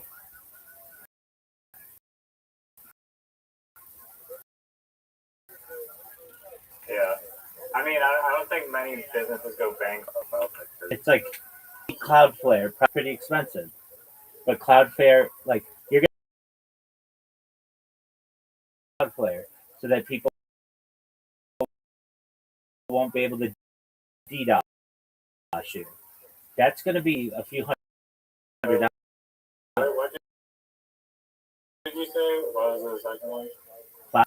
Yeah, no, you said that, and then you listed DDoS. That's so people won't be able to DDoS you. Oh, you just said Cloudflare. Make sure that you HTTPS, and that's anywhere between like $60 and $200 a year, and you have your hosting from GoDaddy or whatever. You're gonna have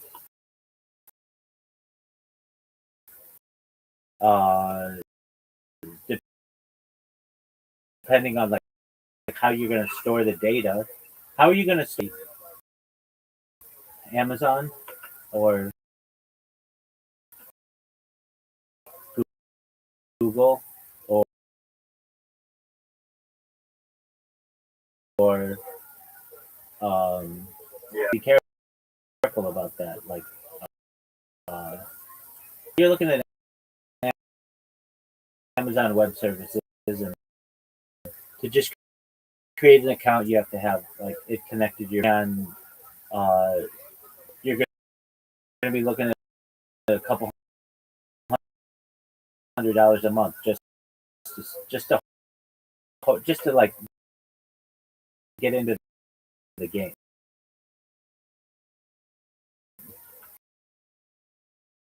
And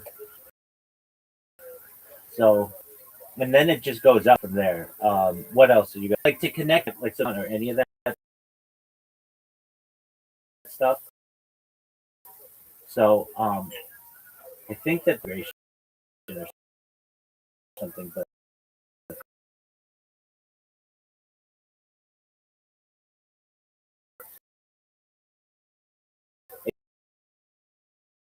it could have changed. It might be monthly. You have to pay for that. What else are you gonna have? I mean,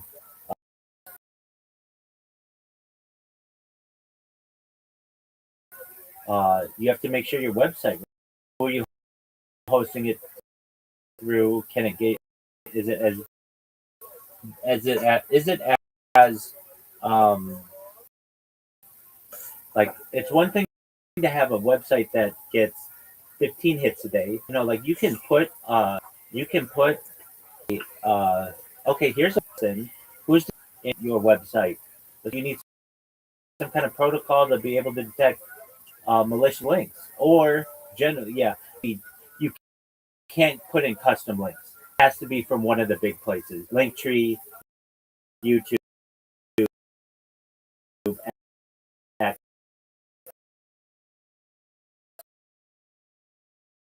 something like that. But that's another good point. Like you can only accept links that are approved through Instagram and stuff. It can't be through something with for your stuff, whatever. A month, you vulnerable. Like you don't want to be the first line of defense for this because you don't want to be like, well, I'll just talk to this, my rabbi friend in a in a Discord and try to get all the information because I'm no longer tapped in internet, but that's not my interest now. And so you're going to need somebody to be paying attention to that, and just a lawyer for where between $400 and $1,000. So like basically your lawyer to that's an just if you send them an email, open up the email, start up the computer, all that. So let's say it's a short email, 15 minutes. Okay, that's $100 an hour. Okay, so now they're going to have to read through your terms and conditions. If anything changes in them, they have to send them back to you and tell you to redraft them, or they'll redraft them for you. But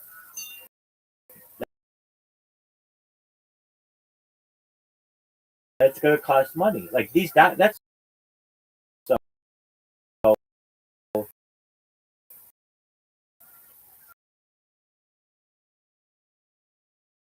I would say that your first attorney bill is going to be about $2,000. Accountant and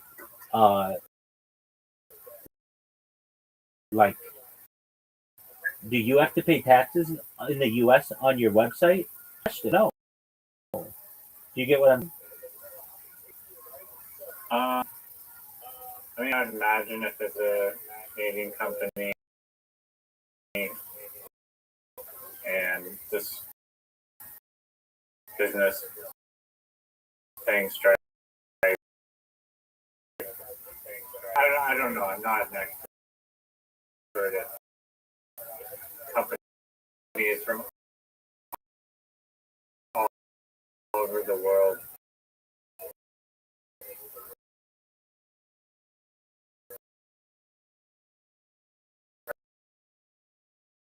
Are paying you like if I think if you're incorporated, you'll pay the country. I don't know. Yeah, that's just my guess. It's a good state, Delaware, in some like now or in well, there's a huge loophole in the state of Delaware that makes it the most business favorable state in the United States. What if they change that law? They're not changing it. That's how Delaware became a thing. That's why it's the first state, and that it hasn't been absorbed by some other state. Tax shelter and has been for 100 years, at least like 200 years. So don't have corporate income tax, something like that.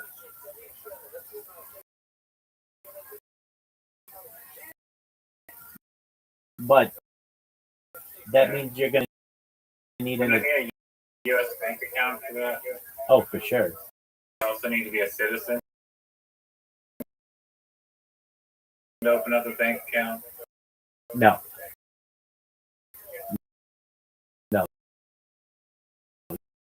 You don't have to be a citizen.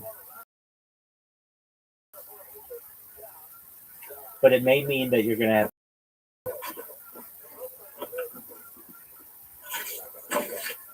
Okay. I take it Seattle's the largest, well, or whatever, Vancouver, Washington, but that's going to be at least a day. In terms of one state.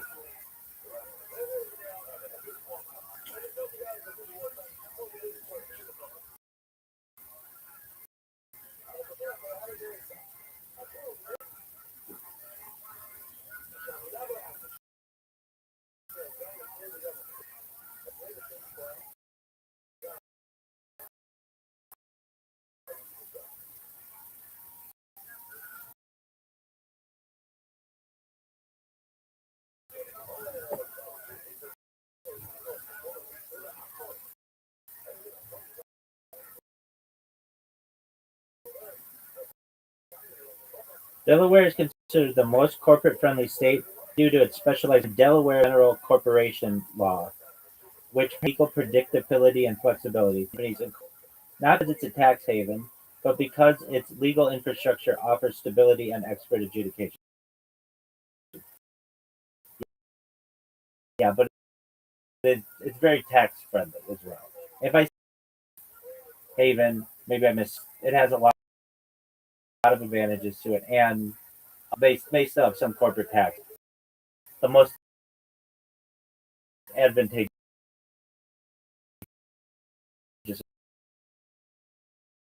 of all the states. There's a reason why 90% of public companies are corporate there. Key advantages include. Is there some? I mean, I don't think that there. I mean, I guess Stake On is specifically like a gambling website, and the gambling websites are all in like Curacao because they have them there. Yeah, if I were you, Also, very famous. you have to include like the little stamp or whatever on the outside of the building, so it just looks like a giant like postcard. Who says that? I mean, I'm kind of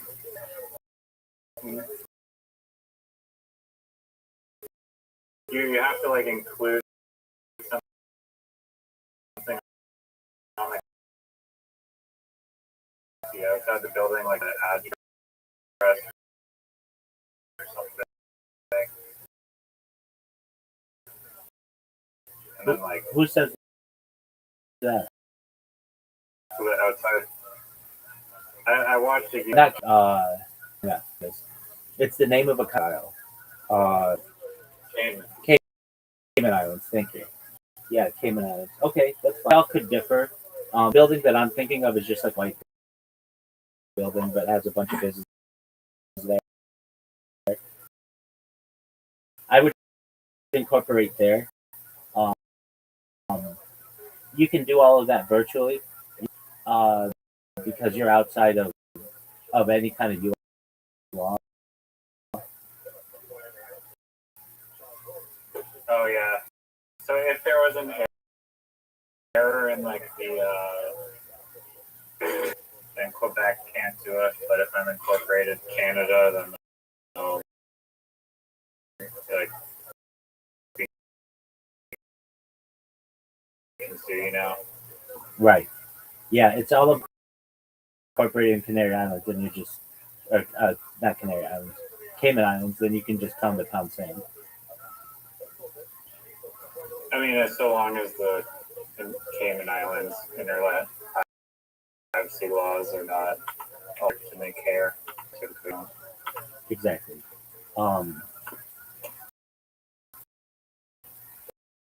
But that's going to take some money. That's going to be at least a few $1,000s to get that set up. Even in Wilmington, Delaware, or wherever. There's another place in Wilmington, Delaware that's just like that.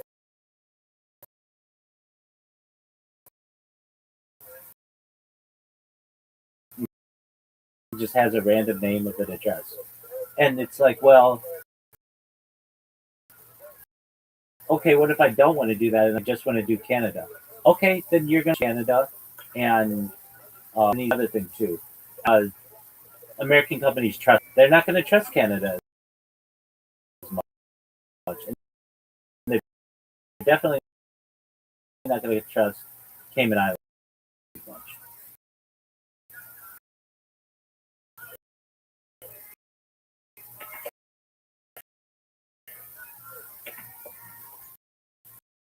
Right. Yeah, no, that's a good point. But that doesn't mean you can't build it like a shell. I mean, you incorporate in Wilmington, Delaware, and have a shell corporation that owns that corporation that's incorporated in Cayman Islands, so that the Wilmington, Delaware, that owns whether it's recorded such, but that if you're in Delaware, and then use. And that's why you'd want to talk to an attorney about this. And for anybody watching this is not legal advice. We're just having discussions. But this is everything that I'm talking about. Some money, even even just having a savings account, and everything is gonna. So that's $60 a year right there, just to have a. That doesn't include necessarily any kind of checking that you're gonna run into, because you're gonna need that.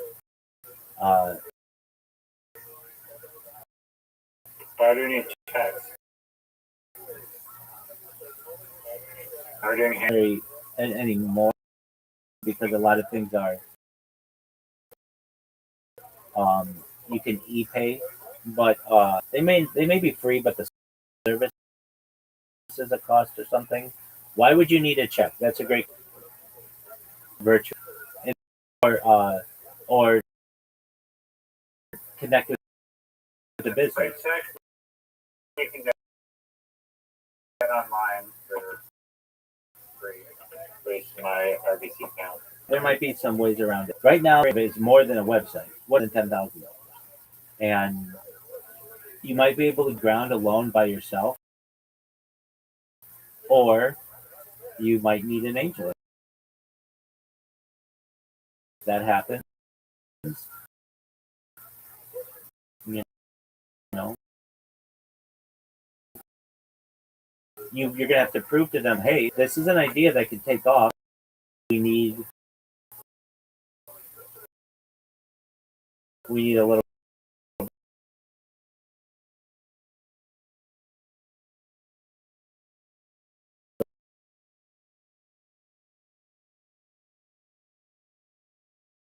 bit of backing. What else would you need? Off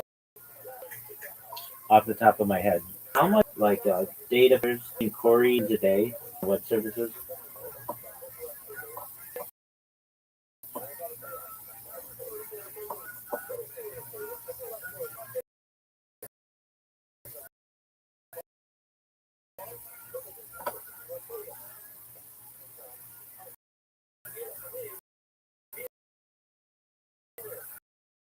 How much is it to store a database on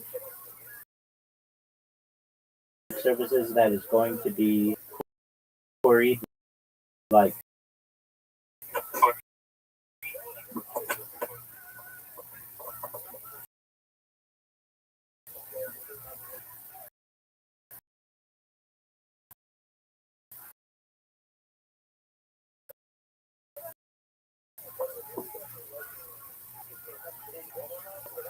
how much is it per month? A list of 10,000, like let's say 10 links on web services approximately. How much is it for a list of users to be stored on Amazon Web Services with profile pictures that are, let's say, 100 by 100 pixels, let's say a megabyte each, let's say. And maybe each one has 5 links to it and a description in total of 1,000 characters per user, and it's being okay. So this would be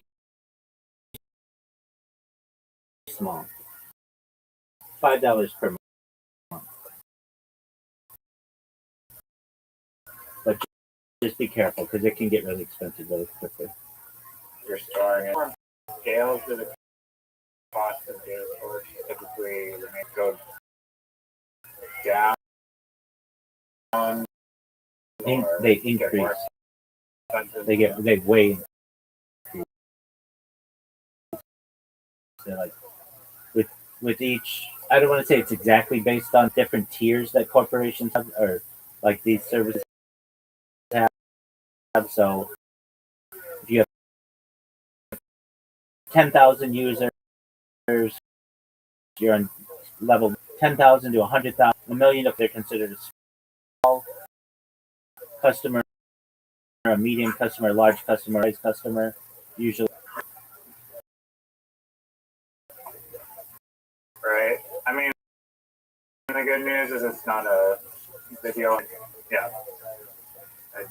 A native video uploading. We wouldn't be having this. We wouldn't be having this conversation if you were posting any, if you were storing any video. Already, I know you're not going to.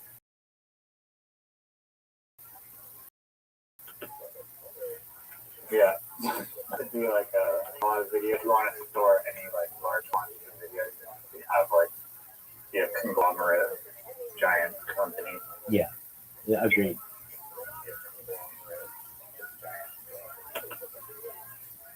But you know, you're gonna. That's what the entrepreneur mindset is, and you're gonna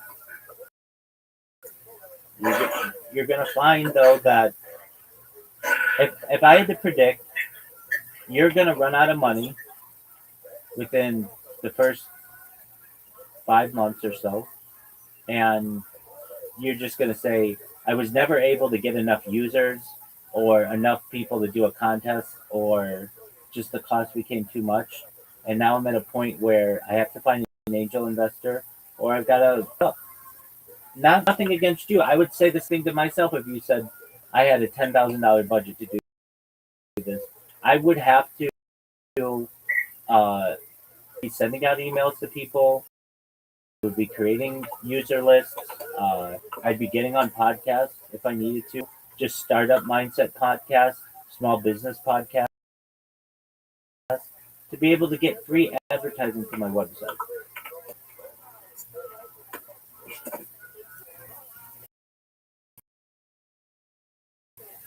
Like basically, if it's a way to advertise, you should be utilizing.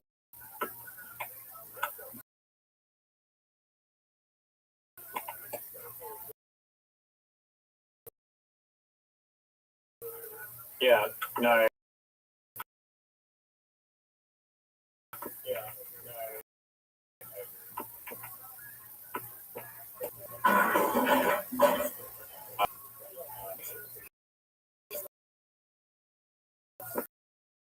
Increase a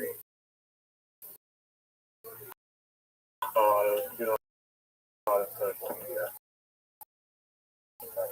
Exactly. Yeah. The question that I haven't chance to do, and I'm not, but well, here's the biggest question of this: have you detected people who? No.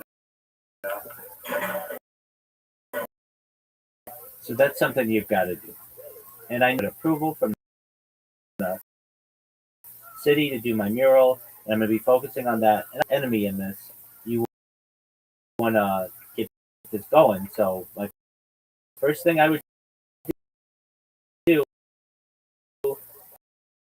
is send an email to whoever place hosts that website, or something like that, just who is into Google. And then you put in carrot.com and they have the contact invite, and then you can contact them and send them an email.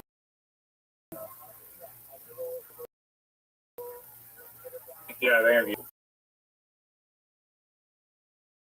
for. I'll do that. Probably today. You should do it right now. Right. All right. I mean, why let a day go by? You said you're gonna. I'll look up.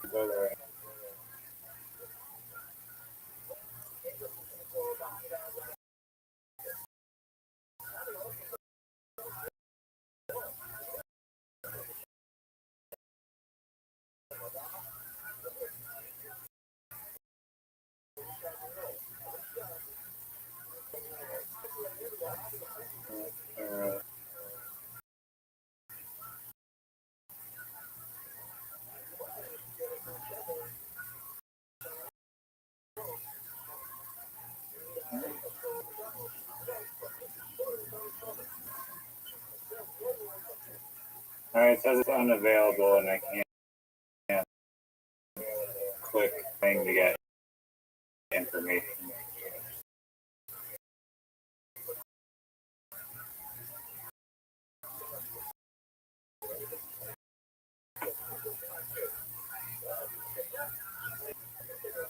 Okay, it looks like it's owned in Iceland.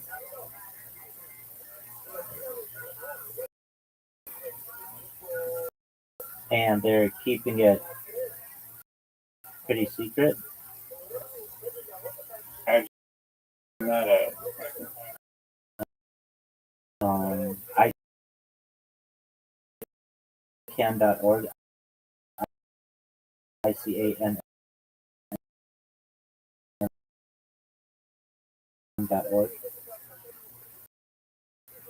Okay.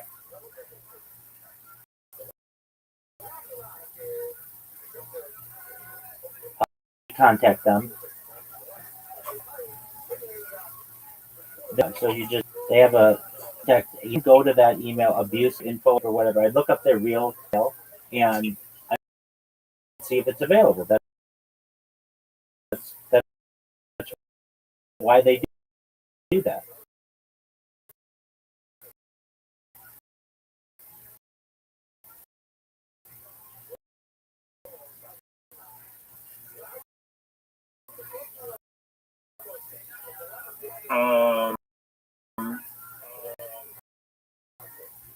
I'm on Namecheap, registered in 24, and I can make an offer.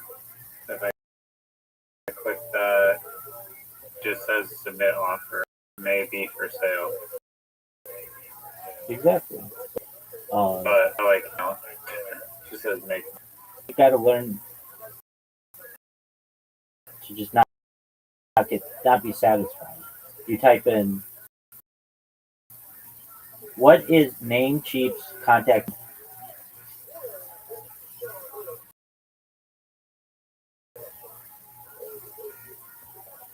The actual owner.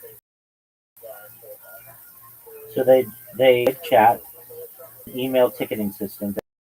They're headquartered in Phoenix, and they operate a U.S.-based company. So support at Namecheap.com.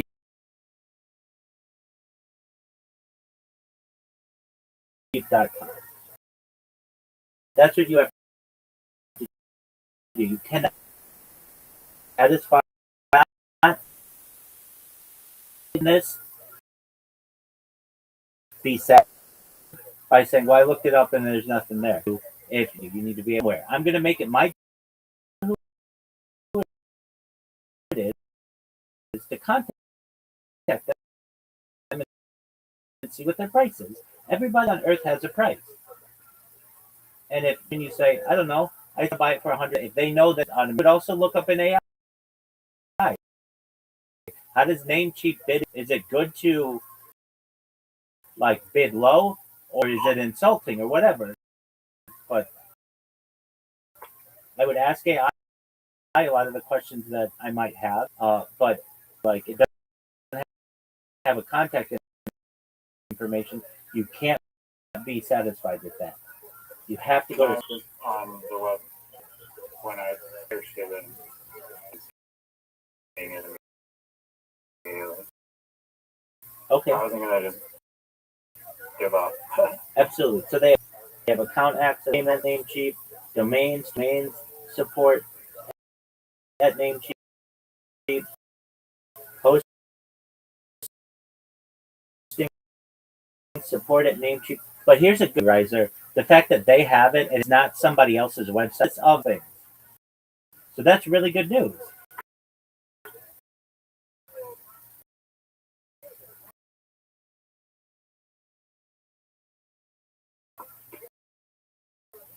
Yeah, that's what I was asking. Is Namecheap the actual or is it some person in Iceland or whatever? That's just the information from ICANN. They might put that to make it seem some to me. I think Namecheap of a just carrot available because that's gonna flag them like, hey, somebody wants this. So that Namecheap. Hey, I was on a website and I saw the ability to be bidded on or whatever. Can you please like send me a summary? I would really appreciate it. And by this time on Friday, you'll have an email back 24, 48 business hours or so and hey, send us a will transfer website over to you. If we don't accept it, you can place another bid. They'll give you a breakdown of how it works.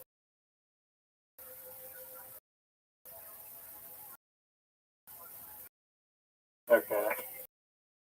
I'll send it right now. Just a second. Today, you went from I might send it to.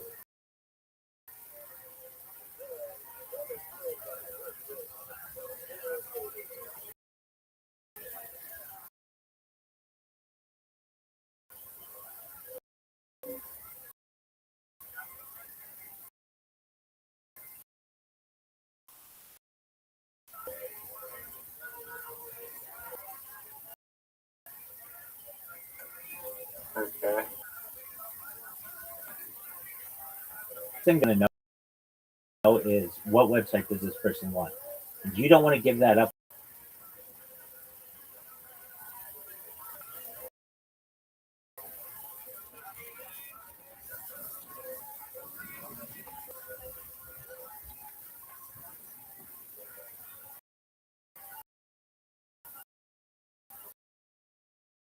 I saw on the website that there's a bidding option, and I'm curious about how that works. That's Can okay. you please send information about that? But before I send that email, so that you have an understanding of what it is, and then you're like mentally to be able to be like, okay, now I'm acting from them, and I tell you something different than that because sometimes companies do. That's going to flag you. So I would look up an AI before I sent the email. Hey, I saw something that's seen it. Is this usually if I say? Yeah. Says it works like a traditional online auction. Types of auction, but I don't think this one was for auction.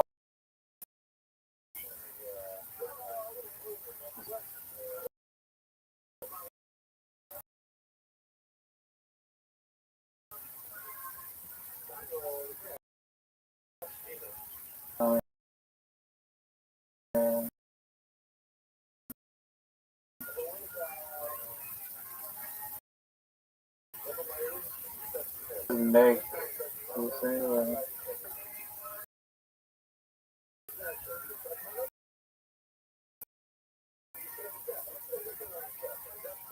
or Exactly. agents will track down domain owner, present your offer, and bring them into the negotiation. Okay.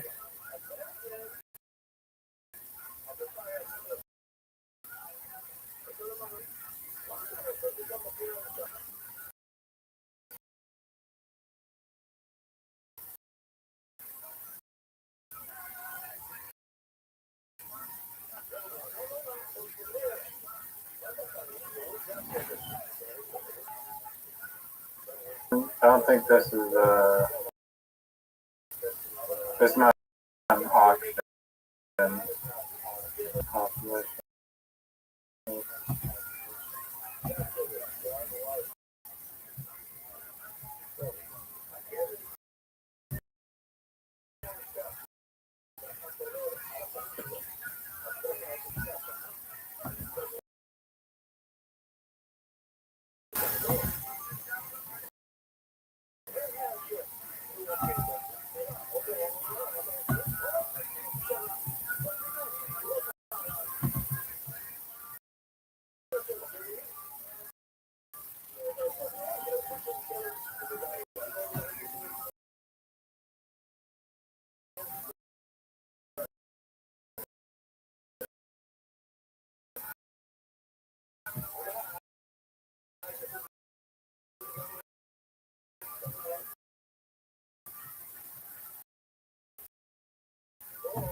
What you do?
What did it say the bid should be?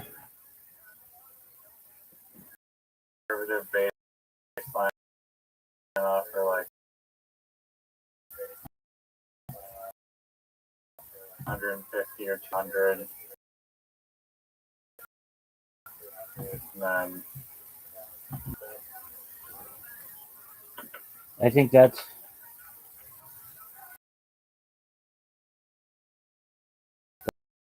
a good amount. That's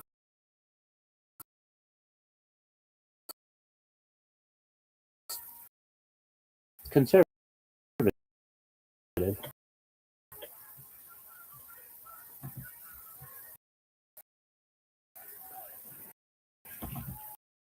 yeah.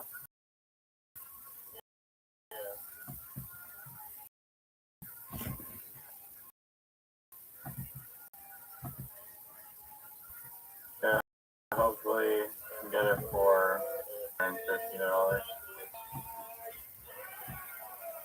Right.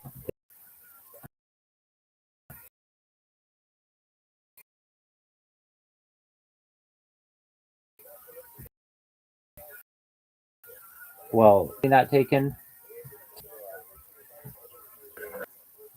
Ask him.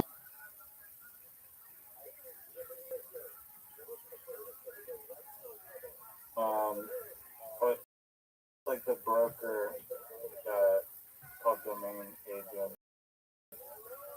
that is doing the negotiate or like presenting the offer to that whoever is the owner of the website. So it's not Namecheap that are, and that's Namecheap asking how. I mean, it seems like you can make an offer on it.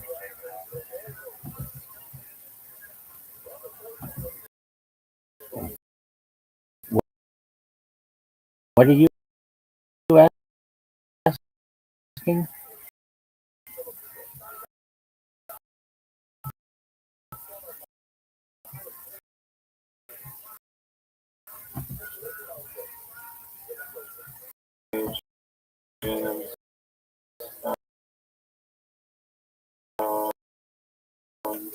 Namecheap. Domain agents is not owned by like strategy for emailing Namecheap information on how to use the offer amount thing, submit offer through domain agents. No, who owns it? You just say to them, how does it work? Ask them, kind of play dumb.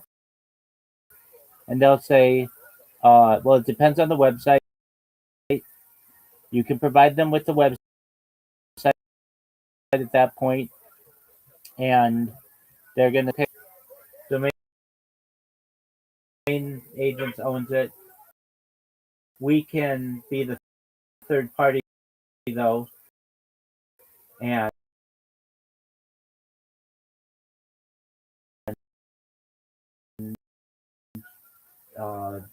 under the brokering, or they may say we do own it. You don't know. Basically,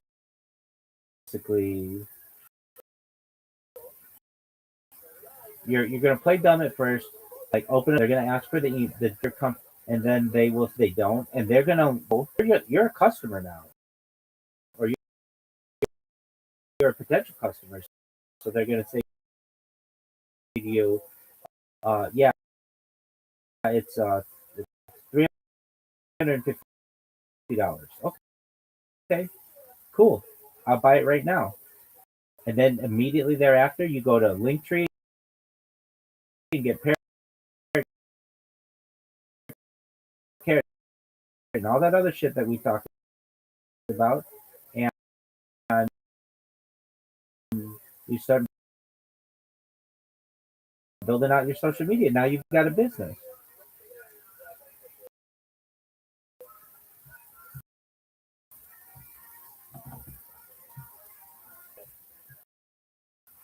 If they say it's $1,000, what do To their domain like her.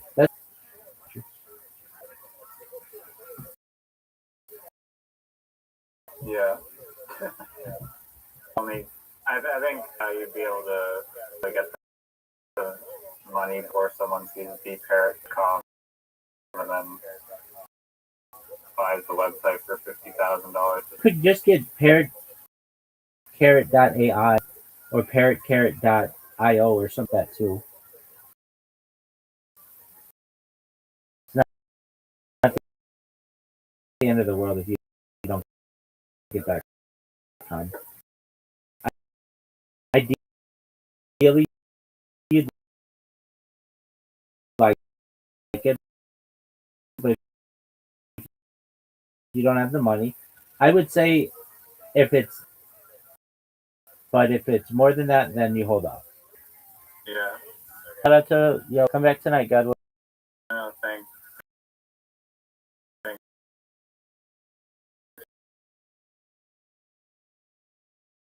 For your help. That's why I'm here.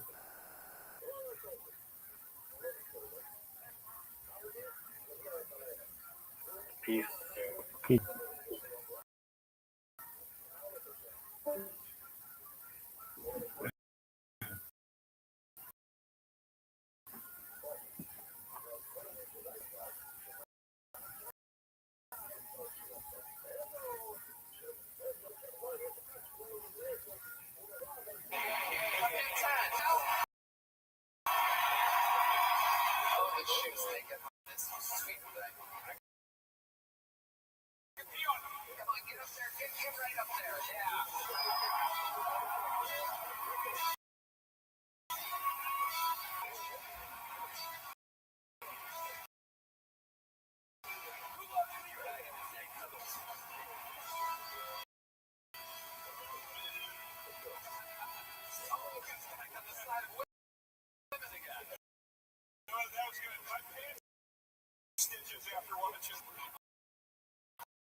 Back to comedy we go. Ladies and gentlemen, we have yet unbelievable proof or not that this entire machine operates off of.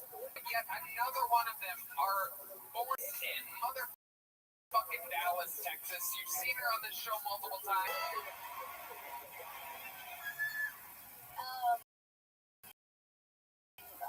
I went on a walk with my little cousin the other day, and he thought that gay people were a waste of sperm. And that really shocked me. I didn't believe him at first. I thought he meant that gay people waste a lot of sperm. Because they do. So much sperm. Kind of all that they do with it. And I'm not wasteful.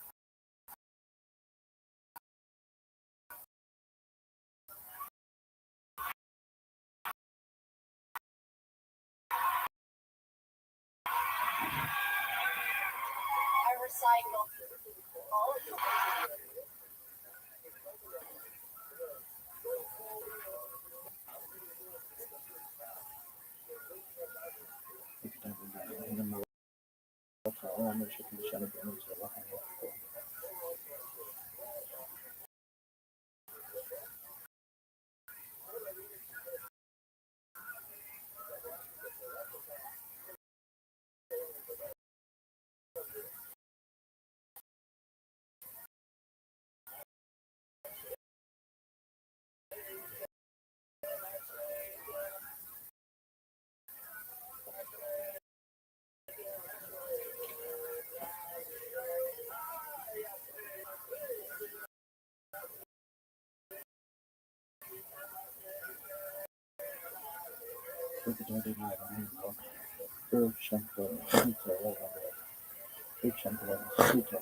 You're deciding your trash gets to go to heaven instead of hell.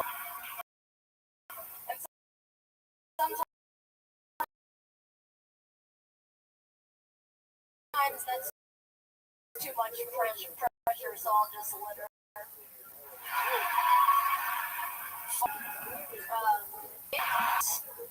It's because they play with like dildos and stuff, have like a pocket pussy.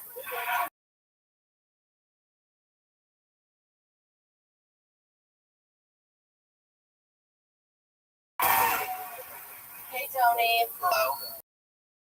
Hi Tim. Hi Van.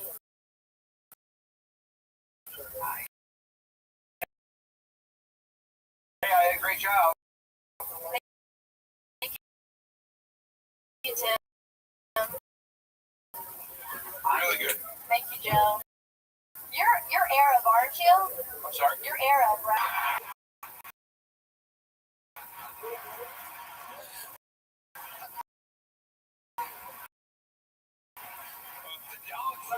That happened to you in Vegas. You what? I thought that happened to you in Vegas. Yes. Oh, okay. It does in Vegas.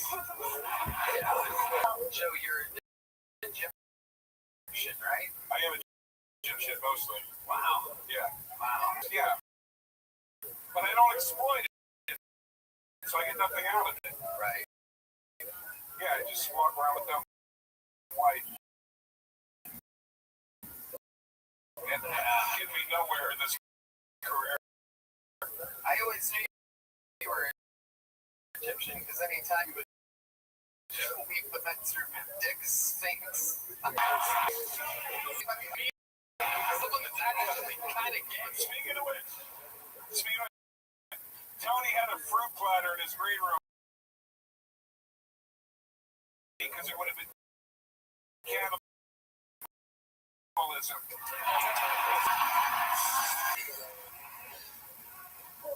Joe had sausage in his green room. It was like,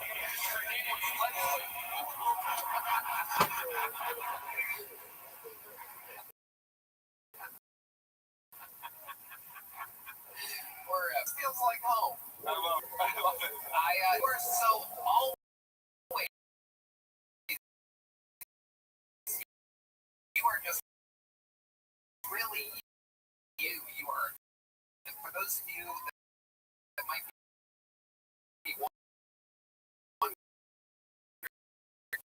of these people, you know, they kind of like amp up and do a characterish thing, or like do a, you know, like for example, being retarded. Never that you do that is so smart. Like I never thought of that fucking pocket pussy thing. I thought my brain did kind of covered everything with lesbians and dildos and all. Yeah, they should have.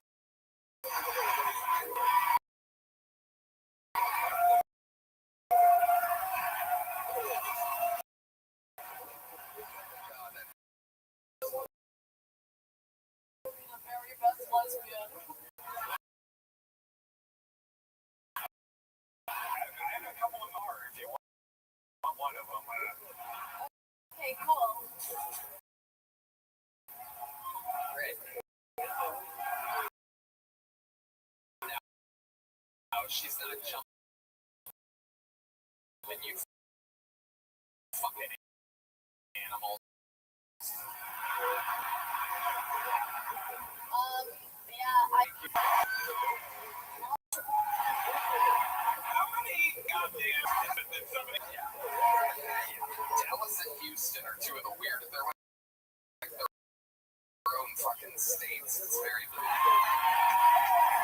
What's Ireland known for? Both places in Iraq. okay, so Blues. Dave Koresh went to my high school. Wow. Name drop. Not to brag or anything.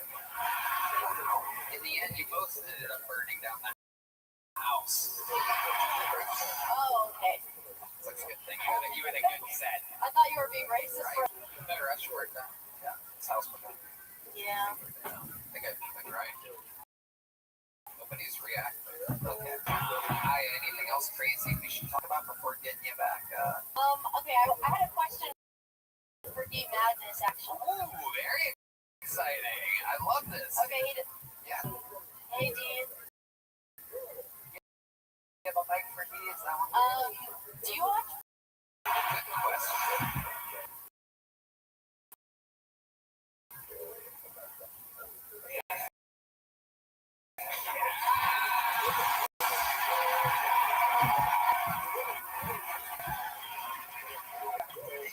I have a follow-up question, unless you, You go for it. Now, do tend to have a preference between like black women's or anything like that? Do you have like a preference?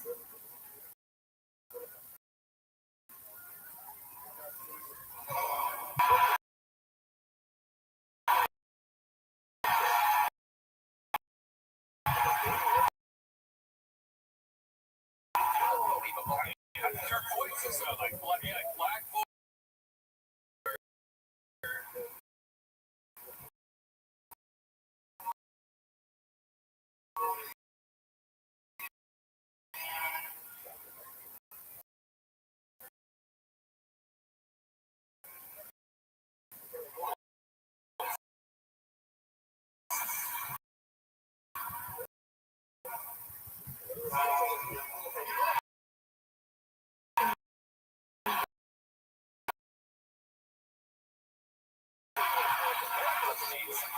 Volume that you're into?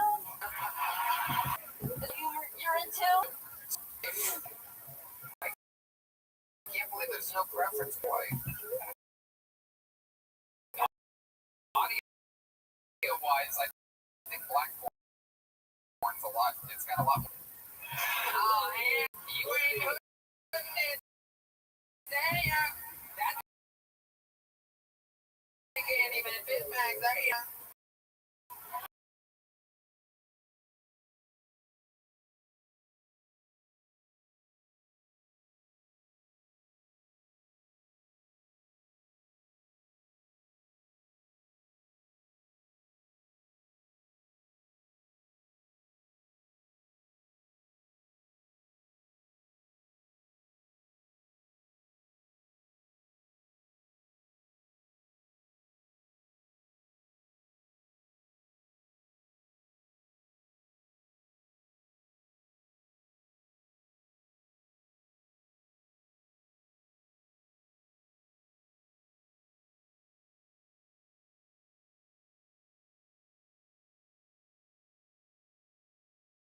Better move through it, maybe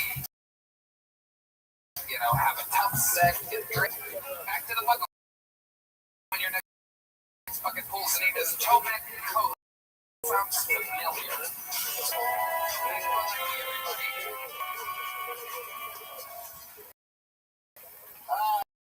Hi, hello Dallas and hello America.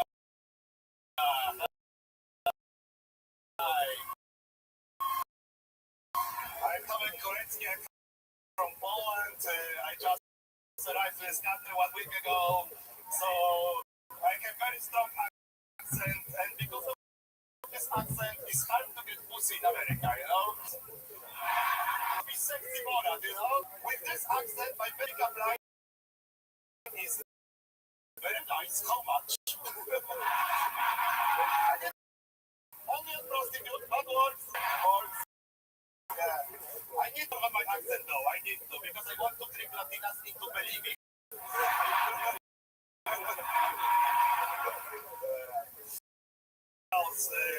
If you don't know what all this, I don't blame you. We don't have oil. Right.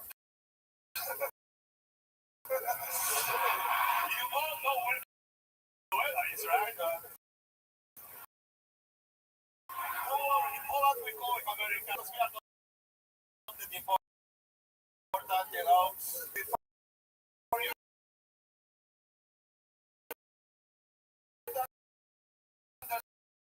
understand how lesbo means in Europe, we are white people without white privilege. It's like being a brief shot. Thank you very much. Thank you. I know you're originally from how'd you went Boston? I went back. You drove here from mostly stay in Austin, but of course, go for this, right? Is there anything about Dallas that you've fallen in love with since you've been here?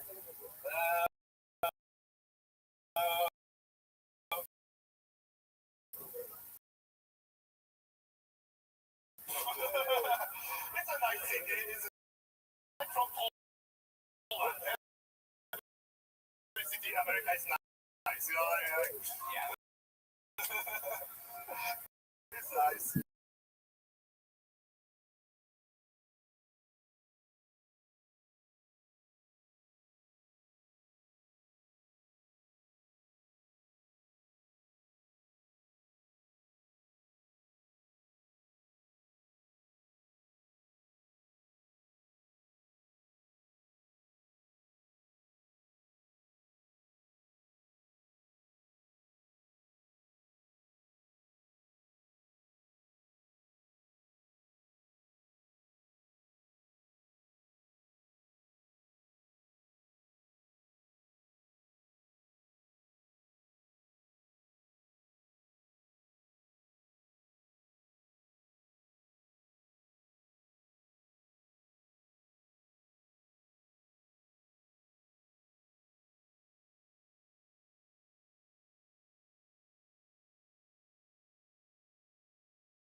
Suck his fucking dick. All right. Look at the piece of the cheek. Let's go, everybody. What's that again on the cheek? Shut the fuck up, Tomac. It's Joe DeRosa. You sound like, by the way, dude, you sound like the kid in high school that lies. I got a super hot girlfriend. She lives in Poland. Have you so fucking hot? I swear to God. Have you so Polish guys are beautiful, you know, like Polish girls are Polish guys are beautiful, but it's dumb as shit. I feel bad letting this woman here without a kiss. Michael Gonzalez, have you ever kissed a Latino? I mean, it's a live show. Anything can happen. All these other lead hosts and producers and writers and everything. Gonzalez, show this woman how to kiss, will you?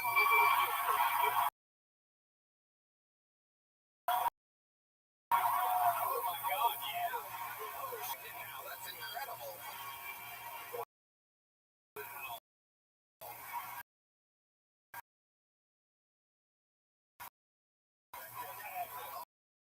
Oh my goodness gracious.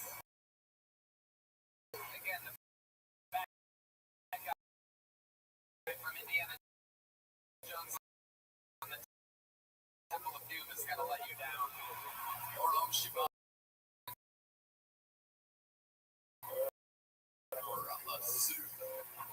Look and kiss the girl. Things are made. And I'll be on the Secret Show Thursday. Thank Oh, you.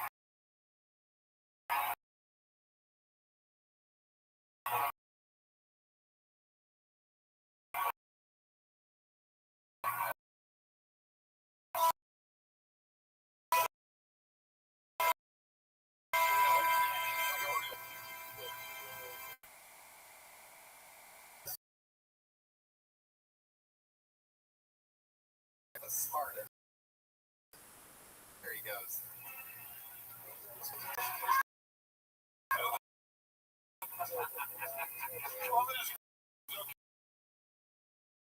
With him going, I'm gonna spend $5,000 to throw my name into a bucket.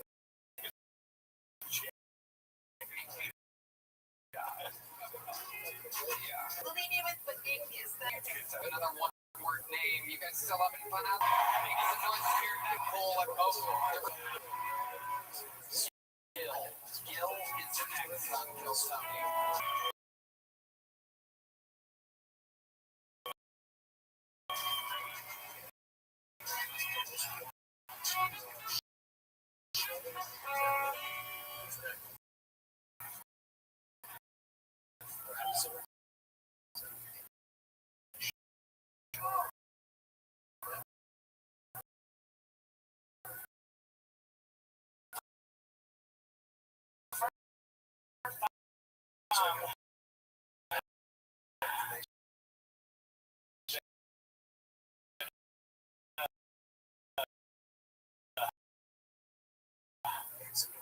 A crowd like this is gonna be like this.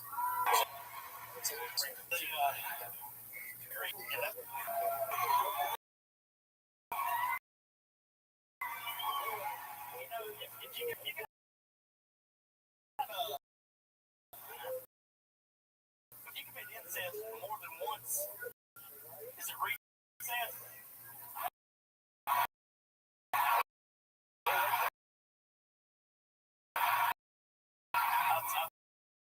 I was kind of asking for my cousin, but I used to think that you got gonorrhea, taking a diarrhea.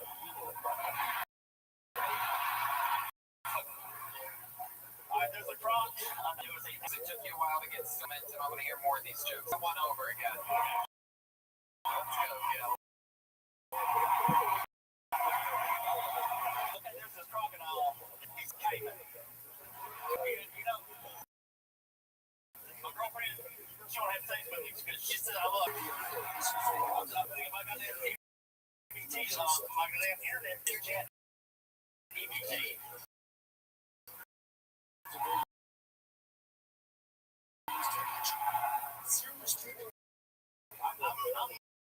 I'm poor.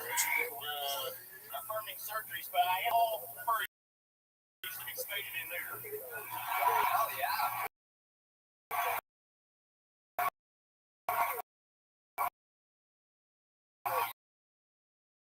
Yeah, dude.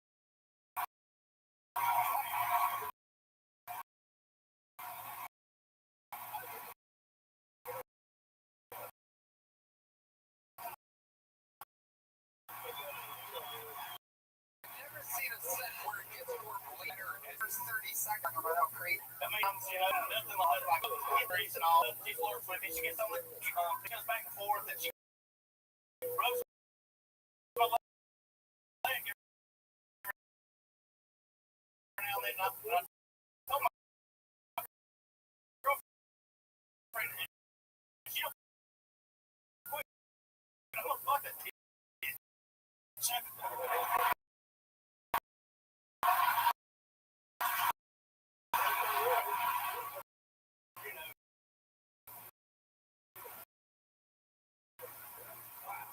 This is so cool. Yeah. See him about 10 times.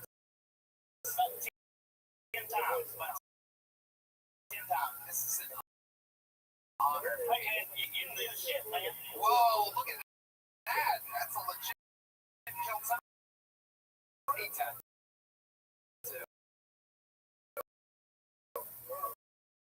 So nice to meet Stone Cold Steve Dallas.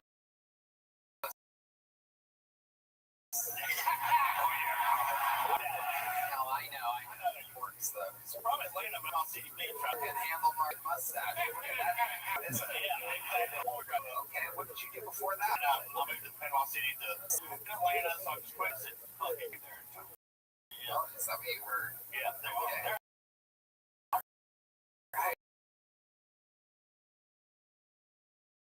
I've already got a girl, but there is some hot ones. Okay. So where do you, well, how long? I've been with her, you know. Okay. She's my first friend. She was One. one. You had one. Yeah. And how long did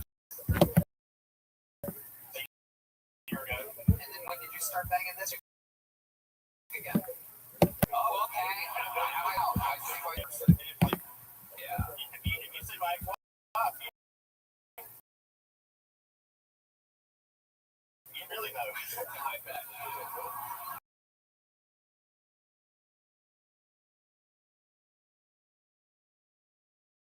You might be the perfect stepdad. I detail about you from head to toe. I know I need to stepdad. You know, I appreciate that. I think that's a compliment. Totally. Absolutely impressive. You look cool as fuck with them down. Oh, you know. You know, the alcohol's really hitting right there. Yeah. Red Bull 80 and we're stupid is the incredible thing. Perfect for podcasts. Anyway, play some funny sounds or something. I'm really destroying this energy momentum right now. Shut the fuck up. Alright. Tell us something interesting in your life, Gil. About your actual life history. Well, we're talking about my son, you know, just had to fuck up, bring up, but we got into like, had a little falling out. He stabbed me 3 times. Oh, God. I can't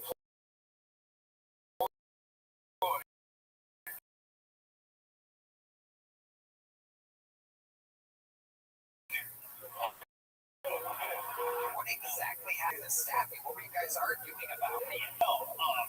There, and we got kids at our condo. She has 6 of them. No, we just have one, but she it's like the neighborhood mamas. Everybody come down to our condo at spring break from Atlanta. Right. So everybody, you know, I'm cool in, you know, everybody wants to hang out. Oh, yeah, because you're in Panama City, fucking fresh puss. Yeah. Alright, go ahead. But anyway, we're all down there. This is before I got divorced, of course. So we're down there, and there's divorce, of course. Alright. Anyway. So there, and she's like, I'll go get something to eat. You know, and she's like, well, I can't lean on this kids here. You're a grown ass man. So I said, okay. I'll get something to eat. Well, then when I come home, she done told my son that I stole her goddamn bank card and shit, you know, and I just took off with it.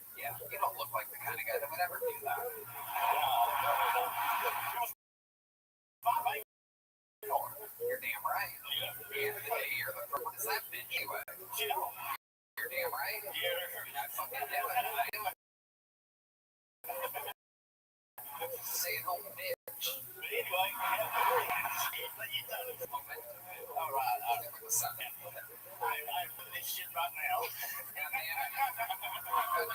This is so exciting. The road's as hard as a rock right now. I know it. Just looking at that handlebar handles. That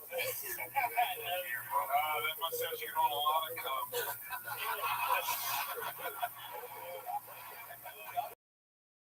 They have gutters. There he is. Oh, for the last four, Brian Redband from the plate. All right, go ahead. So it was your bank card. Yeah. When you came home, she said you stole her bank card. She don't even have a bank card. You ask me, she is a skank.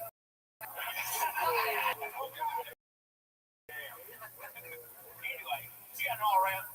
Well, I walk out of the door, and it's like, she was going, and it's like, to the wind walls. Oh, yeah, we know how you that kind of music. No. And I look at this. The sweat runs down my ball. It's like, oh, my motherfucking card. I said, don't talk to me like that. Well, she already been talking shit. I got them before when I was gone. Got the kids all around because my son was there.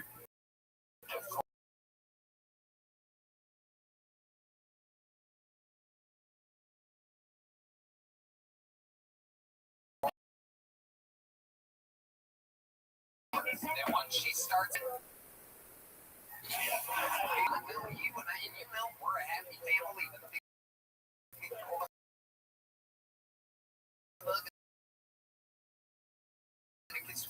Say you want to do, let's go. When does it start? About 2 in the morning. Wow. Does he say anything before he tends to come? This is a massive jump, by the way. Oh, yeah. From him jumping into a silk to getting sting.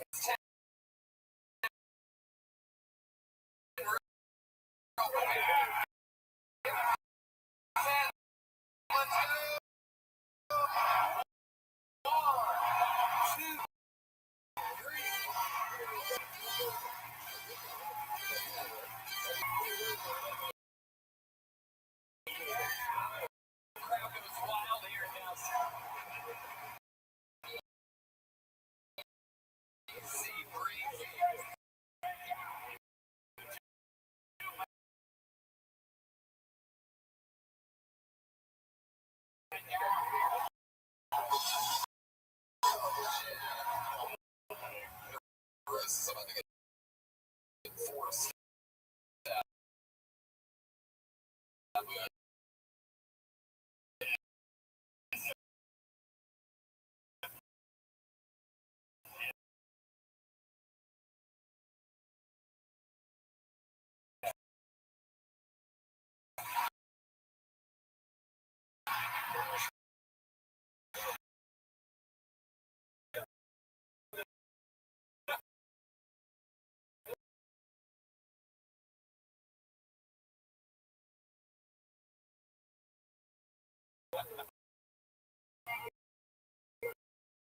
All right. Back to the stabbing. Yeah.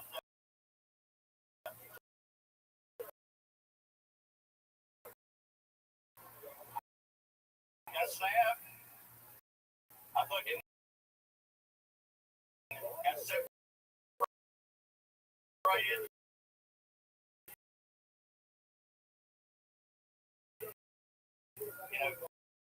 Oh yeah, I didn't get exactly how I got stabbed. He was standing in front of me, and I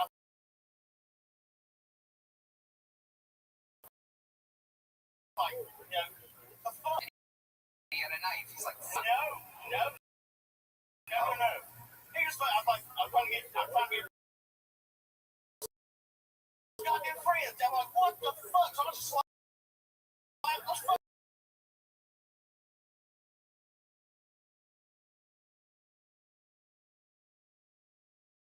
you're goddamn motherfucking right. You did. Does he have a mustache? Did it like flap a little bit when you slap him? No, he had no fucking facial hair at all. You're goddamn right. Why? Because he's that bitch's son. No. Doesn't have the powerful G, Gil.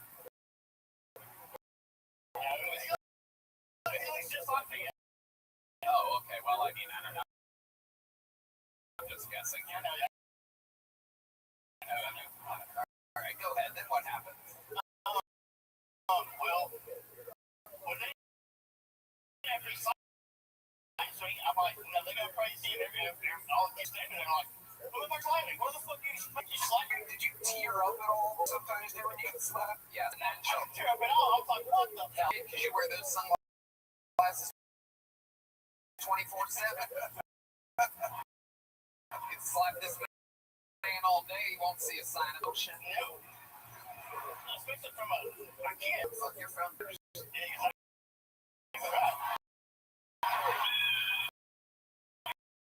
Hell yeah.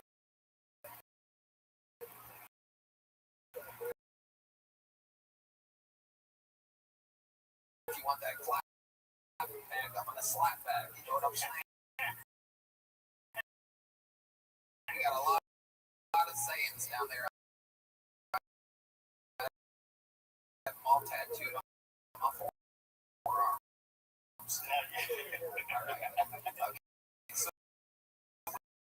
when did the stabbing start?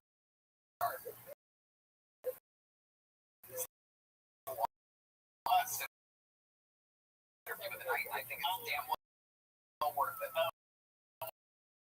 Well, it happened. I went crazy and shit. I know I just told my niece, and she's like, I don't know, traumatized. Like, she's like, shit.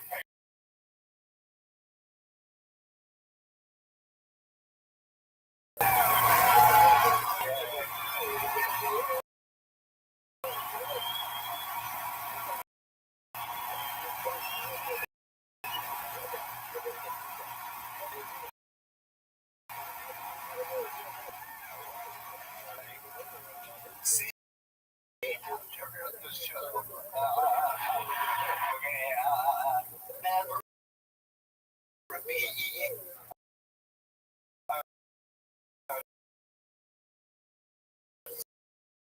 certain.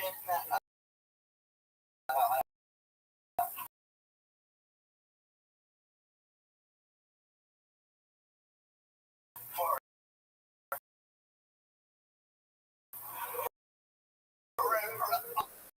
reasons. I'm very sweetness, so I feel like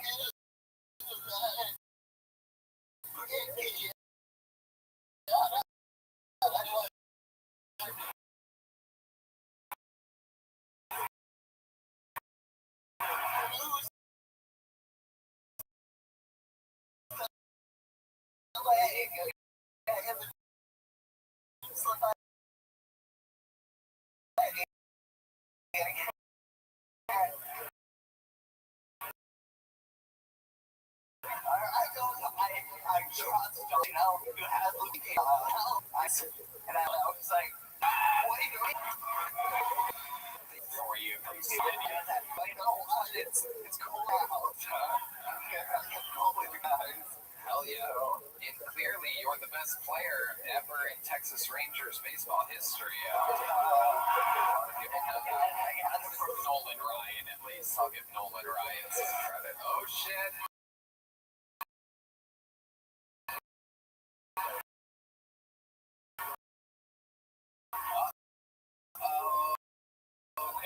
Hell yeah.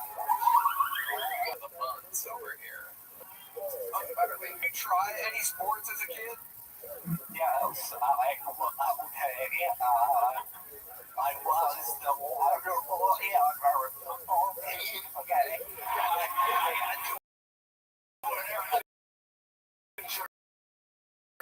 I had my own jersey. I was the manager of the baseball team too. And at the end of the season, they let me go on that bat. And I hit the ball. I brought that. So my baggage is 1,000.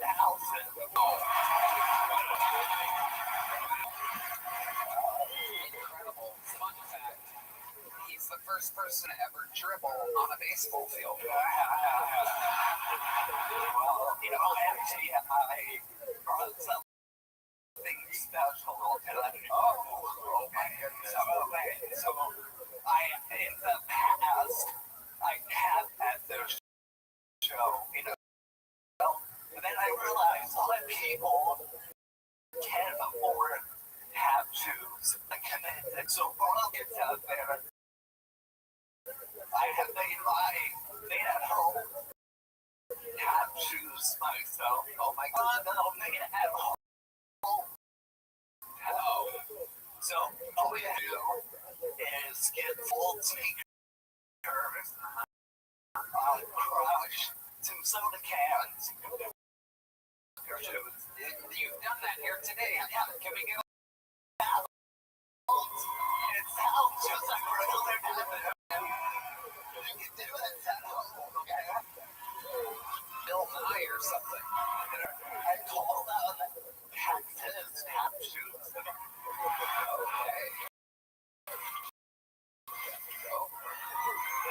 Everybody be quiet.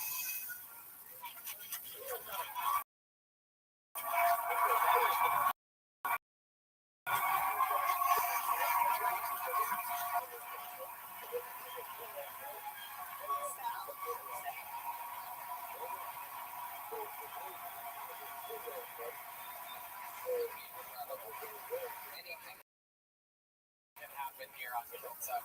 I literally can't tell the difference between that and good tactics. Uh-oh. Dallas has soaked it, ladies and gentlemen. I think we gotta put the mic down on the ground one more time because these people want 10 improvised jumping jacks from you, Mark Phillips. We gotta give Dallas what they want. But have shoes on? I mean, yeah, that's good. Let's just give it a shot here. See how it sounds. It'll be great. Just any form of jumping jack is gonna be fully acceptable here. I can do a fucking jump jack. Yes, okay, perfect. Here we go. Count them out. 10 of them. 1, 2, 3, 4, 5, 6.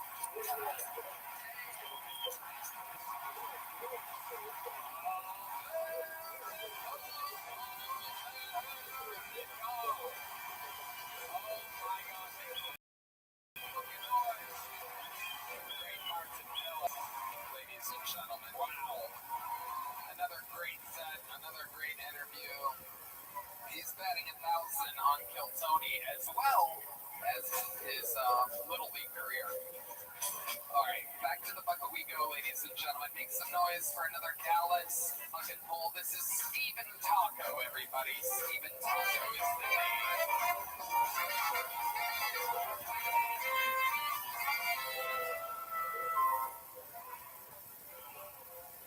So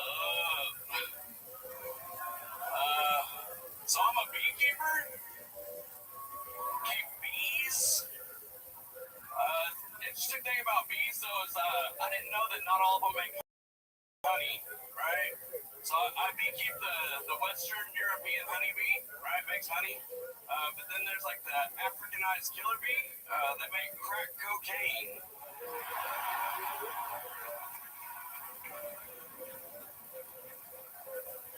The cool thing about bees though is that they're hive-minded, right? They're like the ultimate form of communism. Yeah, they're a lot like the Chinese. Like it's all for one. The individual doesn't matter, and they all look exactly the same. And that's racist. All right, Stephen Taco, welcome to the show, Stephen. You've been on before, right? No, sir. Your first time? Yes, sir. First time ever even signing up. Wow, how long have you been on stand-up? About 6 years. 6 years. Where at? Fort Worth. Okay. You know Fort Worth well. Again, hyenas? Yes, sir. Yeah, good. Great. Love it. So tell us about your life. What do you do for work? So I'm a beekeeper part-time, and then I'm a server at Risky's Barbecue in downtown Fort Worth. Oh, yeah. Frisbees. What Joe calls a blowjob at Skankfest. Look, any food you ever handed me would be considered risky. Wow. So, how did you get into beekeeping? So my uncle's been doing it for like 15 years, and he's been trying to get me into it, and like for the longest time, I was like, fuck that, I ain't fucking doing bees, you fucking out your mind. And then I went with him to a farmer's market, and he made like $1,000 in like 4 hours. So I was like, fuck yeah, let's sling some honey, dude. It's like selling drugs, but legally, you know what I mean? So, Something like that. Okay. I love it. Your uncle ever try to touch you? tried. Hey, he's a millionaire, dude. I'd let him. He lend you money before you ever And it's a profitable business. Beekeeping. Yeah. I mean, it's a little side hustle. I mean, I do it every other weekend. We sell at the Diesel Farmers Market. Y'all come and see me, dude. Wow, a lot of name dropping. A lot of fat people going crazy. Farmers market. Amazing. Stephen, what's your love life like? What was that picture on all over The Goonies, I think. No, that's my mother. Wow. Is it really your mother? Yes. Why do you have that picture of your mom all over you? So she called me one night and was like, oh my God, I lost my tooth. Yeah. And so I was like, you gotta send me a picture of it. Yeah. So she sent me the picture. I was like, that's the funniest shit I've ever seen in my entire life. Amazing. So she was like, you want me to make you a t-shirt? I'm like, do I? And then I was at her house right before I came here. I had to drop it off. And she saw it. I was like, are you really going to wear that shirt? I'm like, yeah. And she's like, isn't this on YouTube? I'm like, Mom, you're a miss, dude. So, yeah. Pretty sure most of the bucket rolls tonight have a mom missing a tooth. Aside from your uncle, how many times have you been stung? Dude, a bunch, dude. Like my bees, I mean. Does it happen a lot? A lot, dude. Yeah, they don't like me. I don't know what it is. Probably me fucking stealing all their fucking honey. But like, what's the most like you ever got stung? Like, how many? You know? I got stung like 8 times in my hand through the glove. We got a new species. It's a Russian species, and they're fucking aggressive, dude. Russian bees? Russian bees, dude. Yeah. God, what could possibly go wrong? We've had some Italian bees, but they're real fucking calm, but they don't make a lot of honey. So we're like, let's get some Russians, and they are fucking Workhorse. they're fucking soldiers, bro. They're drinking vodka, getting into bare knuckle boxing matches, doing Russian shit. Absolutely incredible. I'm surprised the Italian bees were calm. Yeah, dude, they give up. How many other enemies did you perhaps have at any point? Because I'm guessing very little honey was made that. They went out for milk, never came back. Stephen Taco. Amazing. Stephen, what's another fun fact about your life that we would find interesting? Just got out of prison. Whoa! Like the part-time beekeeper wonder at Grizzlies with a mom missing a tooth, wearing a shirt with her face all over. Just got out of prison. What were you in prison for? Amazing. I know. Wow, the apple doesn't fall far. So I don't even know what quantity would be interesting, but did you have a lot of meth on you? No, dude, it was under a gram. It was like such a small amount. Like, Oh, yeah, you're just trying to get a slight little buzz on. Oh, and welcome to Dallas, where you get food for having only a little meth on you. Ain't even enough to get me high for the night. Oh, high? Less than a gram. Shit. That amount of milk. Right, there's no such thing as a little bit of milk. That's like saying kind of rape. I would be deathly afraid to have even a speckle on anything. How often do you do meth, my little friend? Dude, I've been sober for 15 months now. So Oh, wow. Look at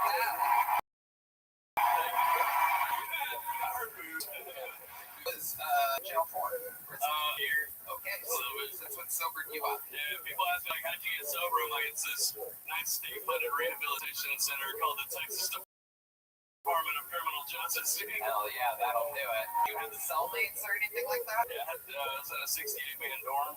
68 of us all in one dorm. God, 68-man dorm. Calm down, Tony. How many times did you get stung in there? Tell us, what's the highlight of the 68-man dorm? And Corey's out of the wazoo, in the wazoo. Dude, it was to believe it or not, dude, prison's not that funny. It's actually kind of depressing, so. I mean, there must be a moment that would be compelling or interesting, though. We were just talking to a guy for 12 minutes that got stabbed in the head by his stepson. Give us a little something here. That was his action. So actually, like, contrary to popular belief, like, the prison rape thing, that's what I was worried about, right? No one wants to rape a guy who has a picture of his teeth. But they're not raping in there, dude. They're just go on dates and shit, like boyfriends. I bet you half of the guys do not agree. But the other half do.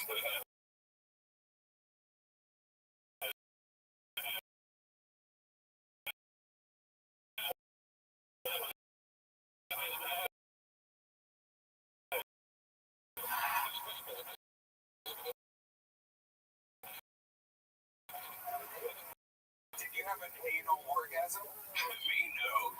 What's the luckiest thing? Did you jerk off when you were in prison?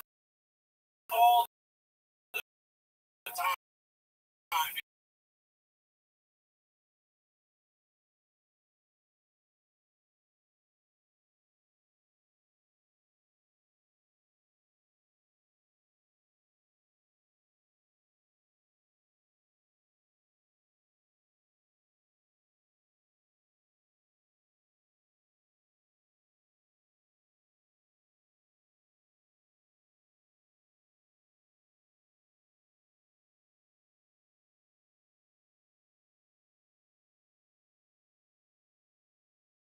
So how do you do it?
sounds like the middle of nowhere. Yep. It is, right? Yeah, you'd be correct.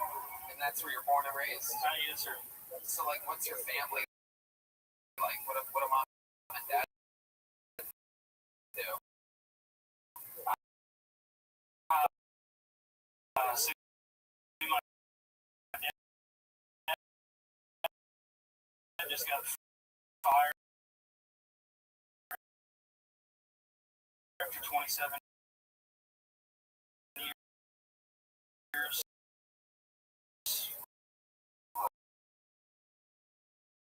What do you get fired from? Well, it was budget cuts. He was the superintendent in the street department.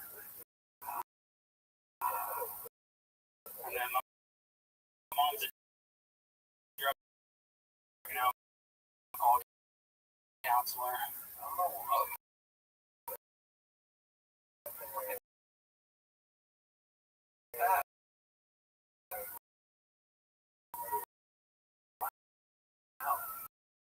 So people end up on your dad's streets, and your mom takes care of them. Yeah, that's right. He's 6. Wow. Fun fact about you. Last from that. yeah, you want to fight. She got fat. It's okay. Hell yeah. And it's like real. Amazing. Hell yeah. Incredible stuff. Go ahead. I thought your set was great, man. Thank you very much. Yeah. Seriously, man. Yeah, I just wanted to say that. Hey, I liked your special. What's that? I liked your special. Thank you very much.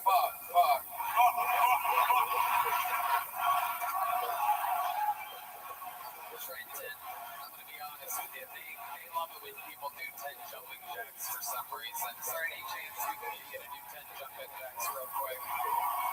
Oh, he doesn't even say anything. This man understands. Like,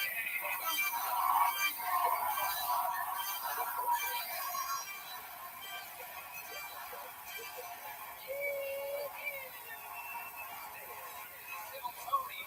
And there he goes, ladies and gentlemen. Here's a big joke book, Trenton.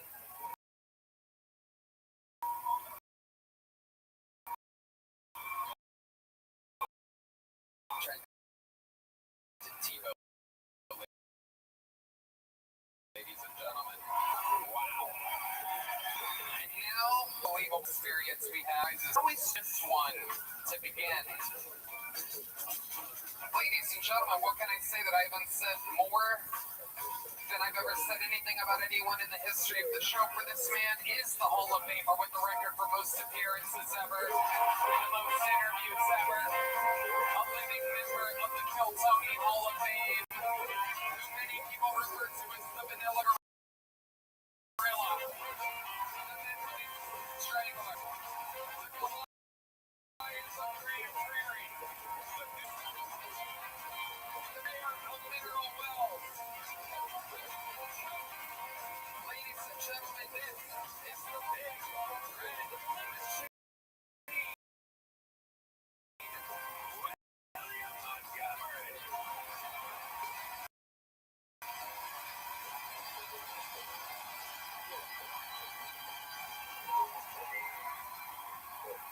How's it going, Dallas, Texas? And also, Dallas, I'm so curious, what are the chances that motherfucker was actually a lifeguard? Holy shit! Saying I'm Ryan Florno's cowboy. Tiger Woods got drunk and flipped his car over again. That guy spends more time on his back than Red Band's mom.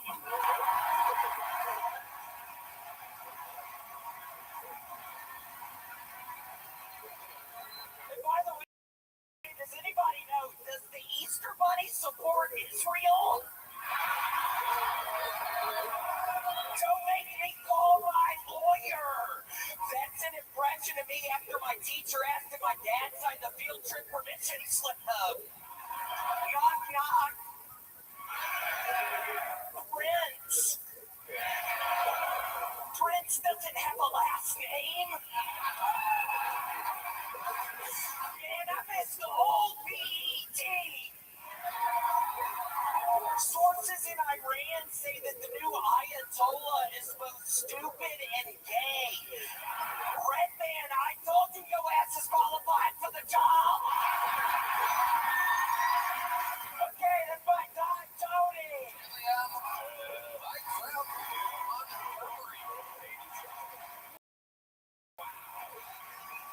What's up, Tony? Root it out! It really is. These people have been sitting in here for fucking 3.5, 4 hours. And also, Joe, a trans person didn't actually suck your dick, right? No, I'm kidding. Yeah, I love you. I was kidding. Oh, okay. No, yeah. Yeah, it doesn't matter. It doesn't? You sound judgmental right now. No. Are you? I'm not judging. I'm not at all. Okay, thank you. I apologize for bringing this up. I feel like it's a real thing. Me. I will. Let me shine. I'm happy for you. I don't care.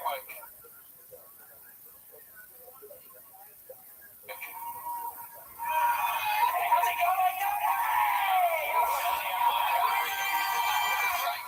Self-destruct his own incredible momentum. These people that love him. William, what a set it was.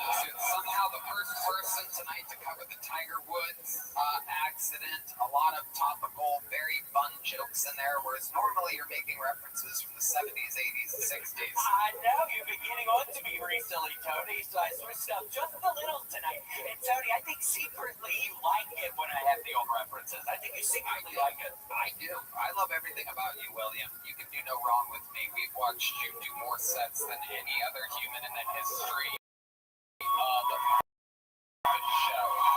You are a standard for what a Kill Tony regular is supposed to be. Well, I mean, there's a thing happening here, William. They love it if people do 10 jumping jacks. There's something going on here in Dallas. Okay, so I did 10 jumping jacks. I mean, you want to do 10 for us? Yeah. Throw that mic in the mic stand. They'll do the counting for you here. Here he is, ladies and gentlemen, representing the Cowboys, William Montgomery, doing 10.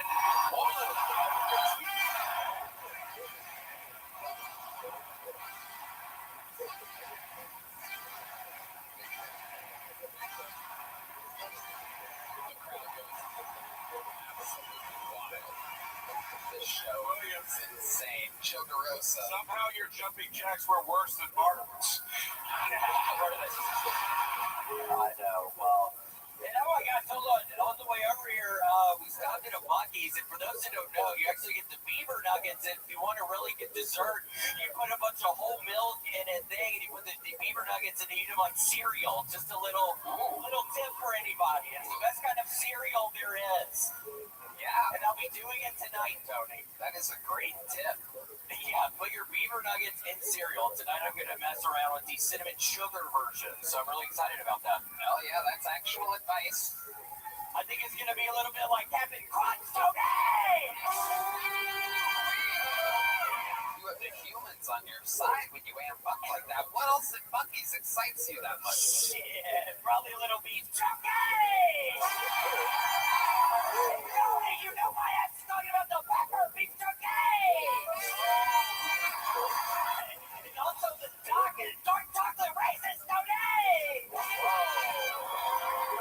Yeah, I gotta figure out my A1C situation, so I'm on the dark chocolate right now. By the way, Tony didn't think your cereal recipe sounded tasty until you changed beaver to captain. You son of a bitch. That was funny. It's hard to do gay jokes on a straight guy. It's hard to do gay jokes on a straight guy after everyone knows you got your dick sucked by a dude, bro. Hey, Joe, I brought it up because I was confirming. I don't care at all. I love you. You always been so nice to me. It's nothing bad. I love you. No, I know. Nothing bad. I'm just like, damn. Like, holy shit. William, let's let's get back to Bucks really with you. We have a little momentum here. I'm thinking, what do you like in the sandwich department at Bucks? Sandwich department, it's a little weird because I think it's a little kind of, not everybody does this, but I really love the veggie burrito thing. And I say the veggie burrito because I really do love Buc-ee's, but I'm not going to eat more beef at Buc-ee's, Tony. It's quality. Quality.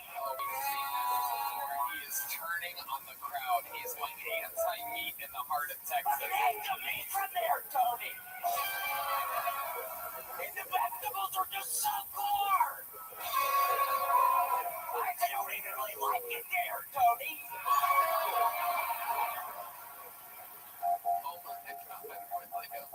And you look like a fucking clown, right, man? And you're fucking. You look like a fucking Make-A-Wish person. We love Buc-ee's. Whoa, look out. DeRosa's getting hard. Wow. William, you really do love Buc-ee's, though. Just kidding. And I also was thinking your mom actually has a tail right there, and I was sitting from the back last night thinking, what is this thing? And she says it's some tail. Wow, incredible. Is there one more thing that you can grace us with that you love at Buc-ee's before we let you go, William? Probably the caffeinated thing you put in your mouth, Tony!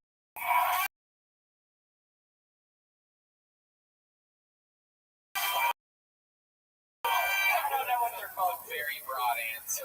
Was that what you're seeing is a real artist who's done it more than anyone else in the history of the show. Ladies and gentlemen, the legend, William Montgomery, everybody. I know what you're thinking. That's William, the Hall of Famer. That's where the show normally ends. What could Tony possibly have brought for us here in Dallas, Texas, that could possibly end the show for William Montgomery? What could it possibly be? You being William, a man above everybody, who I let take full control when he's on the show. It's a very rare treat. He doesn't do a minute every week. He has to prepare mentally, physically. A super talent, like anyone in his 13 years of Kill Tony. Ladies and gentlemen, I present to you an anomaly. For this is Timmy No.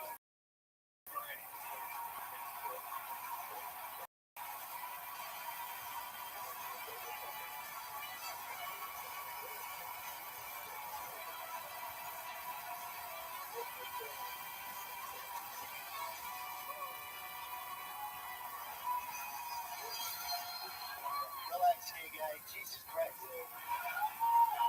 So, I watched Kill Tone for the first time. And, one word, boring, hyphen, gay. So, I hired an editor to edit my part of the episode to make it more exciting, okay? And we're going to be having visual effects going on behind me. So one sec.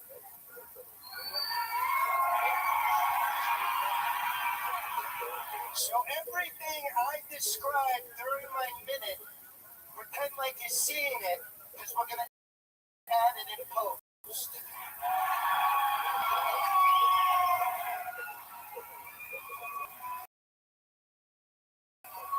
Okay. Okay, man, start the fucking timer. Sure. Just giving it to her, right? And she wasn't coming. So I was like, God damn, what makes you bitches come? What the hell is going on? Right? Fuck this. You see him? See here, fucking going in. I mean, I'm wearing this bitch like a Rolex. Still don't come, so I go around to eat her ass.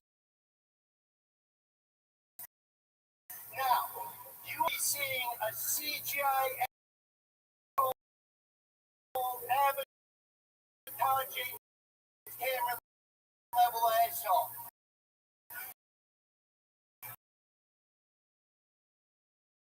So I get down, I start talking Navi to this asshole. Right up, I'm like,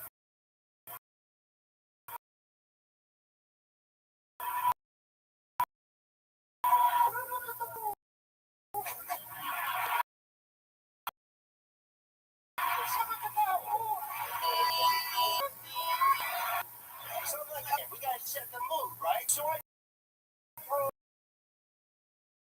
up FBI crime statistics organized by race. So she's really hot and bothered, right? Because she's this bitch. Fucking going up in like big boy. And just like a bubble. So I was like, bitch, my turn. I just fucking just just imagine you're seeing ISIS beheaded video. Oh. Changing the parameters, rewriting the game. We thought we might hit a wall after 13 years, and then blessed grace of grace. Timmy, no brakes. All gas, no brakes. With a green screen, ladies and gentlemen. And a stool.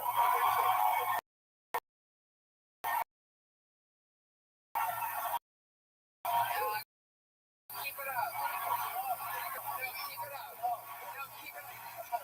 Yes, because I noticed you had, wait, what's going on with all the penis?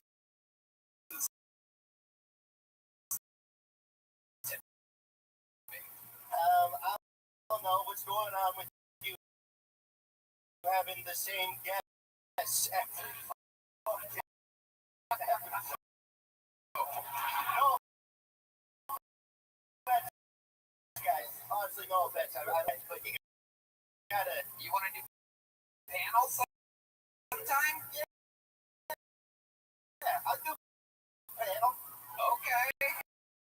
Well, there you go. There's breaking news. No breaks panel being soon. I'm sorry, the two of the best comedians on the show. You want to be just like Joe, getting dick sucked by a guy.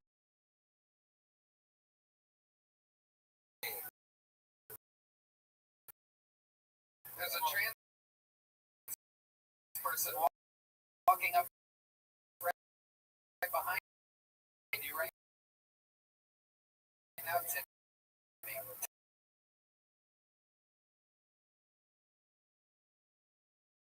Can you do me a favor and just put that on? Put this on.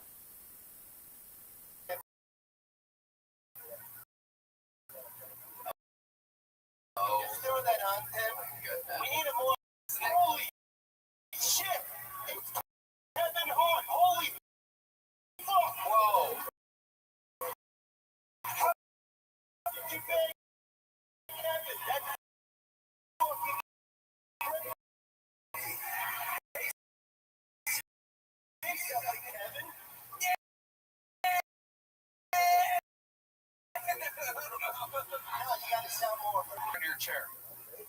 Hey, Joe, you say the N-word 5 times? Why do you do that? I've never had anyone do that. Oh, Jack's on this. We're gonna add that out. Saying this is actually add out yet. And then we're gonna add. I gotta fucking pay for this shit. Do this. I need to make. My teeth, Tippett. Don't have to do it. Oh, okay, well, Can everybody cheer up for me? possibly.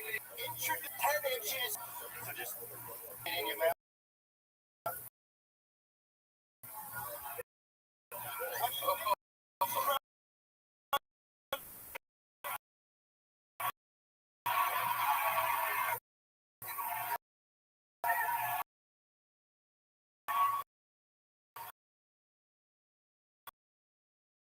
When you finish punching, you squeeze the screws.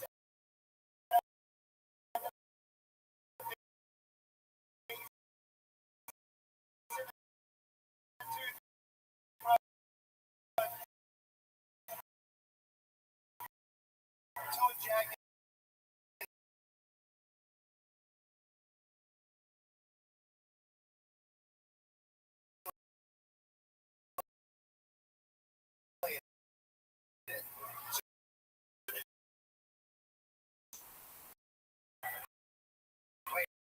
What? Dr. Brock is free for travel because it fits perfectly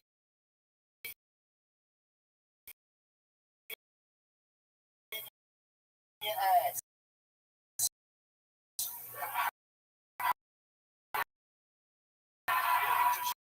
Shove it up your ass.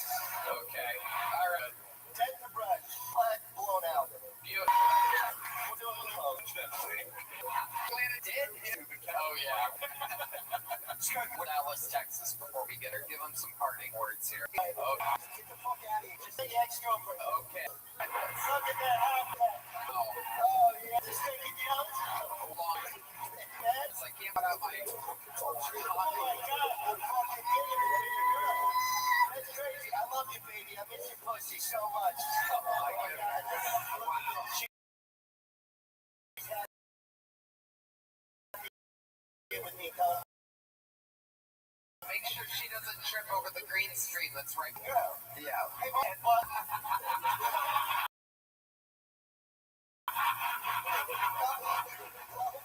She's squirting everywhere. That's great. I love you, sweetheart. There's a thing right behind her. We're doing it, Coach. We're doing it, Coach. Amazing. Watch how the thing help him over that, please, for the love of God. Before we go. This is the guy. Timmy Dobrate, you rewrite the wig. The kill Tony is evolving. Every appearance that you have. How loud can this place get for the great Timmy Dobrate, ladies and gentlemen? I think you guys got a full show tonight. Did you guys have a good time? How about in the upper deck? Have a good time? How about the lower area? Ladies and gentlemen. And one more time for the great Joe DeRosa, everybody. Great band. I'll be in San Diego, July 9th through 11th at the American Comedy Company with Pat O'Neill and Rachel Wilson. Vegas, Los Angeles, and New York City, all on the way. Those are our only stops other than Austin, Texas. Keep an eye on it. Ladies and gentlemen, we love you. God bless Dallas, Texas. God bless Texas. And God bless the United States of America. Thank you. We love you. Good night, everybody.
Jesus Christ. I bring it to me and there's a little bit like, you know, my ex-friend Jay, when it happened to me, I do it now, my shirt, so bring the girls out. These are kids, by the way. So they feed echoes, subscribe to my band, also, this, that is going to give us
noise, everybody. We're here.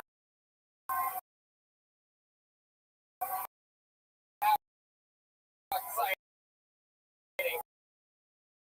We are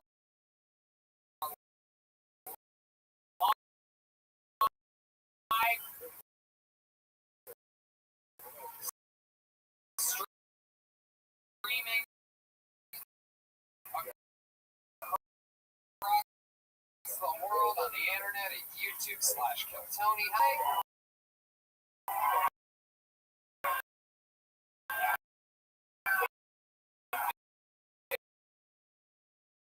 Very fun. We just got back from 6 Soul shows. KillTony Mania was an insane success in Sacramento and San Francisco. And the Wicked, this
She's probably the lucky bitch, but she's so hot.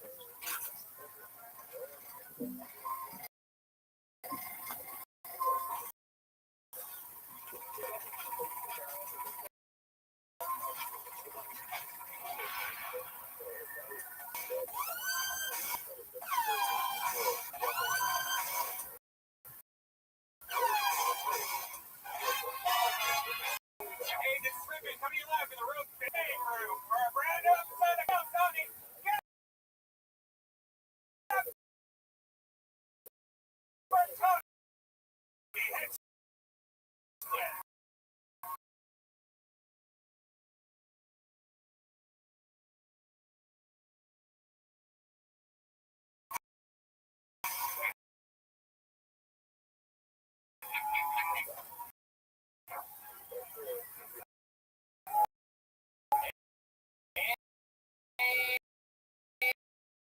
Everybody, it's Monday. Come on. Make some noise. Everybody.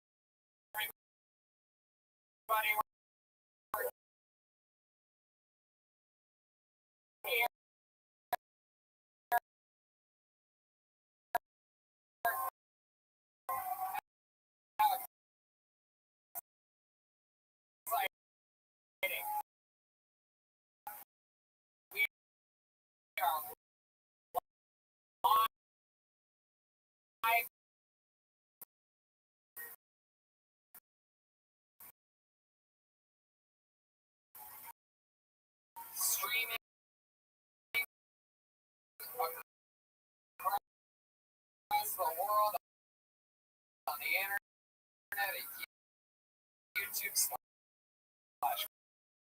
Tony. How exciting! You guys excited to be here on a Monday? Very fun. We just got back from SICK. It was an insane success in Sacramento and San Francisco. Punchline and Cobbs, and then no rest for the wicked. Day we fly to Australia for the first time ever for the Kill Tony podcast. It's been on Friday, Melbourne, Saturday, and Sydney. Tickets still available for the second added show in Washington, D.C., November 7th. Weekend of stand-up after that. November 3rd, Storecade. Wrestling live at the Comedy Store.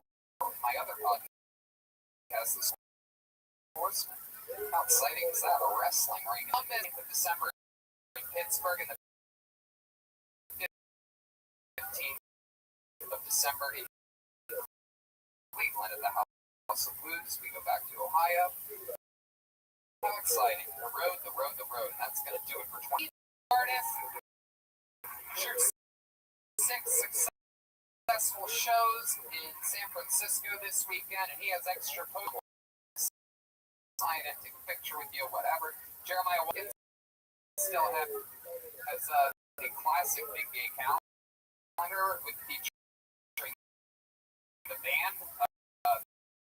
The 2020 calendar. Many are still available. Yes, the paper calendars aren't selling off the shelf like hotcakes. Yeah. Jeremiah headline Huntington Beach, 2nd of November, St. Louis Helium on 29th and 30th, Kansas City, the 19th and 21st of December, and Chicago on January, San Diego, December 6th. How about a hand for Jeremiah getting out there? Turning into a real fucking headliner. It's my feature on the Monty Outbreak Tour. He's all from. How exciting. The new brand of Kill Tony shirts are available for sale. Shop Squad. I book a lot of guests with it. Roster be an employee and cafe. Dylan Gannick identifies people with the right experience and invites them to apply to your job. So you get a quality candidate fast.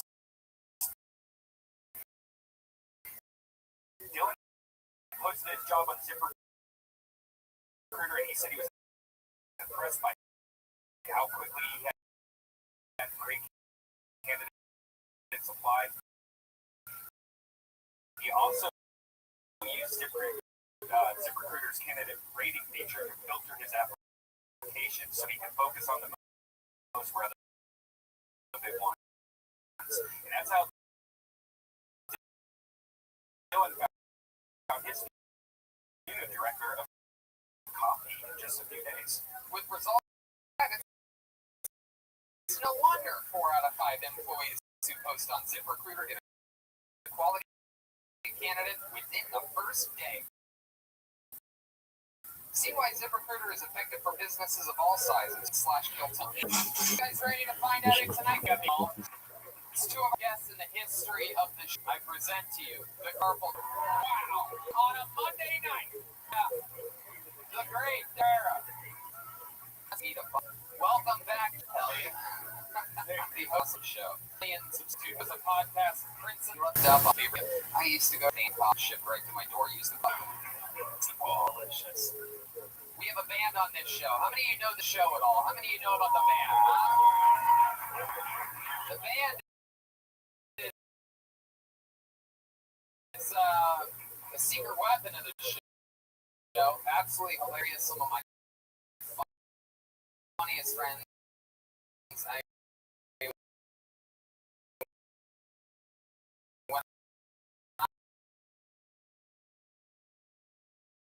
I tell you that they are coming off of pure momentum from this week in San Francisco. They absolutely destroyed including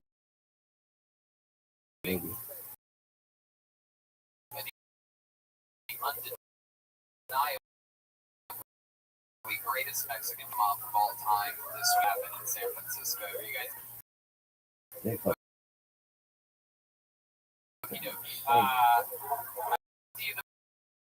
best damn band in the land. Every single episode they commit to being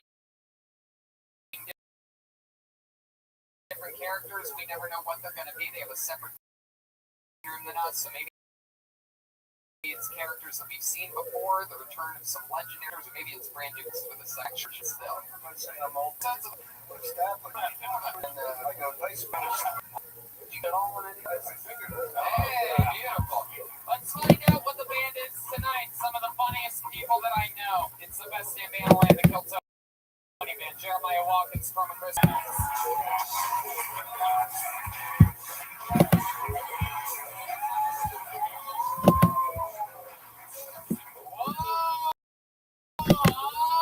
Oh, wow. You know these guys?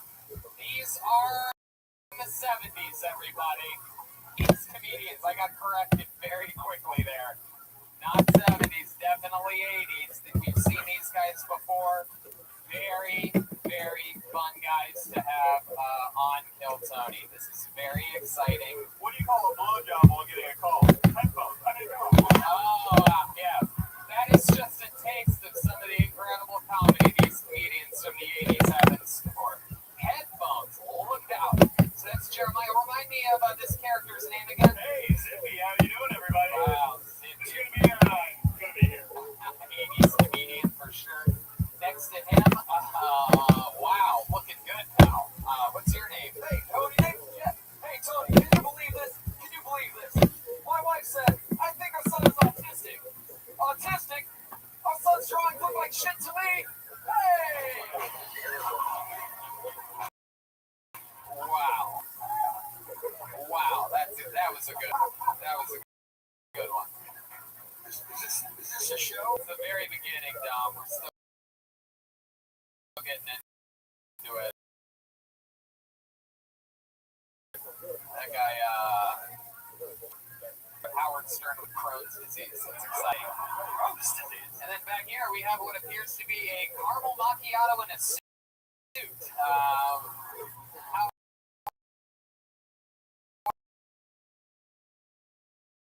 How are you, buddy? What's going on? Thanks, Philip, Tony. Philip? Yeah, have you tried this full up? Comedian doesn't get much worse than that. It's hilarious and the worst at the same time. 80s comedians joining us with Josh Wolf, Dom Irera, Brian Ford, which brings me to the bucket of destiny, everybody. It's where the magic happens. Sing just went to San Francisco and Sacramento with us. Now it's back home before the show. Over 100 comedians. They're all over here. Make some noise, comedians. Over 100 comedians signed up for the chance to get pulled out of this bucket. Sometimes if I pull your name out, that means you get 2 seconds of uninterrupted stand-up comedy and they get interviewed by me and my illustrious panel to find out more about you, what's interesting you, if there's something bad about you or ugly about you, and then we fly through it. You know, your 60 seconds uninterrupted is up when you hear the sound of a kitten. That means wrap it up then, or else you're going to bring out the angry West Hollywood Bear. There you go. There you go. Isn't that? It's funny every time. The bear is louder than the cat. You guys ready to start this show or what? Okay, I guess we won't then. It's just not enough energy to start the show. So I guess maybe we'll go do it in the belly room in front of a different audience. You guys ready to start this show here live in the main room? And here we go. It's Kill Tony. Live. Comedy Store main room. It's hit episode 400 in Sacramento. 403? Yeah, 404, sure. Hands together for your first comedian tonight. He goes by the name of Robert Scott. Robert Scott Show. Not first. Maybe he's been doing it for 5 years. You never know. Maybe he was once an 80s comedian. All right, here comes Robert Scott. Band's rocking. Everything's moving.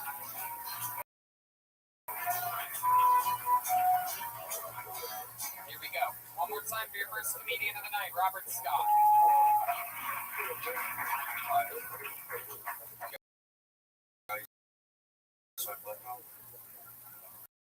I love dating in LA. It's quite different from where I grew up. I'm originally a housewife. But LA's great. Everyone here is so exotic. You know, whatever you're into, LA's got it. If you like gays, they're sweet.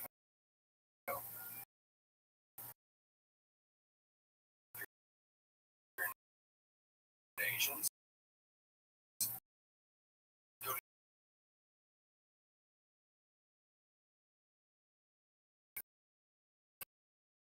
Cape Town. Like just go back to Waco. If you like minorities, go to it. I'm just saying it's so easy. Get laid now. If you just don't.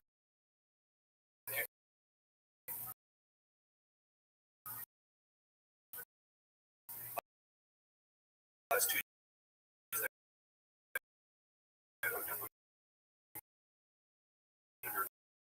talking school teacher, what I mean, a role plays one of our students.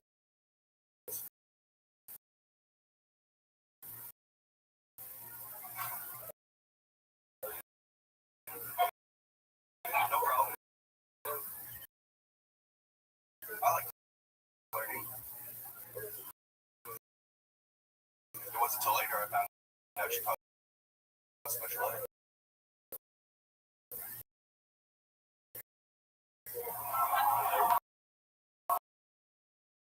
I don't know what that says about my performance, so I called her up. When she answered, I asked, "Can I do okay?"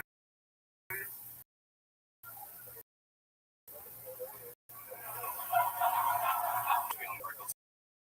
And I paid for dinner. Needless to say, I didn't get my report card. Wow. Here we go.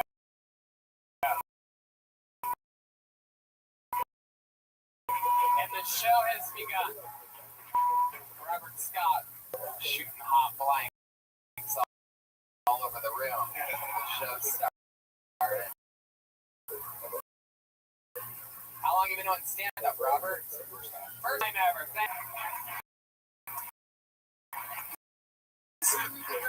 Oh, goodness. Thank you, Jesus.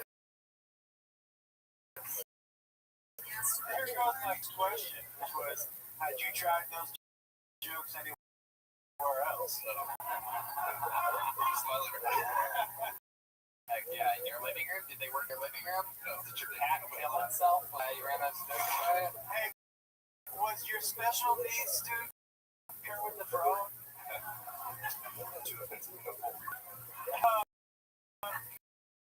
Can we just hear what you consider full? That sounds like if you were going to do it. Sure, why not? We're on the internet. We can't get canceled. I don't know. Probably something a little more different. Like what? Like what? I don't know. I haven't. You don't know?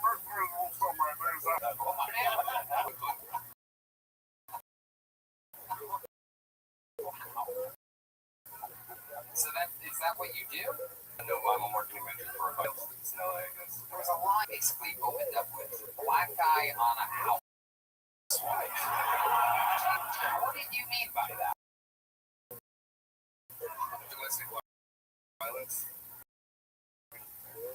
ethnicities where I'm from, I guess. Good. What do you think about that? We just rambled through everything. So, hi everybody. How you guys doing tonight? Good. Oh, all right. Well, here and then the green and then the Bible. Thank you very much. Nobody can understand what the fuck you're. Are you a little nervous? What's the craziest thing that you've ever done performance-wise before this moment here in preschool? Wow, preschool. Like a bunch of adults.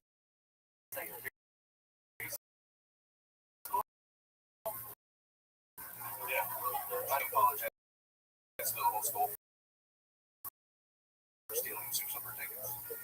I see you just did it again. We don't know what you said there in the end.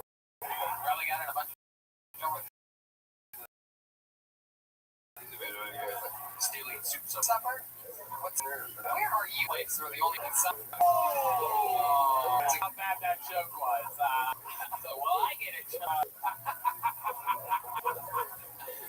So what do you do for fun, Robert? You have hobbies like you seem like the kind of like some fucking chug water, eat white bread, like just like Mary, like right down the middle, like a prison diet. yeah. No, I don't know what I like to do for fun.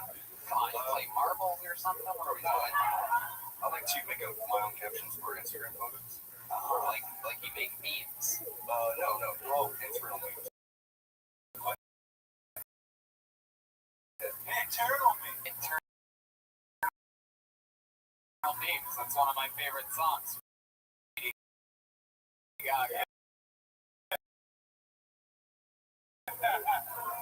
So you write memes in your head. Yeah. Do your memes sound like you? Like it's the top line, like a good setup, and then the Like the person.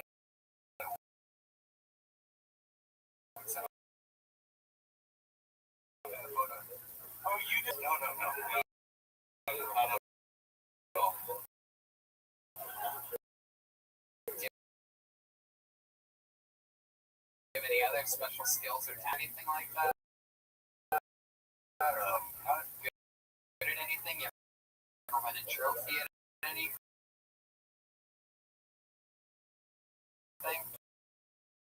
I've won probably, I don't know, at least 50 trivia contests. Trivia? Yeah, it's where they give you a free, what are those called, McGriddles? Where are you from? I still haven't gotten an answer.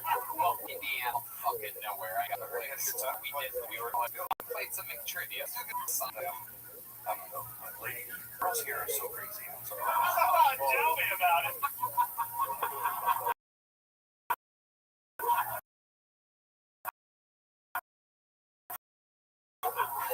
What's so great, girls, Robert? The last girl I was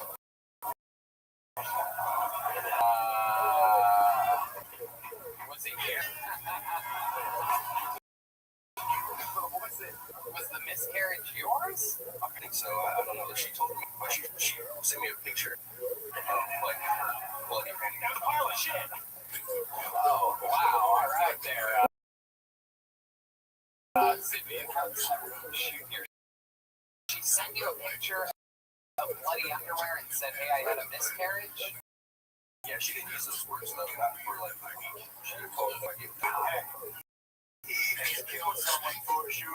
Yeah, absolutely. was it great?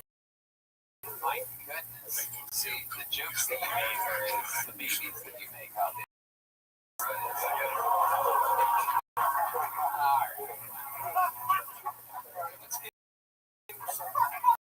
Let's give her some credit, really. Thanks. Yeah. Here and there. At least he's, he's talking to us. I don't know what he's saying either, but Tom's the fucking senior. I was on both girls. Tom's the fucking senior leader of us all, so especially, I guess, for your first time. You answer the questions, you fucking got the show started. Easy position, especially with you. Put your hand together for Robert Scott, everybody. There he goes. He's on social media at White Space, all one word. He done doing stand-up here live on Kill Tony.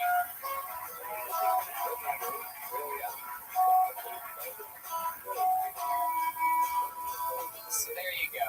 That's how the show works. That's a guy's first time. Let's pull another name out of the bucket. Put your hands together for Greg Berman. Greg Berman. Wow, here he is.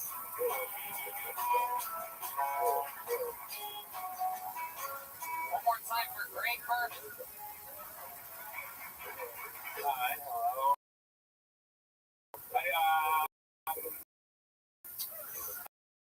I should say this right off the bat because I can tell you're all looking at me. I'm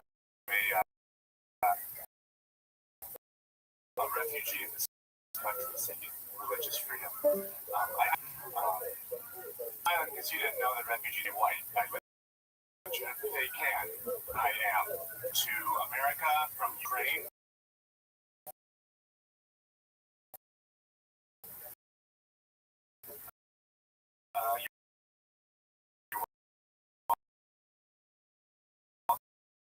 For the impeachment thing. I'm sorry.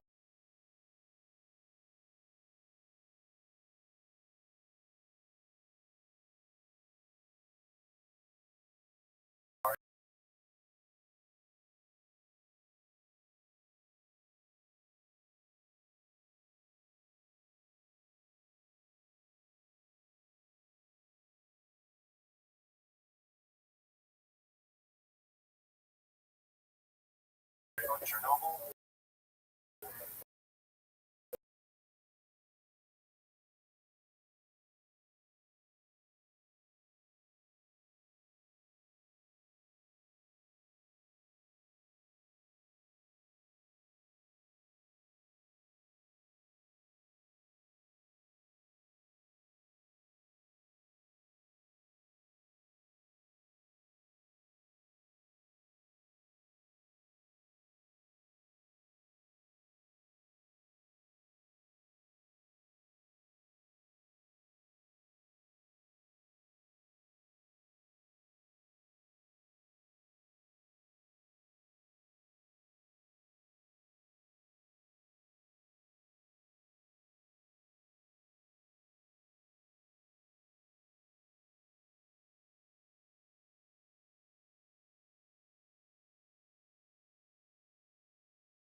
That's incredible. So, magician and comedy. So you have two things that your parents are disappointed in you for. That's amazing. Great. What are your parents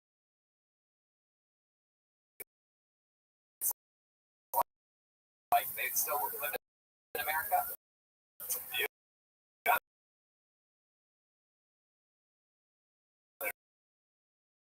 In Minnesota, that's where I'm from. Okay, cool. What do you like to do for fun? Give us a fun fact.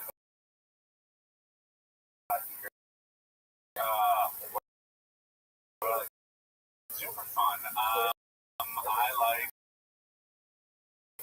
I like to play guitar. It's like the one thing I do that's I'm not trying.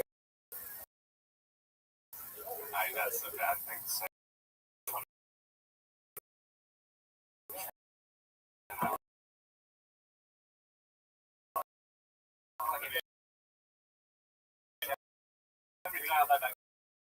I just like playing guitar. That's right. You play in front of Girl. Oh, my.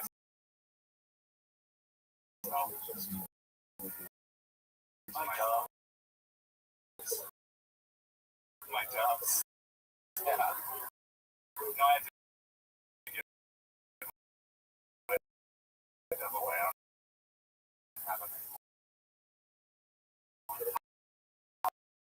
How long did you do that? Shortly before I moved to LA, yeah. It's like, When did you move to LA?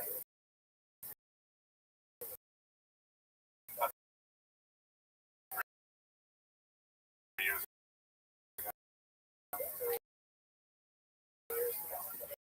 Absolutely. What part of town do you live in? I got Hollywood Bowl. What jotting? Because you're like jotting and gathering some information. Do you want to know the address? I wasn't jotting down your address. That's not what I was jotting down. Just other notes. I do a little math problem on my phone. I write down. I want person's been here.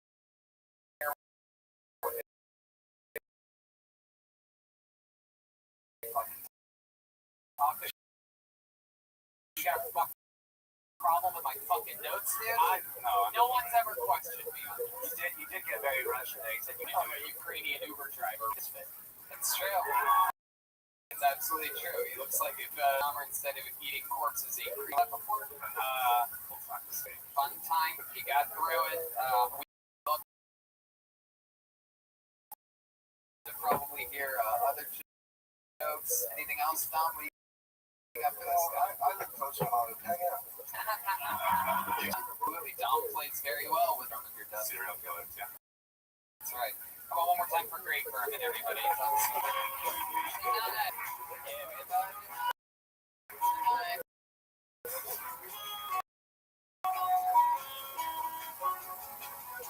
New songs every episode. Right? Every episode coming up with new music.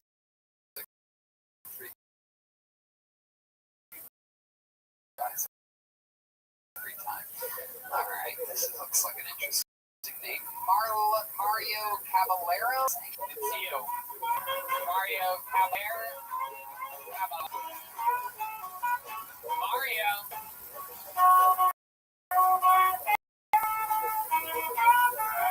Up there, one. Keep going. All right, that's. Just wanted to see what that was. The guy with what appears to be a toilet on its head. It's just.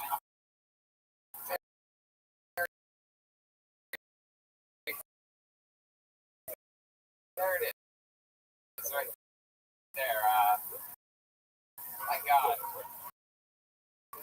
Sometimes I wish I didn't have to pull names out of a bucket. You know what I mean? Sometimes I wish I could just come out of the bucket, put your hands together. It's all from my head. Originally, that's about what I was saying. You know, I have to talk shit. It's hard work. Came to California and I'm trying to be like the infrared sauna twice a week. Not all that toxic masculinity. You know what I'm saying? You know? But it's hard. The rules keep changing. It's a lot of energy, a lot of it just taking out.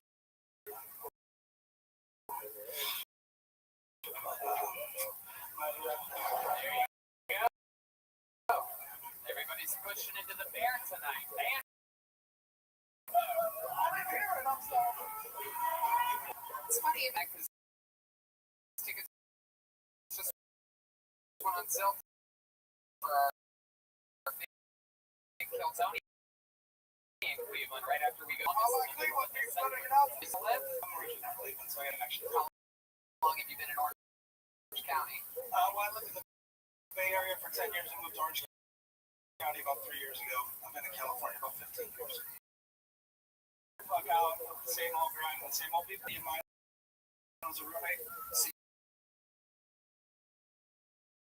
You had custody problems with your kid in Cleveland? Yeah, it was like from 2 to 2 years. Hell yeah. How did he turn out? It's a good kid, yeah. It's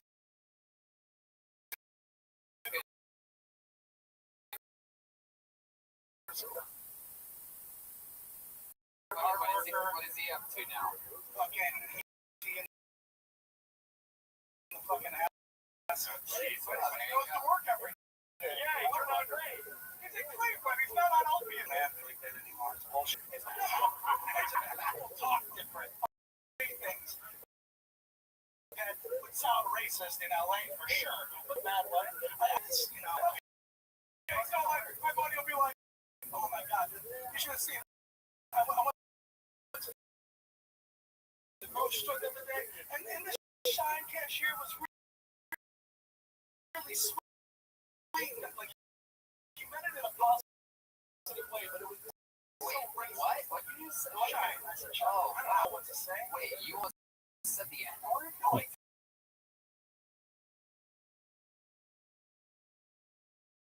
Did you think about it? Did you think about it? Yeah,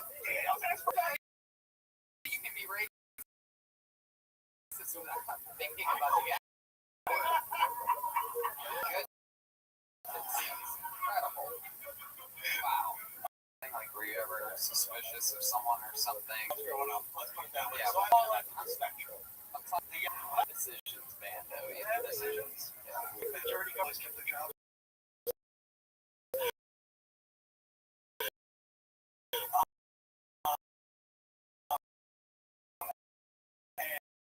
And I'm kind of just security consultant, and I'm opening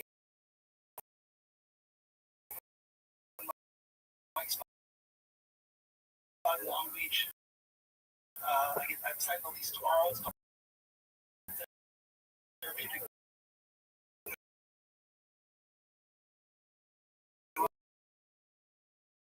So I'm gonna put on corporate shows and stuff like that for other comics and stuff like Dean Del Rey at the Newport 14. We do agent. I like.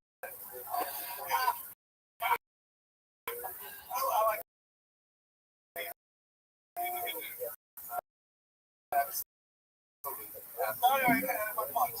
Yeah, it's I'm the nicest guy in this room. I promise.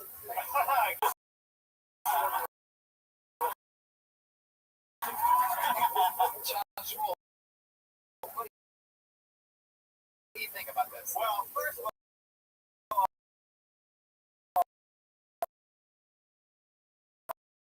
okay, I know I'm a little high, but over the fact that his pairing line is he's not an opiate somehow.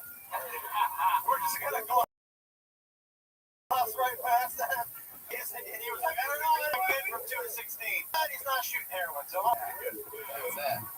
does your son do for work? He works at that you do in the kitchen and cleaning up and stuff. They call the beach the ballroom. One of those good jobs you could do.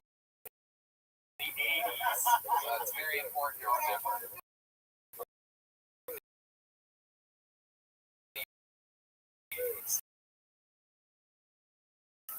Amanda, what's something about you that we'd be surprised to know? You say you're such a nice guy.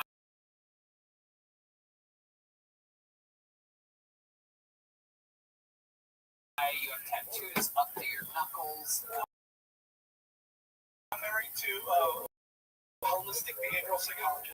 And, so I take she brings into my life, so I met nutritionists and stuff. Oh, take my knife, please. Like, Right. She's like, real wholesome. How'd you like the trap stitches? That knows property.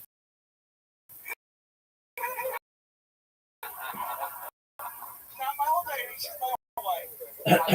How'd you win her over? What was your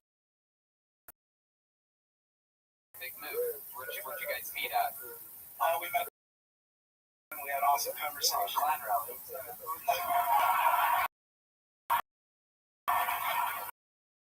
What was the conversation that you guys had? You were like, oh yeah, holistic psychology. Beautiful, man. How great is that? The work that you do is hiding your. You're like, you hate them too? He's probably.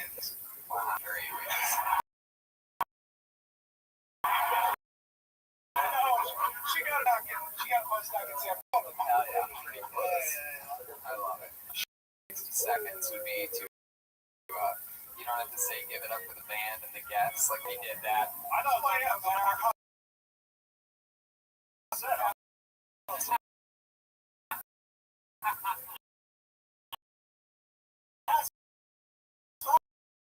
Hospitality. That's my thing. That's just who I am. I'm from the Midwest, man. Love it. Okay, man. A lot of people from the Midwest that, all right. There's a that does not represent us. Guys, oh my God. Listen, What? Talks. I'd like to give a special apology to the Apollo 13 Aphrodite, the toilet on his head, all the cool black people in the room. Apologize. You guys having fun out there? Clearly, anything can happen. You've already heard 2 words that you can't hear. Alright. No one has more fun on Monday. Hold on the name out, make some noise for Maria Berger.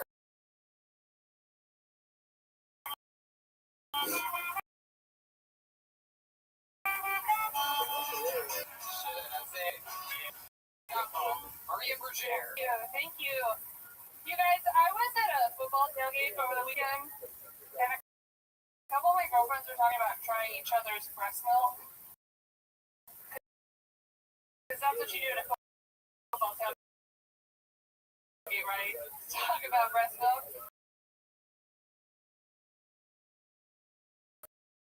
And my one girlfriend says, yeah, totally try your breast milk.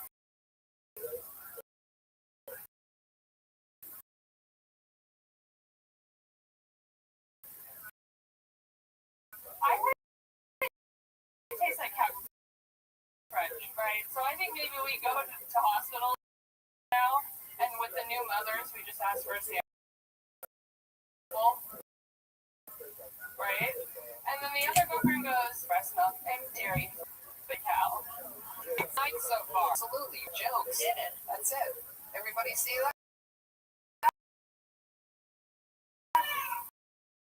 Setups, punch lines, rock and roll. Maria, welcome to the show. It's your first time on. First time on. Yep. How long you been on stand-up?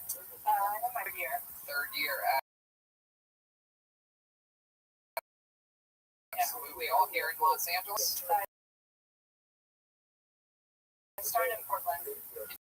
Portland. Oh, we love Portland. Great scene up there. And there's that little clown room, whatever. Yeah, probably Los Angeles. back to Portland for a couple years for work. Came back a year ago. Oh, cool. I work in social media. Oh, wow. What do you do for social media? I worked with big brands for about 10 years. I worked at Nike. Social never personal with it.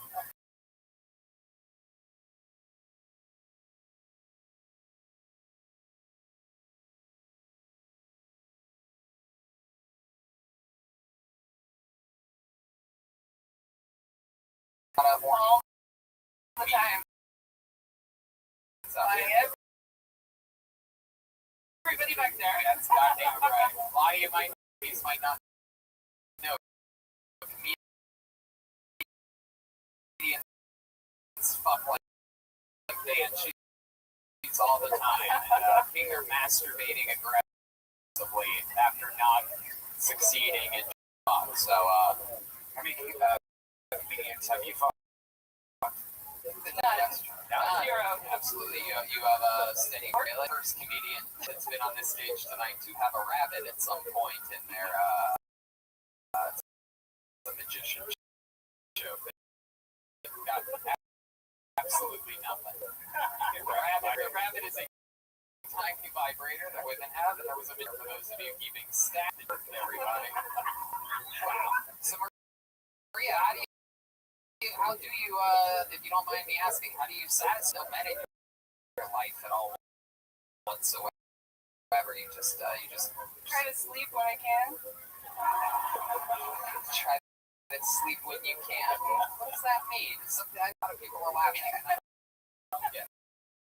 But when you work 9 hours a day and then you go to mics all night,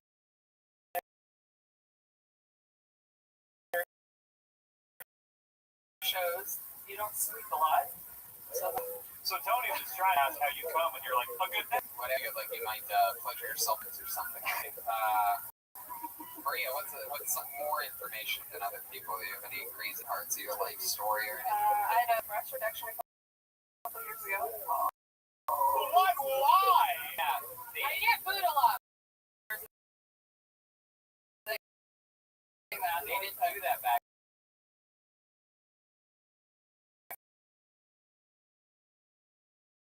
in the 80s. This guy's never heard of this. No, leave the back problem. What? Big word. I was a 34 double. Oh, jeez. With a comedian, however, she just made 4 come in their pants. Wow. You were Minnesota. Wow. You feel better now that you had the reduction? Yeah, my surgeon actually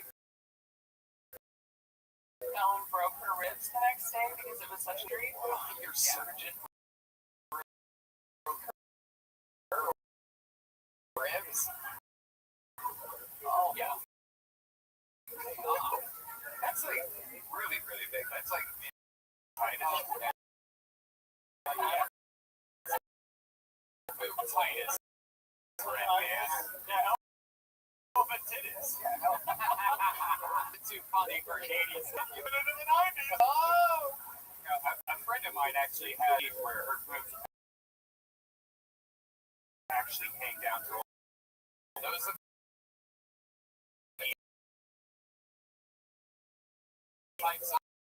Oh no, mine looked really good for how big they are. So now they just look even better. Back feels better. Lights better. I love that. Did you keep them around as girlfriends? Travel well. Okay.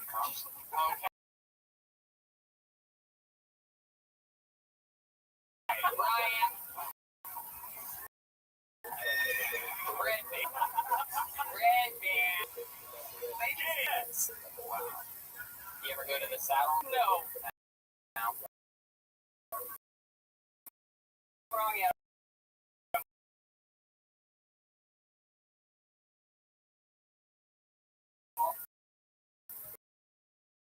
Yeah, that is the wrong.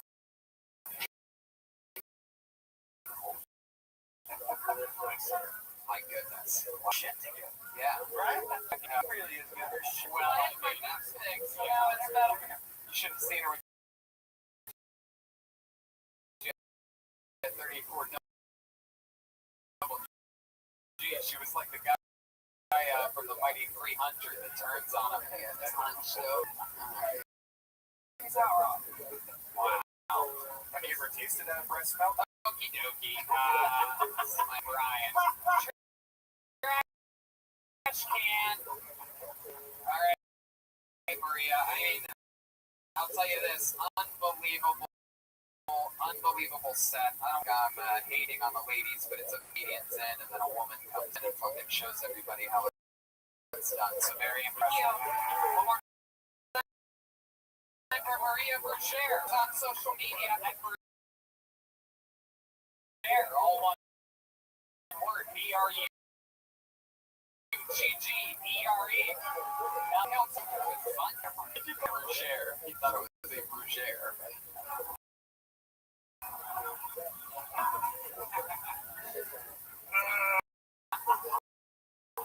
I was thinking when she said the G, I was thinking on your period. She said double G's. Wow.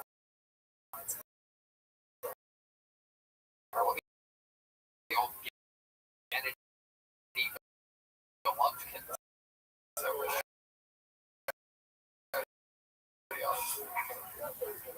Bring your hands over your necks.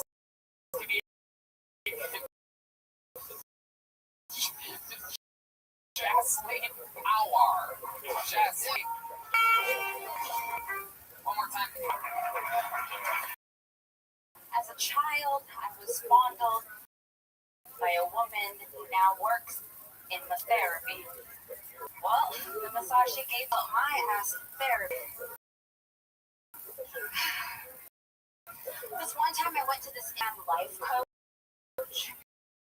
I told her and she said, well, at least now she's using it for good. I was like, for good? This bitch cracked the fucking code, diddle, and get paid. Oh my god.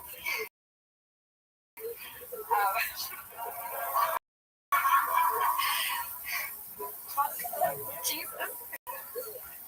Diddled and paid. Oh my fucking. That's exactly what I was fucking worried about. I met with some goo gaga. She's stuck in my inner child. Wow.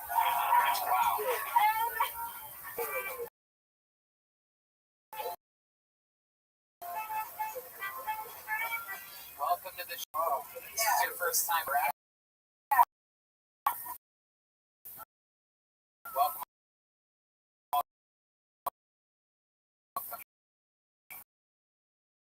How long have you been on stand up? This is probably my 7th time. 7th time ever doing stand up. Congratulations. Yeah. First time ever practicing? Again, as an RMT, they saw a photo and she said that she liked it, and I was like, yeah, I fucking know. So what exactly did she? She molested me.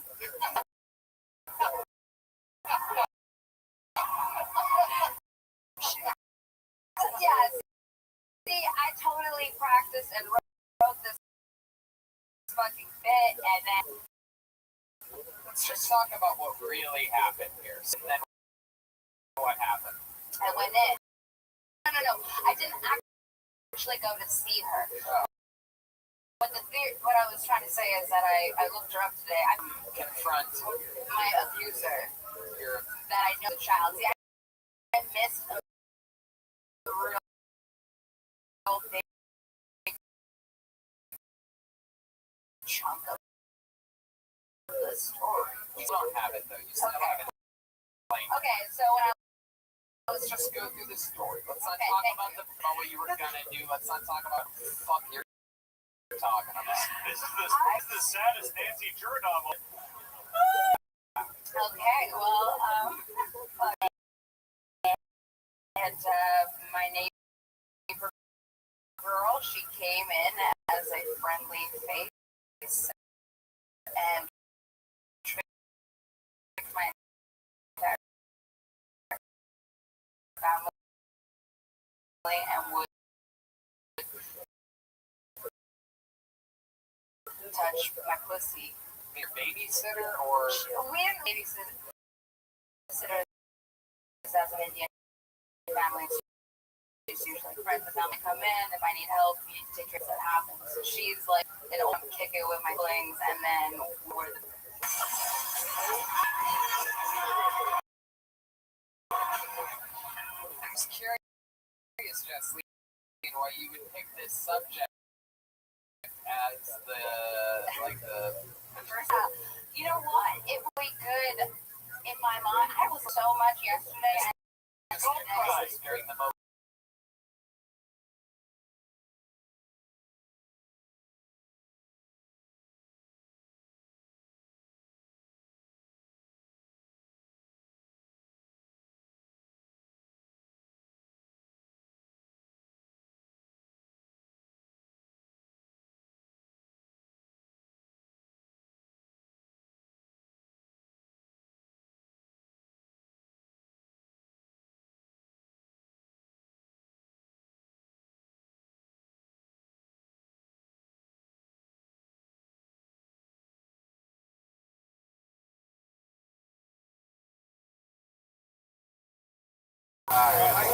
So Jasleen, why do you think you were gagging? Was it the taste? Was it? I don't know if it was.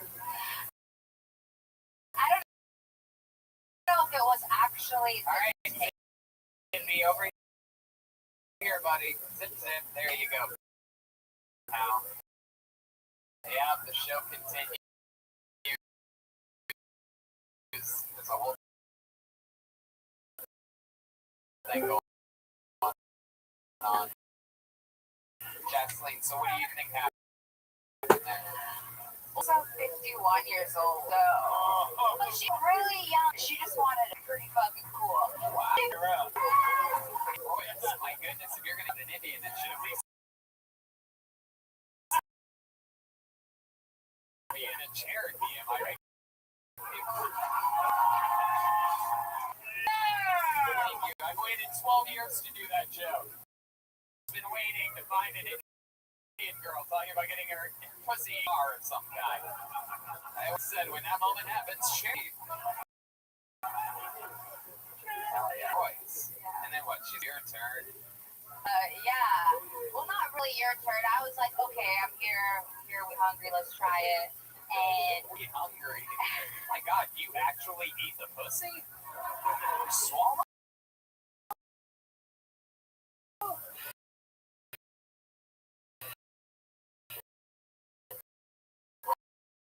I don't know. Swimmingly, what the fuck? I should say, well, Ellie Twins got it. That's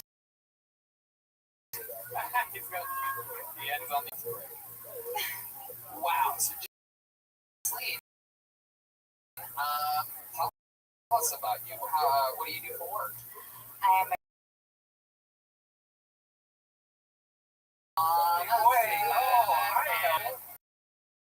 You're a rapper.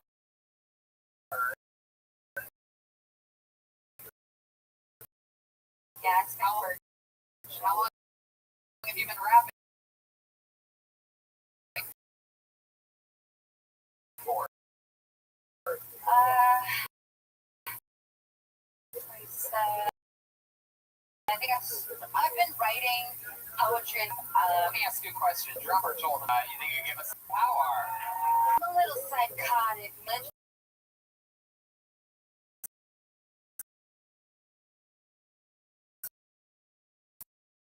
With my scar face, I'm a modest goddess sitting in the back row, taking notes, using my moleskin notebook.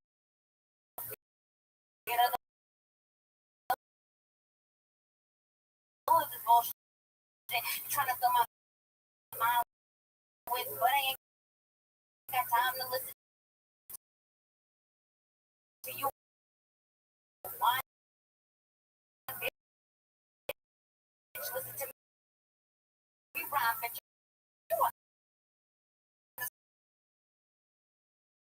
Spend your time with this chocolate go down who you could ride with.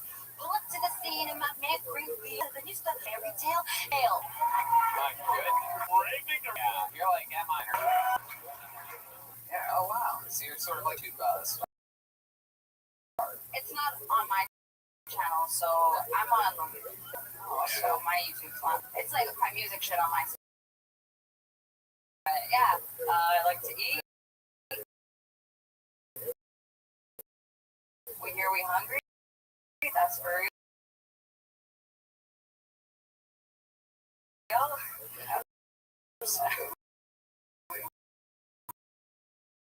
You're like slum doggy dog. Oh my god, I can't believe I'm so mad. Even sometimes I blow my own mind. I mean, that is just so. Yeah, there's a lot. My favorite way was the third year of my brother's death. What?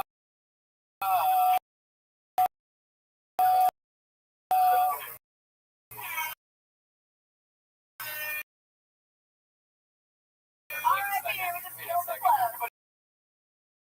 Clap for that. Wait, how long ago was 9/11 again? Hold on a second here.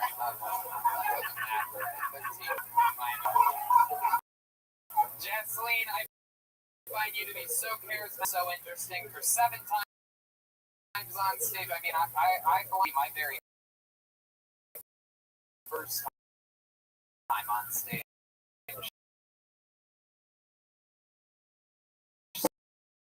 So, I mean, like, you know, you're talking about crazy stuff, you're taking chances, it's the of art that you are, so I'm excited to. You got Janceline Power, everybody. Social media and horse power. Back to the Little Tony. It's incredible. It's a beautiful, magical thing. You guys ready to get back to the show, huh? Back to the bucket we go.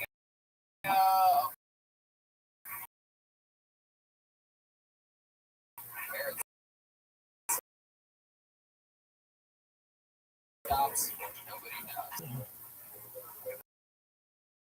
This guy texting in the front row, like, oh, shit, no fucking. He's got a good blazer on though. Oh, hey, sleep. It's